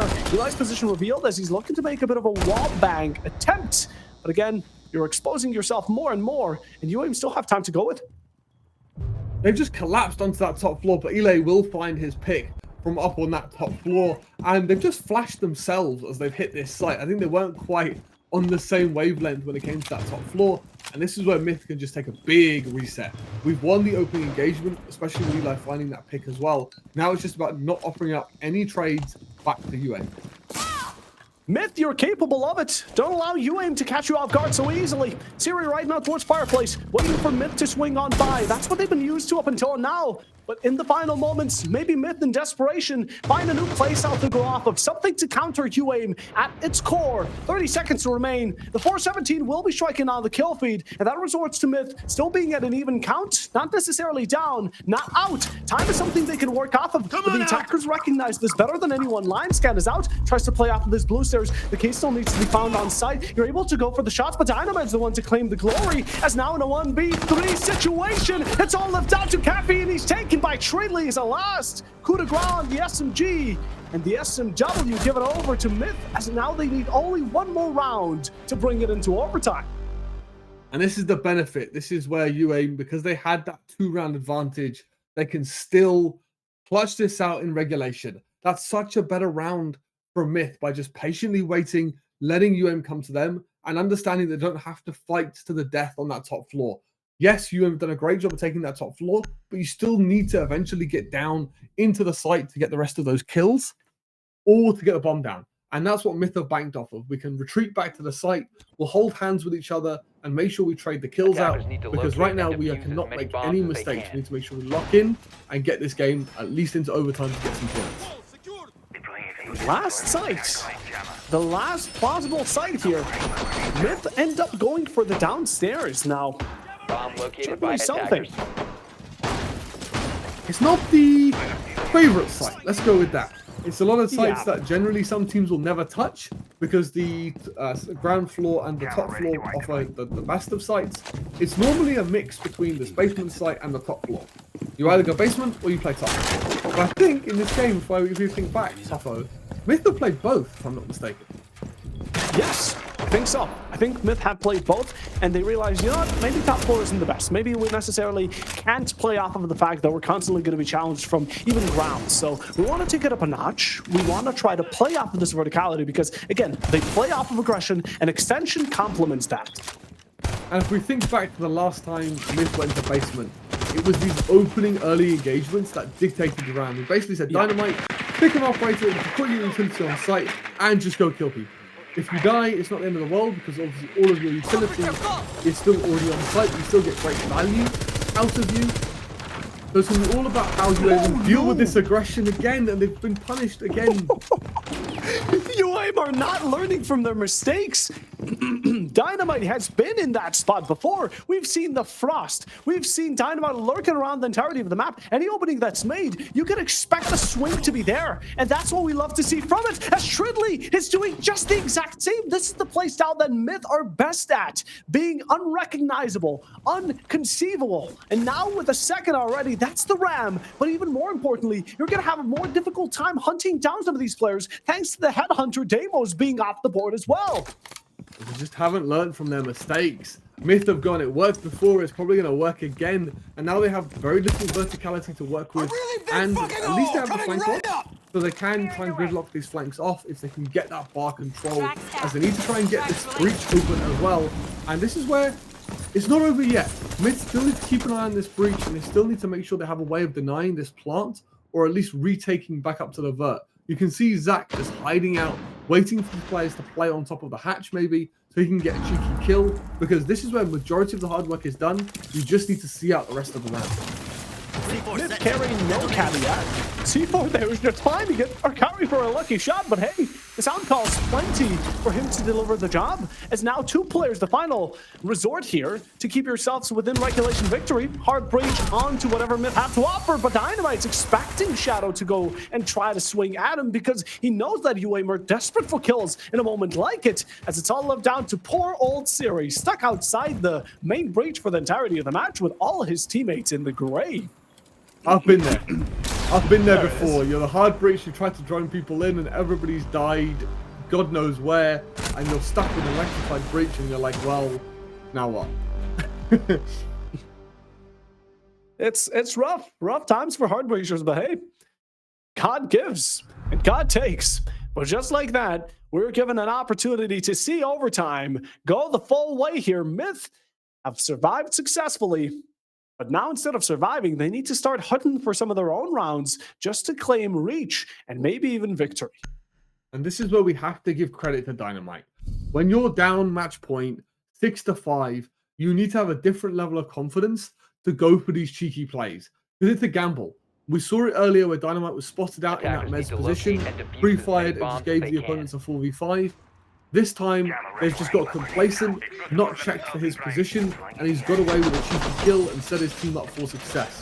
What I love to see about Myth is they also had another teammate actively playing that top floor with him. So when Dynamite ran away and they saw him running around the drone, they thought, we're okay. We've killed that one roamer has fallen off, but they've got complacent again and not checked that top blue stairs. And that's let Tridley find a second pick and just cement that momentum for the round. But UA, their attacks have been good. They're on the attacking. They have attack here in overtime as well. This is where they need to make the most of it to get these now only 2 points available instead of the big 3. Yeah. Again, it seems like we're really going down a similar path like Psychopathus and Panahuni now. I mean, we're 6-6. If you aim or Myth claim 2 rounds in a row, I'm just going to say it's been a bit of a mirror match. We are going for the exact same take, by the way. Look at UAM's lineup. They've got the same operators in the same place. They really want to make this main breach take work. At least this time around, they have opened up some other avenues into Trench, into Car Garage, to put some pressure on other parts of the map. Try and maybe distract Dynamite from popping off so much. And this is where the legwork's coming. They've done the right drone work this time around. Can they capitalize off it? Yes, they can. As that's going to be Zach this time to get punished early. Zach won't be around too much long. Tried to go for the Dynamite, but got blown up instead. That's the first one already in Myth. Although player down, still keep on persisting with his aggressive playstyle. A bit on the roam, 2 players. The C4 is there. Will it find it? No. A tiny amount of damage onto Nilar, but that won't be too much of a bother. As now they're still looking to hunt down Dynamite. Hopefully you've got him spotted so Keffi can begin the hunt. Definitely the Goyo, but doesn't want to take it. As Nilar simply going to be taking matters into his own hands with a second kill already for UA. Texting is active. Lovely shot coming in from the gridlock to punish this roam game, and they've finally learned their lesson. They've gone, we need to address the vert. We can't let these guys go unchallenged. And now it's the opposite situation. They've come out on top with the man advantage. Now we can use Sims, who's still alive this time around, to create the vertical pressure we need to clear positions like Connector, clear the breach, and then we can look to get that vertical. Once we have that vertical control, we can look to get the diffuser down. Heavy on C4s, 2 have already been used. Akari, the only one who holds it currently. Speaking of which, trying to contest some of this verticality. Same goes for Tridley, stepping up to these blue stairs. And attempting to go for a long-range gunfight, a bit more difficult with the weapon he carries, especially as UAM are prepped for any decision that Myth might want to take.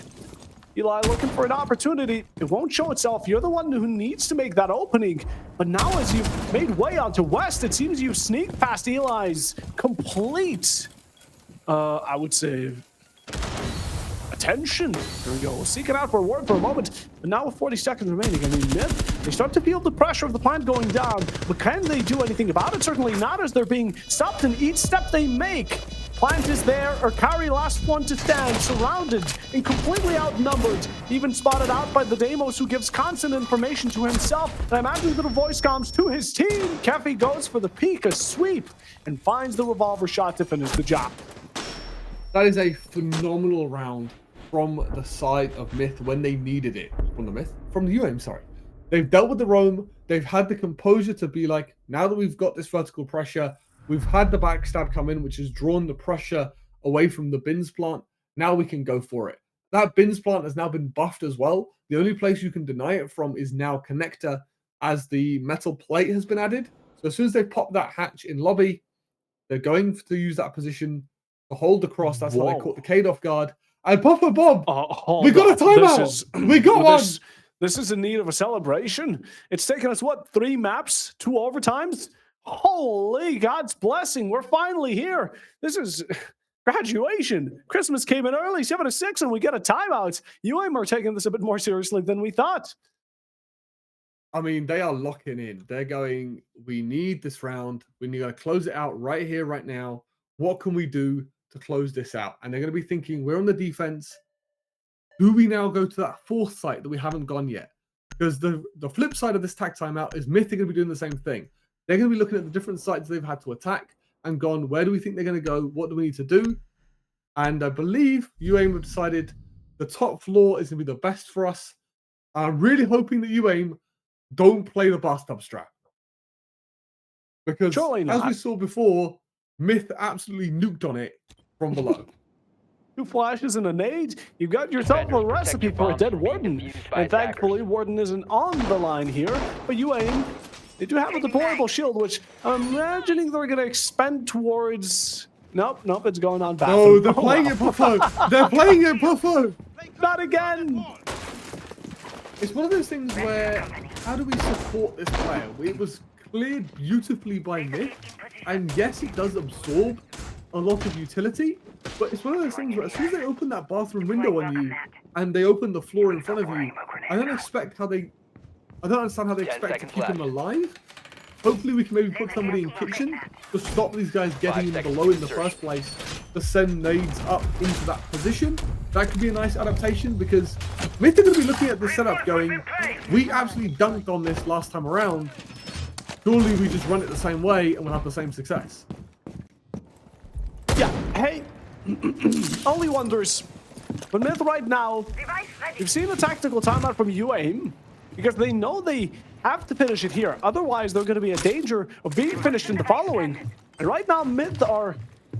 I mean, I wouldn't say they're stressed, but I imagine it's not the greatest of feelings knowing that if this one doesn't go your way, it might be over.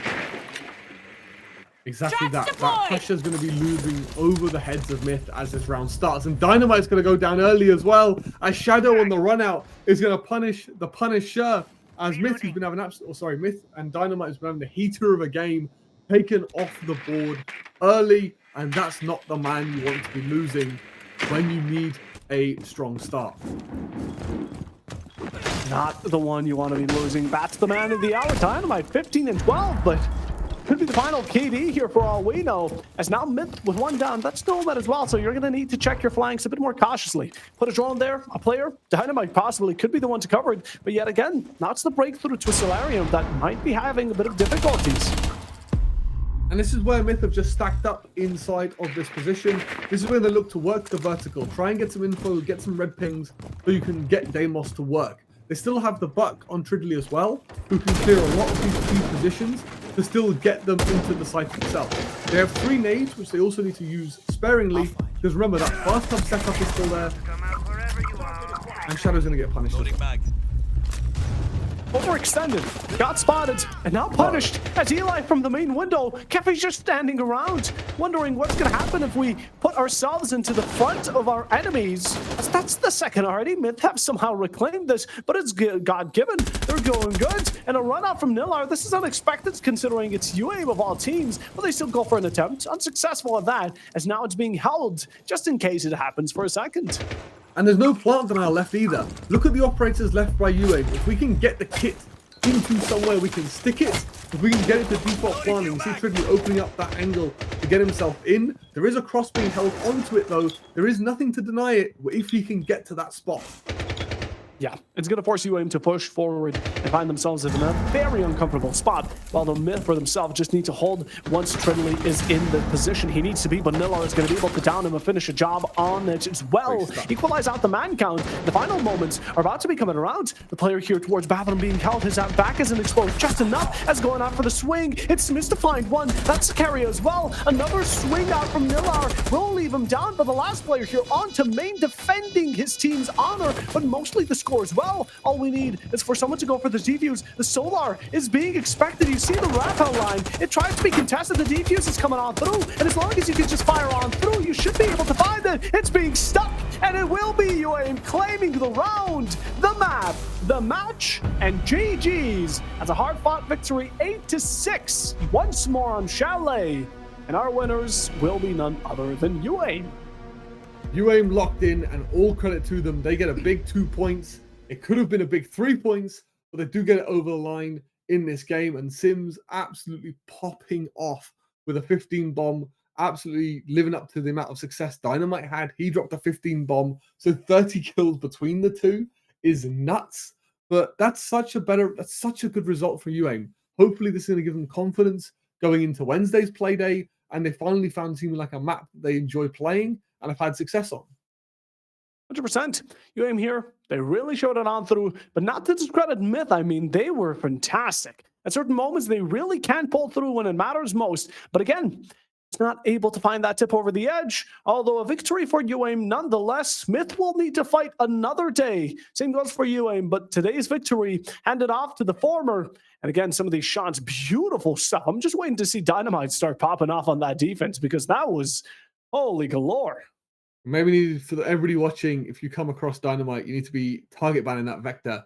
Get Mira and Goyo out of the lobby, because this guy was hitting some ridiculous shots with it. But the thing is, for UAIM, their team performance is what's got them over the line. It's some of these top floor attacks, especially on the library side, that gave UAIM the success to win this game out. It's an attacking side of the map, and you need to make the most of your attacks. And the way they were collapsing onto that top library side with basically no fear has just won them the game. Too many times we see someone say 3, 2, 1, go. They jump in the building and the rest of the team is baiting them. That wasn't UAIM today. They went together, they cleared the positions they needed, and with that map control, managed to get these attacks off the board. And this almost Nila clutch was almost insane, Papa. It was insane, but it was almost there. And then almost, sadly, not being able to cut it really broke some of our hearts. But hey, something we have to deal with. The information gathering from UAIM sometimes quite fantastic too, right? Able to just get the right angle onto Dynamite, because we've seen what Dynamite can do when handed the gun in the right opportunity. Let me tell you, absolute catastrophe. Maybe that wasn't the time to do so, but otherwise, on a round like this, an absolute menace. The big bad wolf Dynamite himself on this top floor, not allowing a single piece of entry from UAIM, went out with a quad. Could have almost seen the second ace today. Sadly, not quite through, but hey, we're not complaining about it, and I doubt Dynamite is either. And it was a quiet game from Akari as well. That ITBAX player, you'd expect him to have a phenomenal game. He didn't really have the performance that we normally see from him on this map. I think UAIM almost had his number this game, and UAIM managed to get it over the line. So massive result from them, and we wish them luck on Wednesday. Look at Smith shaking when Dynamite peeks him through the drone. He knew he was screwed. It's so lovely to see. But in the end, look, again, it was a close match. Through this 6-6, it was really toe-to-toe. And while though UAIM, again, they're able to find the match point first, they're able to convert it into a victory themselves, it's still both teams trying their best. And again, for what we have over at Voltage, this is great matches all around the board. And we also got to see people change, right? Myth went from playing this passive backed-up play style to just swinging in from everywhere and all at once. It was really great to see. But in the end, UAIM are the victors here. We are going to be going off to a short break, but the next match will be Team VIP and Geeky. And what's so interesting about it is that M-Guns, you are all down for VIP. I am all down for VIP win GK. these. I'm calling it now, yeah. VIP win these, okay? I believe. Every week, GK turn up and stomp everybody, other than when they played Myth. VIP, they need this, okay? We can't have teams in negative points, okay? They need this. Trust. They do need ball. this, you are right. If you know ball, they win these. But you're up against Geeky. You're up against the big dogs. They win these. They win these. Okay. Clip it, ladies and gentlemen. No, all jokes though. We're going to cut it to a short break, and we'll be right back, so stay tuned.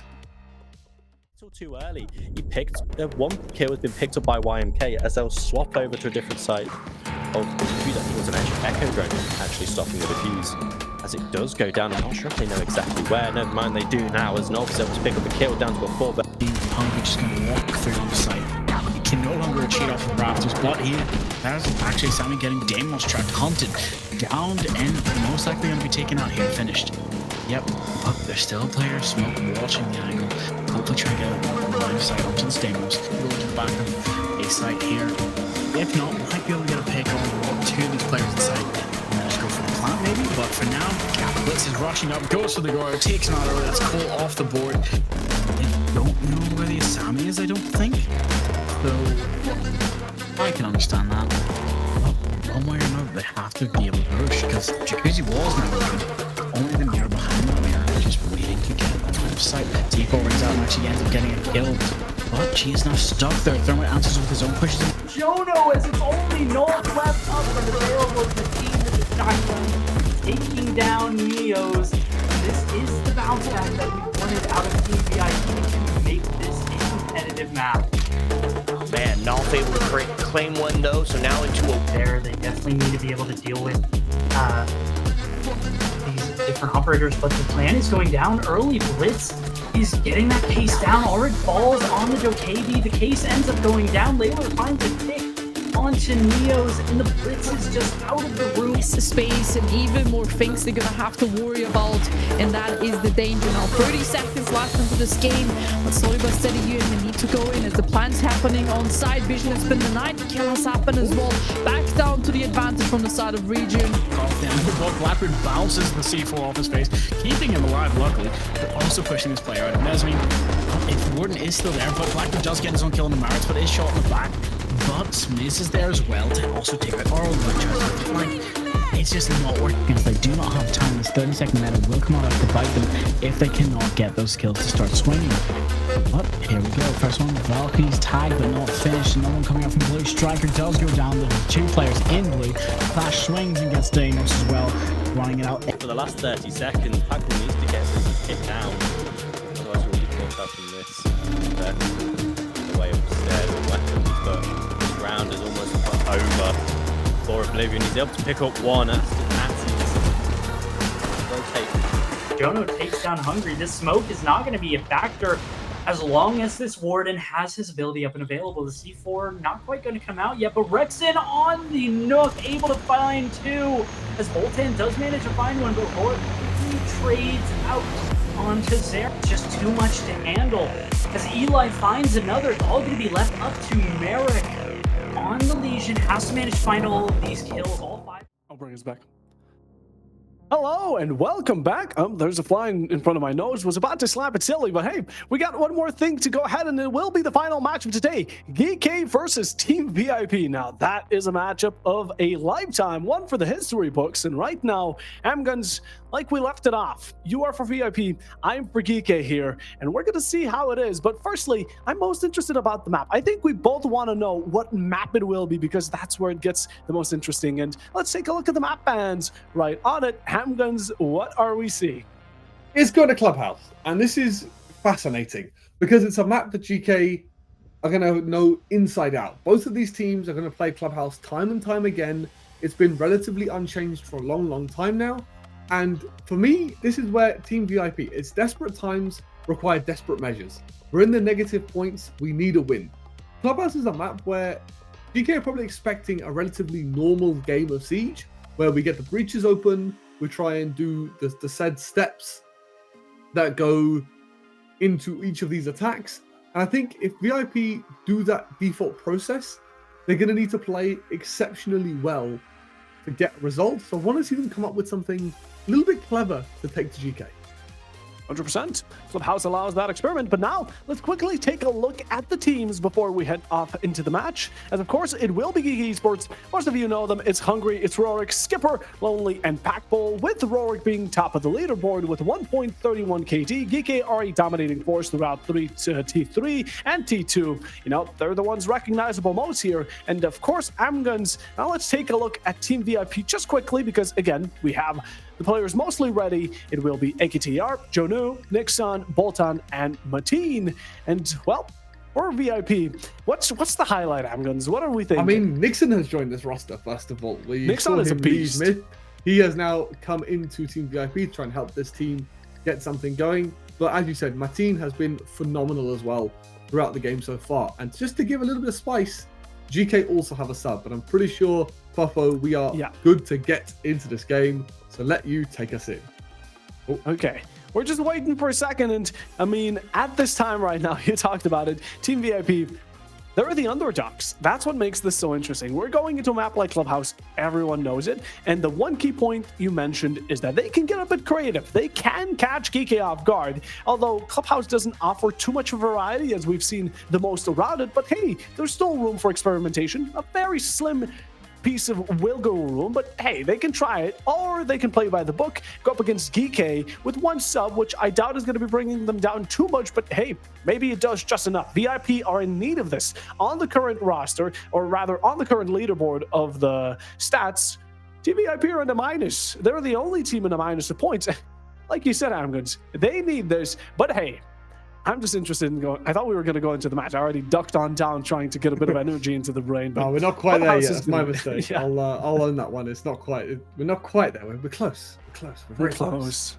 We're not quite there. But as I said, the Clubhouse is one of those maps where everybody knows it. I think if VIP come into this playing it normal, like going for the breaches, using Mav to get it open, and then setting up around site, they're going to need to play exceptionally well in doing those steps. They can't make mistakes anywhere because it's a hard enough map to attack as it is just by being Clubhouse, especially on that basement side.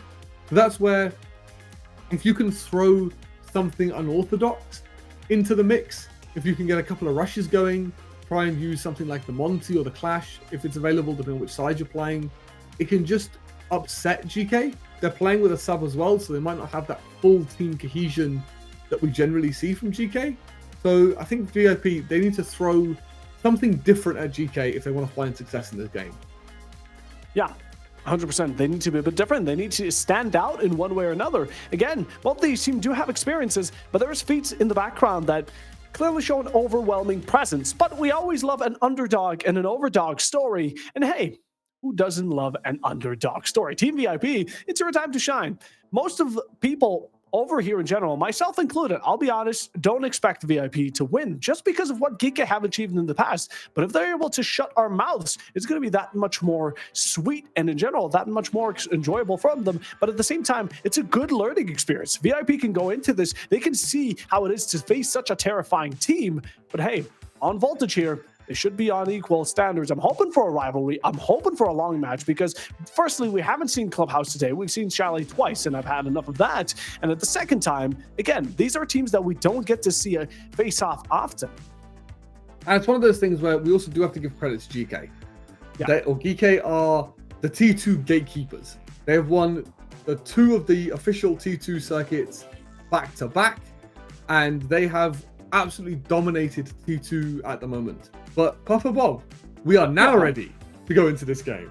Oh, we're finally ready, so let's head into our final match of today. GK Esports facing Team VIP, Ambition versus Legacy. Who finds the top?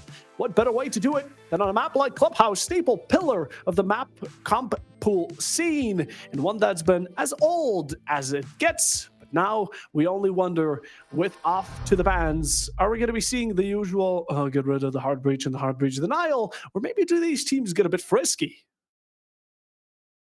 We'll have to see if they can get frisky indeed. And that can start with the bans. Let's go with something a little bit out of the ordinary, maybe like a little mute ban, because he's used everywhere, but it's going to be back to normal. Boo, exactly that. As the Cade coming out, it makes a lot of sense. Cade is ridiculously strong on this map.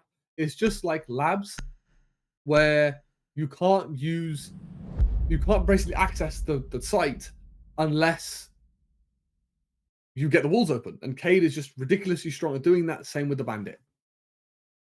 And with the Bandit. And now all you have is a mute, a Timberall, and well, the best of prayers. But the defensive, the one thing they do have on a map like this is a downstairs floor. You don't necessarily have a quote-unquote main breach. You have those hatches, sure, you can count those. Maybe dirt, but that's as far as you get into it. Although with that Caden Bandit now being banned, that leaves some other openings for GK to pick up on. And there's some really interesting mind games going into this as well. Because Packball's just gone in the chat, is Clash available? And they've gone, he's available. But if I was Team VIP, my spidey senses would probably be thinking they probably have a Clash. This is going to be really interesting. Interesting to see if we see any Clash counters, like dedicated Clash counters, come into the lineup. But Hungry has been absolutely cooking on this Denari here in Voltage. He's trying to use this offense to the best of his ability. It's going to be fascinating to see where he sets these up. You can basically negate off or cut out massive amounts of entrances to the bomb site, depending on how you stack his gadgets. So it'll be very fascinating to see later on how they get value out of the Denari. Hey, don't overcompliment Hungry. He beat you in a 1v1 M-Guns. That is true. He absolutely slammed me in that 1v1. In his own hub as well. That's... Hey, Although, you are right. Hungry here, firstly, love to see the Denari. I'm really also interested to see how far this operator is going to make it inside the comp scene. Right now, already setting up nicely, and it's going to be a great way to deny some of these shields as well, especially considering VIP have brought one of their own. They have indeed, and Nixon's going to be finding it a struggle, perhaps, to push past where that Clash is going to be playing. They have posted the Clash up, supported by that Denari on those main stairs, looking to waste time and utility in that position. But Team VIP right now, they're setting up to go for this pretty much kitchen dirt execute. They've got the Monty sending it down dirt to try and take this space. And you can see Hungry, he's got a couple of these gadgets and pockets up these tripwires in and around this dirt area to try and make Monty's life difficult. Swapping bags. Making it more difficult than it already is. Aiden taking a bit of damage, gonna have to back off for the moment being, in as much as Geeke had a wound out open and the Denari leaves the field. It's returned just in similar favor by Geeke themselves, as going out for a double swing ends up resulting in a double casualty. VIP are still able to fight back quite nicely, and Dirt is kept within their bounds, as all that remains for the defenders is going to be a half HP Jaeger and a Clash that doesn't necessarily have a primary gun to deal the most damage with. And this is a great situation. You're already in a 4v2 on the strongest site. Clash trying to get aggressive to get one of these kills back. But with the Clash being such a noisy operator, Capital is all too wise to it. He's going to push through though and find the pick. But Nixon, meanwhile, is going to get this diffuser down. And this is going to be a really advantageous situation for Team VIP to start off strong. In fact, we'll find that exchange valuable. Doesn't seem like exposed on the side. That's where Maiten's going to be able to take him out as a final. It will be Skipper in similar fashion as the Ash is able to charge on to the both of the final that remained. And Geeke will not be able to secure this round on the bottom floor. And really well played from VIP. And I also need to set the record straight. It was Packball who slammed me, not Hungry. So all respect to Hungry, because it was in his hub, but it was Packball who absolutely decimated me. So he was trying to cook with the Clash, but didn't manage to make it work. But he's going to be insta-locking this Clash, I think, every single round. The fact the Clash is available, I think they've dealt with it really well, by the way, however, in this round. VIP have gone back to basics. They've gone, we just need to take dirt and kitchen and use that control to flush out enemies with the vert and get the kit down. And GK just weren't really set up to be able to deny that plant. Yeah, no, they were not. And now, GK, you know, they said, to hell with it. A second chance at this bottom floor to see how Team VIP are going to react. Are they going to go for a similar path where we can catch them off guard? Now, seeing as we're, again, bringing out a similar, if not the exact same lineup. It is identical coming in from the defense. I think GK, they just went, yeah, fair enough, they went kitchen dirt, we weren't quite ready for it. Let's just run it back and it should be fine. I'm surprised that GK are giving them an opportunity to just repeat the success they had in the first round. Generally speaking, if you haven't shown fights yet, it's better to switch, so that way the other team has to drone out the site again, see what you're bringing, because now that GK have gone basement again, probably seen roughly the same operators, you can basically assume the setup's going to be identical to what it was before, and you can probably get away with doing the same take that you did before as well. VIP, they've been handed down a good first round. They played it extremely well. Now on to the second. And they maintain a sort of balance within that type of play style, since they haven't phased the most of this Denari just yet, who hasn't found the value wanted since, again, like you said, Kitchen was the approach. Alongside Ruin, or rather Dirt, they don't necessarily need to face main stairs.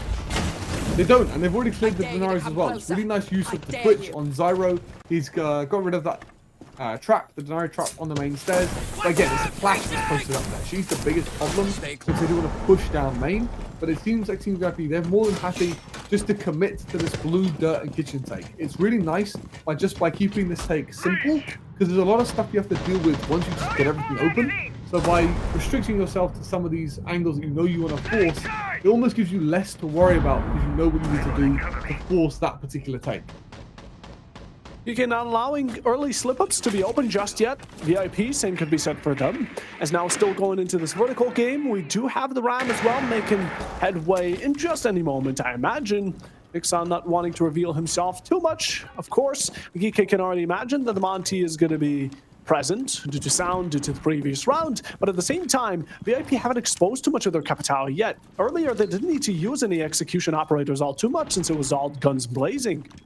We need to get Ram over to clear back armory here. You can see she's been beckoned over because they know one player is stuck underneath position. The only thing you want to see is cut this guy off before you get the Ram going. Try and get a pinch and confirm this kill on an unsuspecting victim as the Ram is starting to work the vert. She has the information with the Monty as well. The C4 is going to down him actually, so she's managed to make her great escape there. And Hungary pushing up main, looking to contest anyone that might be a bit too close for comfort, anyone looking to extend themselves down onto these stairs and claim ground. And I think it's going to be Zaro. Yep, there it is. The first victim to fall. Geeke are now shooting back for the first time. Playing it a bit more aggro. Down onto the man to recovered out. Nixon on site. Spotted out. Exposed. Hungry with a second already. Good to shoot out anyone within his range. But it's Bolton to finally shut him down as VIP keep on falling one after another. And it's Geeke contesting them at each step they take. And it's just they haven't cleared the vert. They've made the vert with a sketchy spot. He's got 3 people to beat as they're trying to find him through the floor. He is 1 HP as well, as he's just going to find a pocket of space here. But with the diffuser down in the bomb site and 10 seconds to go, this is not a situation you want to be in. And Kano's shotgun will find him to claim a round for the defense. Round for the defense. That's 1 round back. Now it's back to a game of who can claim it first, who will be back on that top pedestal and reigning victorious over the other, holding that medal above their head. Hey, I guess we're about to figure it out because now Geeke are forced off to a different site. So we're going to have to see them on gym and bedroom and how their lineup also switches. And this is what I actually really love seeing from teams, right? Using the best operators that are given to you. Mira Azami, Fenrir, Clash Nari. These are all fantastic picks. It is indeed. They are operators that give you the best chance for success. And I think when we get to that 4th round, the Clash ban will be coming out. Packball has insta-locked it every single round. It'll be that or the Mirror. Mirror's been bought very often as well for the basement and for this top floor. My only gripe with the lineup for Team GK is do they have the right noise to be able to repel Team VIP? And what I mean by that is when we get towards the later parts of the round, Team VIP will be basically putting a box from Connector and Logi onto the site itself. We also have the highway pressure, and without a Jaeger or a Wamai, it can be very predictable where defenders are going to be. And although we've got lots of traps, we don't really have anything to protect us when we anchor into the site to try and play off of those traps. Might be true, and look at Packball. I'm telling you, balls of steel on this man. There's nothing that can stop him from going with a spawn peek on the Clash, but will back up, sees the drone, decides, you know what, maybe it's not one. It's the Flores one as well. Zaro's just hunting him down. Run away, Packball, while you still can. I mean, try and clear it and clear that utility while you can. I don't think Packball's going to be silly enough to just leave his shield there as he runs off. But a nice bit of, what's the word? Initiative from the Flores, I was going to say. Just, you know, maybe we get a cheeky Flores drone onto the Clash and she's just not going to be a problem anymore. So I like the fact that we're going to open up Connector Wall first and provide that cutoff to stop people playing inside a connector and also to cut off the guys on this cache side. If that Connector Wall gets opened, they can't cross back towards the site itself to help, so you can sort of isolate those players and hit the site without them. We do have to consider a couple of things here, right? It's the fact that even though one Rotera drone has been used by the Flores, he's going to need as much as possible because we still have a zombies to clear. We still have the Clash to clear, who doesn't have a shield to protect him anymore. Packball will fall, not fully out just yet, but it's up to Team VIP to finish the job, who are playing very aggressive off of this balcony and also bringing a Clash to counter, a Kali to counter the Clash. And I don't think they've noticed that the Packball got down, so he's going to be picked up. But it looks like Ying just has an opening here. He's just getting ready to drop, getting ready to get aggressive. As this is where... It might be a false call. No, they're in. They've just flashed their way in here. They just flashed their way in, but it's expected a lot more than it should have. Hungry's able to find an initiation towards Bolton, but the proactivity from VIP hasn't been set down fully just yet as Maton returns the favor. Now, we did see the run-up from the Mira, meaning that Team VIP, no one is off-site. A bit of damage from that canister being opened. Look at Lonely playing that ring around the Rosie with Zaro, not giving him away that location he currently stands on. In a 3v4, it seems this Clash is going to be much more of a burden to Team VIP than one would have thought of. We've just got Zofia in the middle of the site. She's just hanging out, waiting for the opportune moment, just waiting patiently for GK to overstep a little bit as Juno's going to come back over towards the breach to deal with this Clash. And can that be the difference maker to get them into sight? It won't need to be, right? They've gained themselves a good step, but it's going to be this initiation, this execution that will be the most difficult as it's being held from all needed angles. The Denari here just spotted out, and there's a mirror window right in front of you, Nixon. What are we thinking? The diffuser is now dropped, and it's going to be up to the final two remnants of Team VIP to make a point. Clash Shock may not make damage, but you're slow. The headshot's still there for Juno, and now left down to a 1v2 with this Clash still being a nuisance either way. Mira shut down, C4 able to find it. Kano, can he be there for the final? Yes, there it is, and Geeke will close out the round once more. And it was a nice idea to go fast, to hit Geeke where it hurts. But I think they just haven't timed it appropriately. It was almost just a straight 1v1 onto the Ying and Logi. We really need to see the guys on the breach push deeper into the site to try and help Ying out. However, this is defender-sided Clubhouse. Geeke have won on the two most popular bomb sites.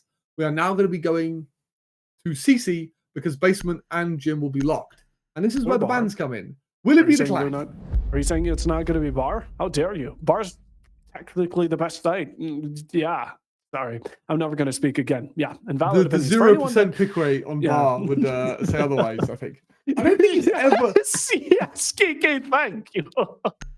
They're going Bar. Okay. The 1% pick rate on Bar. I might say otherwise. That's insane. No. They pulled out a pocket strat on Bar. I'm telling you. No way. I'm telling you. Way. They know ball. I'm telling you. They know ball. Attackers need to locate and defuse as many bombs as they can. Bar is... There's no way we're going to Bar.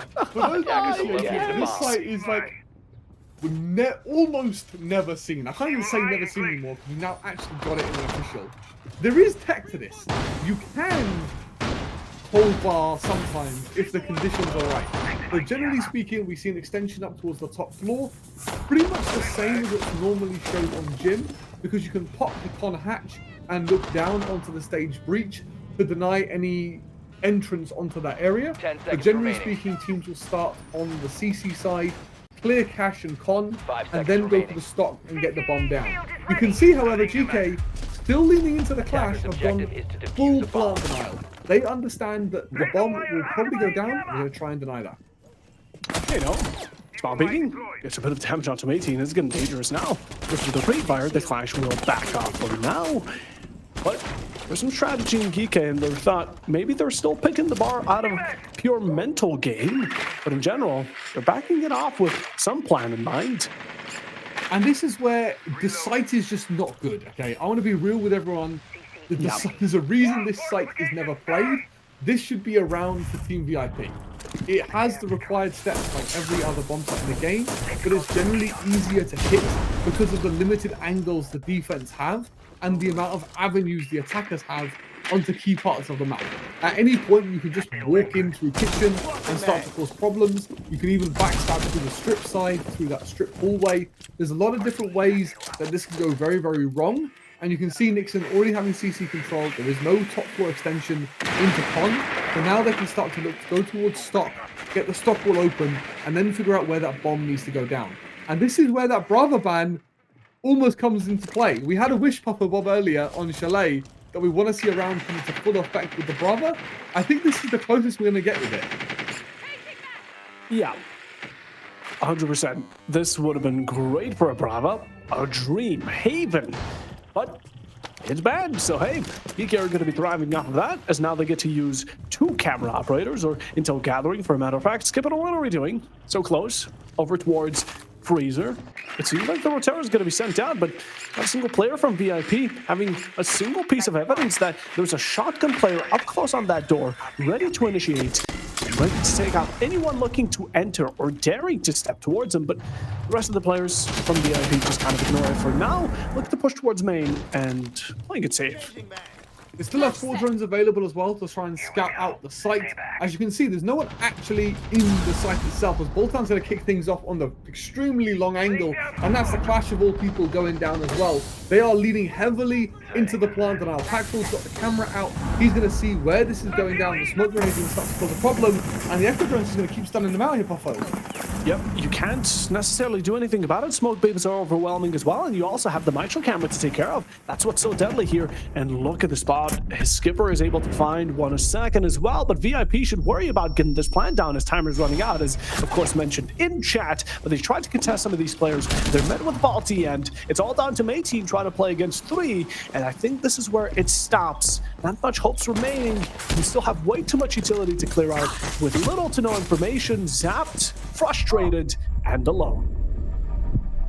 And it's not ideal. The smoke wandering off into kitchen has actually paid off dividends, as they've tried to flash that guy out, and he's just held his ground and killed everybody. The Echo drone doing absolute bits for GK here, as they just slam out Team VIP on a bomb site that we pretty much never see ever. They made it look good, Papa. Yep, they did. They made it look good. This is unbelievable. I never believe my thought eyes. I never thought I was gonna live to see the day of bar and stage on Clubhouse. They made it work. I mean, the Intel game, you can see in the replay here with this Echo drone, this is just phenomenal work. I mean, Team VIP just made the wrong decision. If they just Attackers need walked to in the locate breach and together defuse bombs. and had one guy plant, one guy shoot the Echo drone, it would have been a completely different story, and that diffuser goes down. They did have a C4 in the basement to try and deny one of the plants.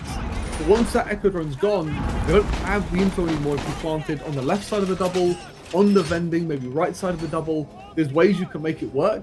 But I think Team VIP, they just saw of that utility and went, oh, we can't deal with that. The Flores drones were used to clear the barbed wire and the shields. They didn't really have anything left to deal with those Maestros and the relevant utility that was left. But credit to PK, come up with a pocket strat and made it work. Made it work. Surprised us all. There's no doubt about it. And after 3 sides being won in a row, they went for the full side rotation and now find themselves back downstairs. With of course the clash still being in play. Seems like VIP banned out the Izami, but that leaves still 2 terrifying operators. 3, even if we count Hungry on that Denari. Yeah, the Clash still doing Clash things, out here spawn peeking with the shield. Why not when you can? And I like the adaptation made by Team VIP this time around. We've doubled down on the vertical play. Oh my god, we're chasing the Clash. We might just get a freebie here. Oh, no, Chanu. He doesn't find the shot. The Clash was just waiting for you. The bald head was there, but, oh, technically it has hair now, but you know what I mean. She used to be. She had a hair transplant. She went to Turkey and got it sorted out, which is all good. But this is going to be the control that Team VIP won. And the adaptation that I like is now we have double vert. The Buck offers different lines of sight into that back armory position that just make it favorable gunfights for you to win. So that way, even if you lose bolt-on on the ram, you still have a bit more flexibility with the vert that you can work. So that way they can't get away with those back armory shenanigans that we saw them struggle to deal with last time. Look at the difference this time around between the amount of vert we had before and the amount of vert we have now. There's a difference, all right. And right now, VIP, whatever the difference they're going to need to beat out Geeke.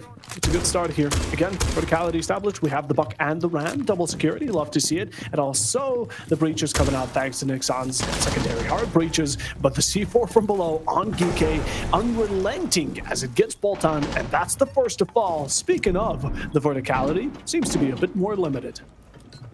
But Ram's done her job at least. She's done the vert she needed. And now we can start to look at how do we get this diffuser down.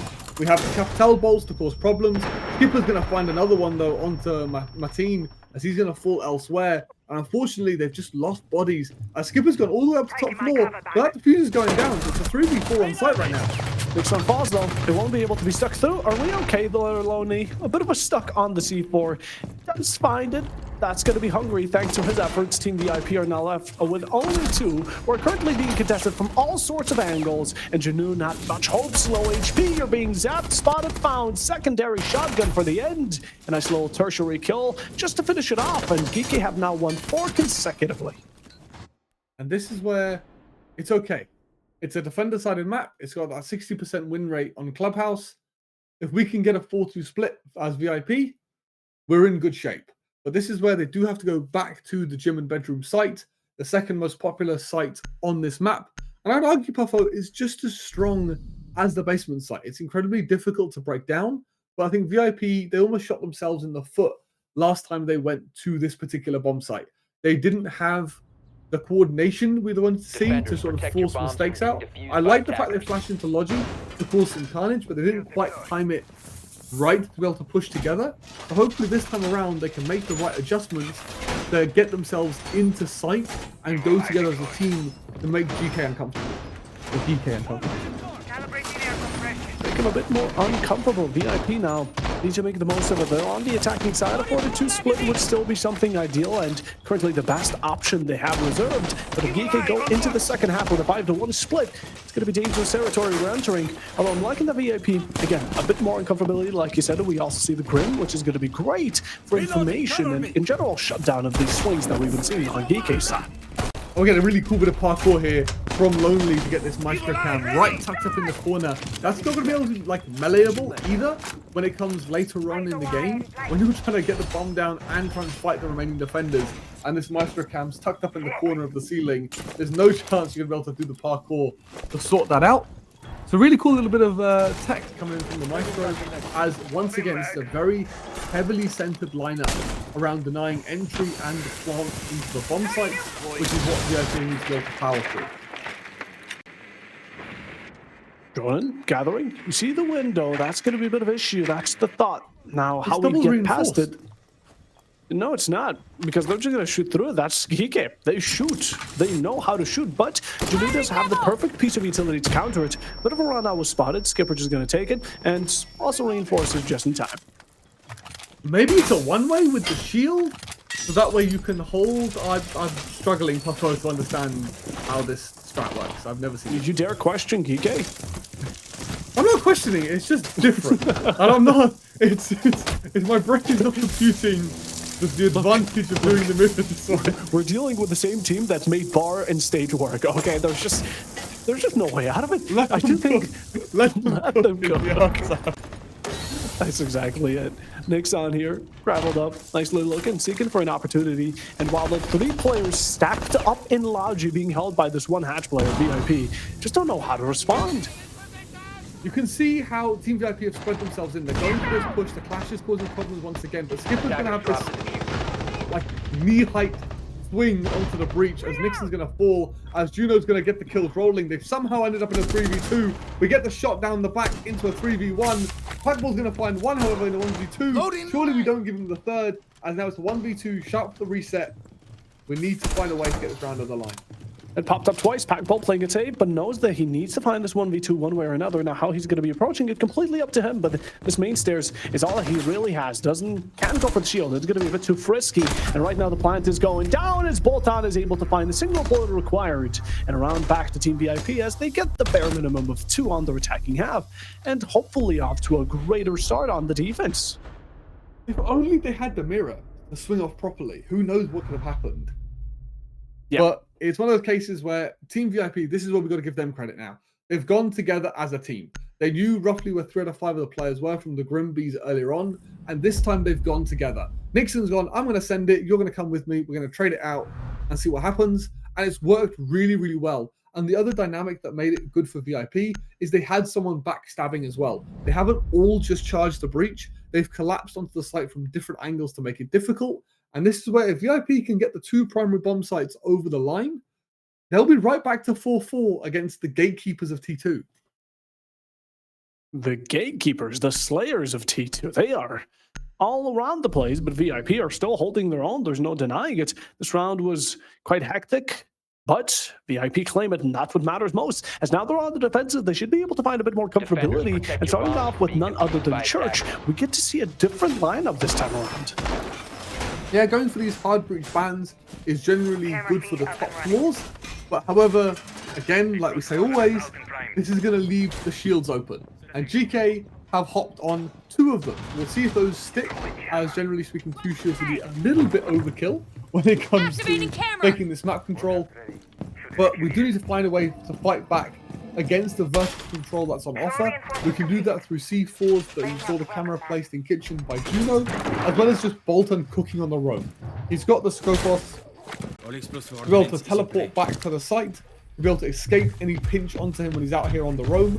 But that's going to be key. We need to make sure we escape with our life here, because look at the roam hunting capabilities from GK. They've brought the shield and the Doki, which can be extremely efficient in getting rid of these roaming operators. 1000%.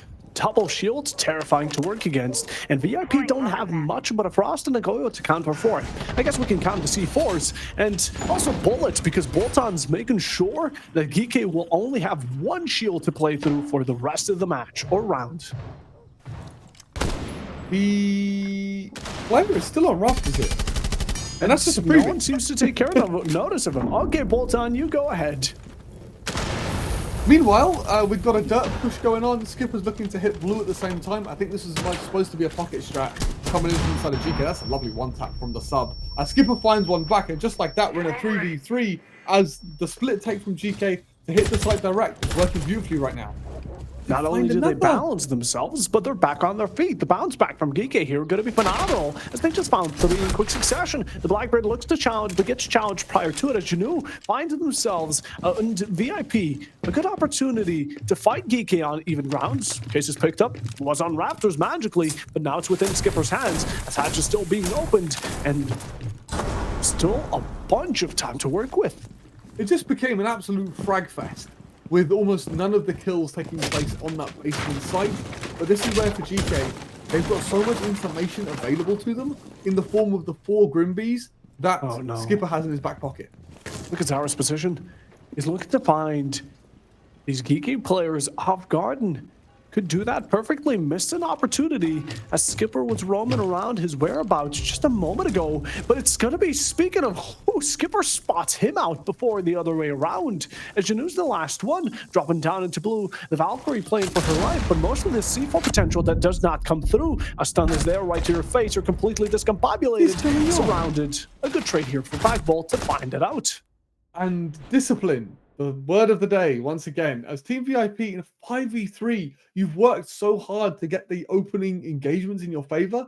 Boltan's just taken out 2 of the key role players for Geeke.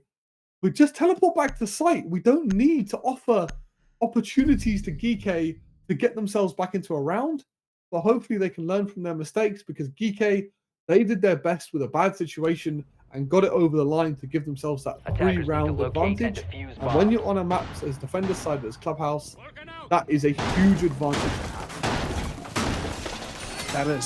That is a huge advantage. Not only do VIP probably feel the pressure of now needing to go again on this bottom floor, showcase what they already have to Geeke, but they have to rely on something that won't be an easy 2-kill early pick'ems that they got in the previous round. Now, Geeke, of course, they didn't play it safe there. They just went into garage, not much of a thought behind it, and offered up one of the easiest openings for VIP. I doubt Geeke will be allowing such to happen once more. And this time around, we've got a very different lineup. I think Team VIP have realized we need to be a bit more disciplined here, as we need to be careful on how we take these fights. But this pre-placed drone, Puffo, in garage might just be the key to actually cracking Team VIP's garage hole. It could be everything here for all we know. I mean, VIP haven't taken notice of it just yet. But again, Geeke, they realize that there's a bit of a threat lurking around here. Now the Scopos Bolton has been a deadly blow earlier. Look at Skipper on the Nook, unnoticed, up red, but just gets spotted by Mating. Pulls out the shotty and sends him flying right back down where he came from. And VIP have been handed the first. Well played on noticing and being a bit more cautious about your whereabouts, as Lonely even taking damage and being endangered. And this is where we've got the advantage once again. We don't need to stick around. We don't need to take fights like the one we're about to take onto this Sophia. We're lucky we're not losing HP down to the square below. The impacts are going to bring him down to 1 HP, however, as this is just not risks we need to take with Team VIP. Certainly not. It's a bit too close. And again, you're just kind of putting yourself at a possible disadvantage. And as long as Geeke are giving you the second chances by their own missed shots, maybe you get to thrive off of your life for the later part, but you keep on giving them these opportunities to punish you, and soon you're going to be at a disadvantage. C4 there, not finding it. It's going to be the fire damage that mostly delivers, taps on towards Hungary, who now seeks to play off of the verticality that's been established from the boom. It's little things like this that bother me, Puffo. Team VIP have a Valkyrie camera on the top main stairs, and we've told our teammate where the C4 is. That should be a guaranteed kill every single time. but we're doing okay because we've still got a 5v4, which I've just caster cursed, back to a 4v4. But however, the good news for us is we're on basement for VIP. They just need to play the time, lock down into the site itself, and wait for these targets to come to them. Ooh, one from Nixon. Heavy bullet able to carry the D, and VIP are back in the lead. It's now Geeke kind of starting to run out. They've spent a bit of it trying to clear this upstairs, and it doesn't seem like... Oh, Bolton was recognized for a moment, for a second as well. Kano's just waiting for his entry back, and although trying to rotate, it goes against your favor. Lowering out from dirt and being opened up to so much utility. The Koyos, the smokes. And this is where those operators that we switched to bunker into the site are going to start paying off. You can see them knocking on the door to site. They've still got a impact in pocket and a smoke grenade to deny this hatch drop. There's been no vertical made on back armory either. This is where GK, can they use the Grimbees and the Blackbeard together to force a mistake out of Team VIP in these last 20 seconds as they fully send it down blue? Last 20 seconds, looking to secure a match point, but it might be unlikely considering what VIP have to offer. Still one vape to go through. It's going to be remaining with, what, 3 seconds? Maybe you have absolutely no time to walk through this. The Goyo canisters will be your demise as well, and there is no resort. You can go for the KD game at most. That's what's at stake here. Kano gets one, and that's where the story ends, and that's all he wrote. Big round from the side of Team VIP. I asked for Carnage, and Carnage is what I'm getting, Puffo. I feel like I've almost summoned this out of VIP. And Bolton especially, he's been going unpunished on the roam. I think GK really need to do something to deal with him just outright. They're not really roam clearing the way we would anticipate a lot of teams to go about the roam clear. They're sort of inserting themselves into mid-floor and then finding out that Team VIP have spread themselves onto that third floor. And that's causing them a lot of problems at the moment. And if Team VIP can keep causing them problems like that and not getting punished early, that's going to keep giving Team VIP some success in this game. 100%. I mean, VIP, they played it well there. And in the end stage, they realized what Geeke were up against. Again, they played it all together in a bit of an expectancy, and Geeke get tipped off. As now returning back to Jim and Cash. Maybe we haven't seen VIP here, but we've seen Geeke, that's for sure. And right now, or have VIP played here before? No, they haven't, right? Are you going crazy? We played downstairs twice. Yeah. They have, yes. Yeah. We lost it the first time and played it again. They won it out by changing to defensive operators. It's late. It's the brain is now misfiring, but it's okay. We got there in the end. And I like the fact that although Nixon's not dropping kills, he's popped on an operator that he can still be valuable with. We spoke about this earlier in the day. If you know you're not having a great day, like mechanics-wise, you can play operators like the Maestro, which gives so much information to the rest of your team. And you've got Bultan and Juno absolutely popping off, but have absolutely carried this roster right now. Try and feed them, right? Enable them to do well, to try and keep getting kills, as Packball is going to punish one of those top frags extremely early once again. Certainly not having a bad day. Same could be said here for Kano, who's reached double digits for Team Geeke. Absolute outperformer. Some of these players really are just popping off. Havana Pella's there to open yourselves in. You don't have the exothermics. You don't have the ace charges. Maybe the hard breach canisters or the can openers could be used, but I'm imagining those want to be reserved for just another spot that could be main breach as well. And now playing off of the balcony, Bolton was really close there, but just didn't cut it nicely enough. As now contesting the hatch, a bit of an exchange of damage. Nixon and Lonely, they go one way each. And now the Grimbees being sent out, or rather exposing yourself to the Aldo, with one of the deadlier parts being that Bolton himself almost walked into the flames. Being held onto the Maestro is insane. As they're going direct here, they're using that CC control early to exert so much pressure onto the site itself. The Skipper's going to get one for himself. They just know the common angles, and they've brought the tools to dismantle them. They can't really challenge back because of that CC breach being opened up earlier, and that's how they force these picks out.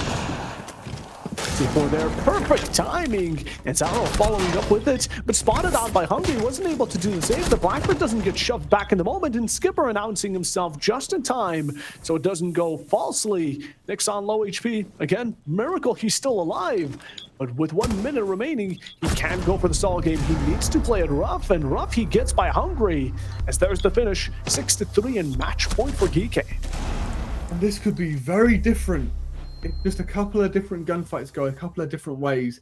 GK were patient. They anticipated the aggression coming out from Team VIP, and that's what's led to their 6-3 lead. They understood that Team VIP want to get in their face, they want to get aggressive, and they've just said, cool, we'll just hold the run out and wait for you to challenge us. And that's how they've got a couple of freebies. Skipper found 2 from the roof, I believe, and that's how they've established the man advantage. That's how they established it. That's how they got it through. And that's what matters most. But hey, right now, VIP need to focus a bit more on the fact that 3 rounds in a row is what they need. It's not what they want. It's not what they'd like. This is it. It's all or nothing. And if they're not able to secure it, it's going to be GK coming out as the winners and me getting the first prediction out of the 4 rights. That is correct. Half of our staff will finally get some points on the Defenders, predictions protect your bombs for from getting being this one defused right. by And attackers. I think it is the expected win, right? GK are the P2 gatekeepers. It's no small thing how dominant of a roster this is. They're also playing with a sub. Like they are dominating with a sub against a roster that is on negative points. So it would have been nice to see a nice even fight between these two teams. But unfortunately, in the situation we find ourselves in, it's not over yet though. There is 3 rounds to go on Clubhouse defense. If we can get a little flawless, rotation between the sites, we might see a comeback brewing in the midst, right? We might see a Nixon masterclass in getting these guys into fighting shape, but possibly make a comeback. Possibly so. Again, it needs to start right here, right now. While GK, on the other hand, are bringing about an very interesting lineup here for Clubhouse. If this was something like Chalet, I'd be all down for it, but what's the thought behind it? What would the focus be on this? This is to go fast and hard and catch Team VIP off guard to end this game right here, right now. You have so much utility you can use to basically force the plant to go down. You can negate the movement of people with the Grimbees, use the glass as the cover, and basically just throw the kitchen sink through most likely the gym window to just try and get that kit down. Try and get it down as fast as possible. Fully send it. And make sure that Team VIP don't expect that that's the plan. Exactly as mentioned, we do have a couple of operators that could make it a difficult job. That's Bolton with the Warden as well, specifically the counter to Candelas. Now, Geeke, they're able to find a couple of kills prior to it. Prior to that, execute that is.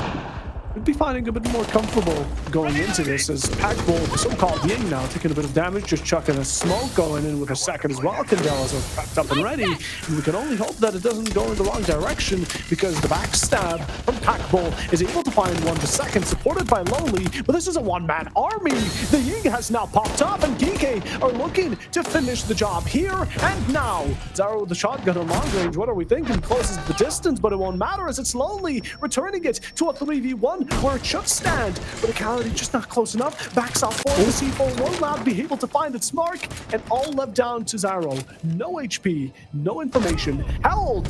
Geeke will be able to finish it. That is a phenomenal round against a roster that was struggling the whole game, unfortunately. So the GGs will reign out in chat. And unfortunately for Team VIP, they were just not up to challenge the T2 gatekeepers today, as that is a phenomenal result from Geeke as they look to chase Team Divoli at the top. Yeah, I believe. They are going to be so. hunting for those points and the big 3 points for them to try and get that top seed going into playoffs, into our next stage, as I believed, but I was wrong, unfortunately. The Copium was not copiuming today, as Geeke take a great result against Team VIP and keep extending their lead at the top. 100%. And while this isn't over just yet, yes, the matches have been done, but we do have an interview with one of the players from Geeke. I do believe it's going to be lovely old Packbull. So before we get to that, we're going to take a short break to set up the interview. Stay tuned, and we'll be right back.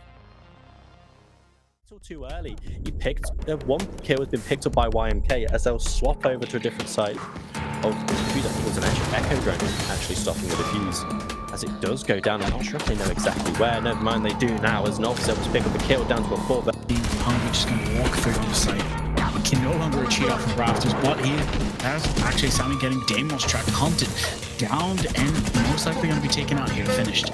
Yep, but there's still players small watching the angle. Hopefully trying to get one of the side, which is Damos. Go to the back of a site here. If not, we might be able to get a pick on 2 of these players inside. And just go for the plant maybe, but for now, Blitz is rushing up, goes for the guard, takes him out early. That's Cole off the board. They don't know where the Asami is, I don't think. So I can understand that. But one way or another, they have to be able to rush because Jacuzzi walls now open. Only the mirror behind the mirror just waiting to get on the side. T4 rings out and actually ends up getting a kill. But she is now stuck there. Thermite answers with his own pushes. Jono as its only northwest upper available to the team with the shotgun, taking down Neos. This is the bounce back that we wanted out of Team VIP to make this a competitive map.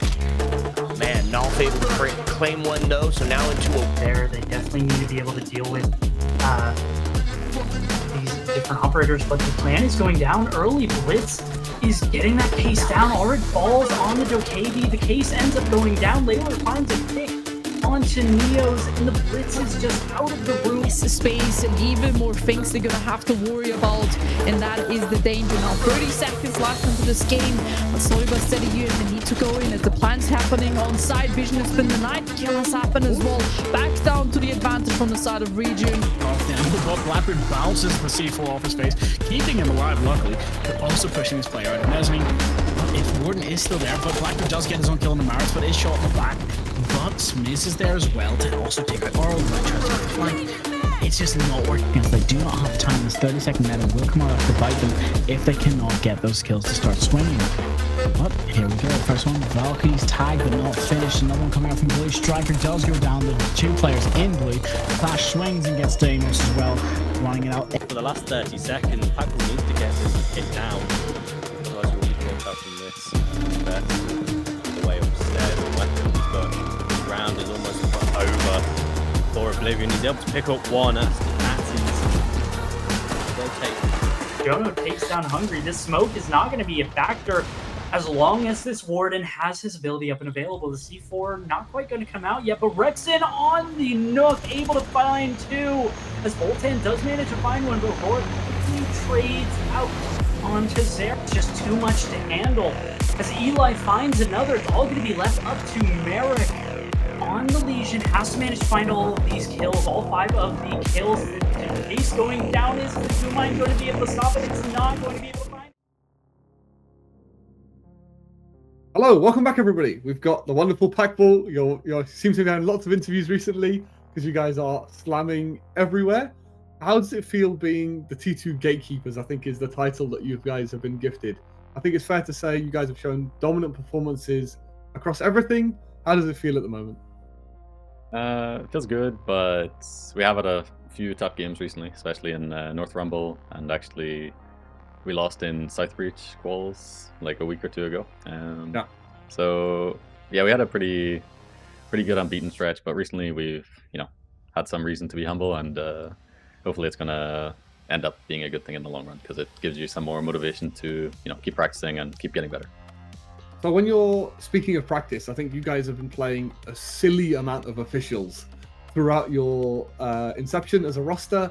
How do you find time to sort of practice or go over theory when you're still playing so many games? Like you're playing Voltage, these quals, South Breach. Where do you find time to do maybe VOD review or get better as a team outside of officials, if you like? So in terms of actual scrim practice, we haven't been able to do a ton recently, just because of, like you said, we've been doing a lot of we've basically got officials every day, or for example the last couple of days we were in Saudi for Saudi Major 3 LAN, so yeah, we're basically always doing something related to officials. So the main way we're practicing right now is just either trying stuff in officials, like today on Clubhouse we were trying a bunch of new stuff, and as well learning from other teams. So if we're not able to scrim and practice, we can still learn by watching other teams, whether they're tier 1 teams or even watching some other tier 2 teams.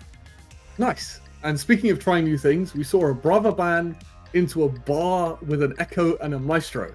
Is that something you guys sort of on the fly? Is that something someone came up with before? Bar is never seen, my friend, and it was the first time we've seen it made work, I guess. What was the sort of thought process going into that?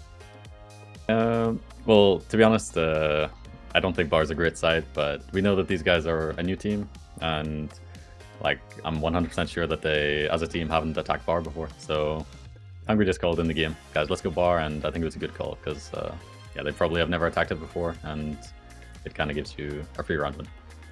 I mean, with the Brava ban especially, we were talking on stream how we want to see people lean into the Brava. She's used I think, really extensively to clear a lot of that bulletproof utility. Is that something you think could be taken to other sites, maybe on Chalet or some of the more frag-heavy maps, leaning into the Brava ban more? I think it's actually like an interesting dynamic with Brava, which is she's already banned, fairly often on maps like Chalet, but Chalet is actually kind of like one of the worst maps for Maestro, interestingly. So interesting. Yeah, on Chalet, for example, you actually do see like Brava bans semi-often, but no one actually plays Maestro with it just because it's not a grid Maestro map. But yeah, maybe on some other maps like Clubhouse or something, people need to be a bit more creative and stop banning Gate, Bandit, and Mira. So yeah, we see it too often. We had a really good Chalet game earlier today where people banned more execute heavy operators.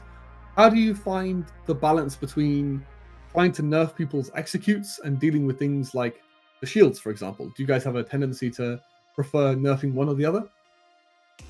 No, I don't think we have like a huge preference, but like just a tip for all teams is like whenever you're banning, you need to make sure you're actually like playing into the bans the right way. So if you're banning like execute ops, then you obviously should be playing for the execute. You shouldn't be playing aggressive strats, or vice versa. If you're banning on Clubhouse, for example, all hard breachers, then it doesn't make sense to like just let them breach for everything and then enter for free, because then you're not taking advantage of the fact that they have bad breaches. So that's probably like the biggest mistake I see every team doing, which is nice to play against sometimes, but yeah.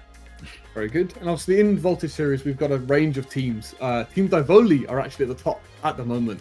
I think you guys are, with your 3 points and their 3 points, sort of almost head and shoulders above at the moment. Is there anything you guys think you need to do to sort of catch them? Are you looking forward to their game? Because they're having just as good of a run as you guys at the moment here in Voltage series anyway. Yeah, for sure in Voltage they're doing pretty good. We still have another game against them pretty soon, so that's going to be our chance to kind of retake the top spot, and after we get it, I don't think we'll be giving it back. Nice. You're pretty confident that spot belongs to you guys. You got to make sure you're top of everything. You need to be untouchable, right? Of course, yeah. Sounds good. Well, it was an amazing game to watch. It was carnage at points, I think is the only way I could describe it. It was great to watch, and congratulations on the win as well. Hopefully we'll see more results from you guys across a plethora of stuff there is to play at the moment. Yeah, I hope so. Fingers crossed. Fingers crossed.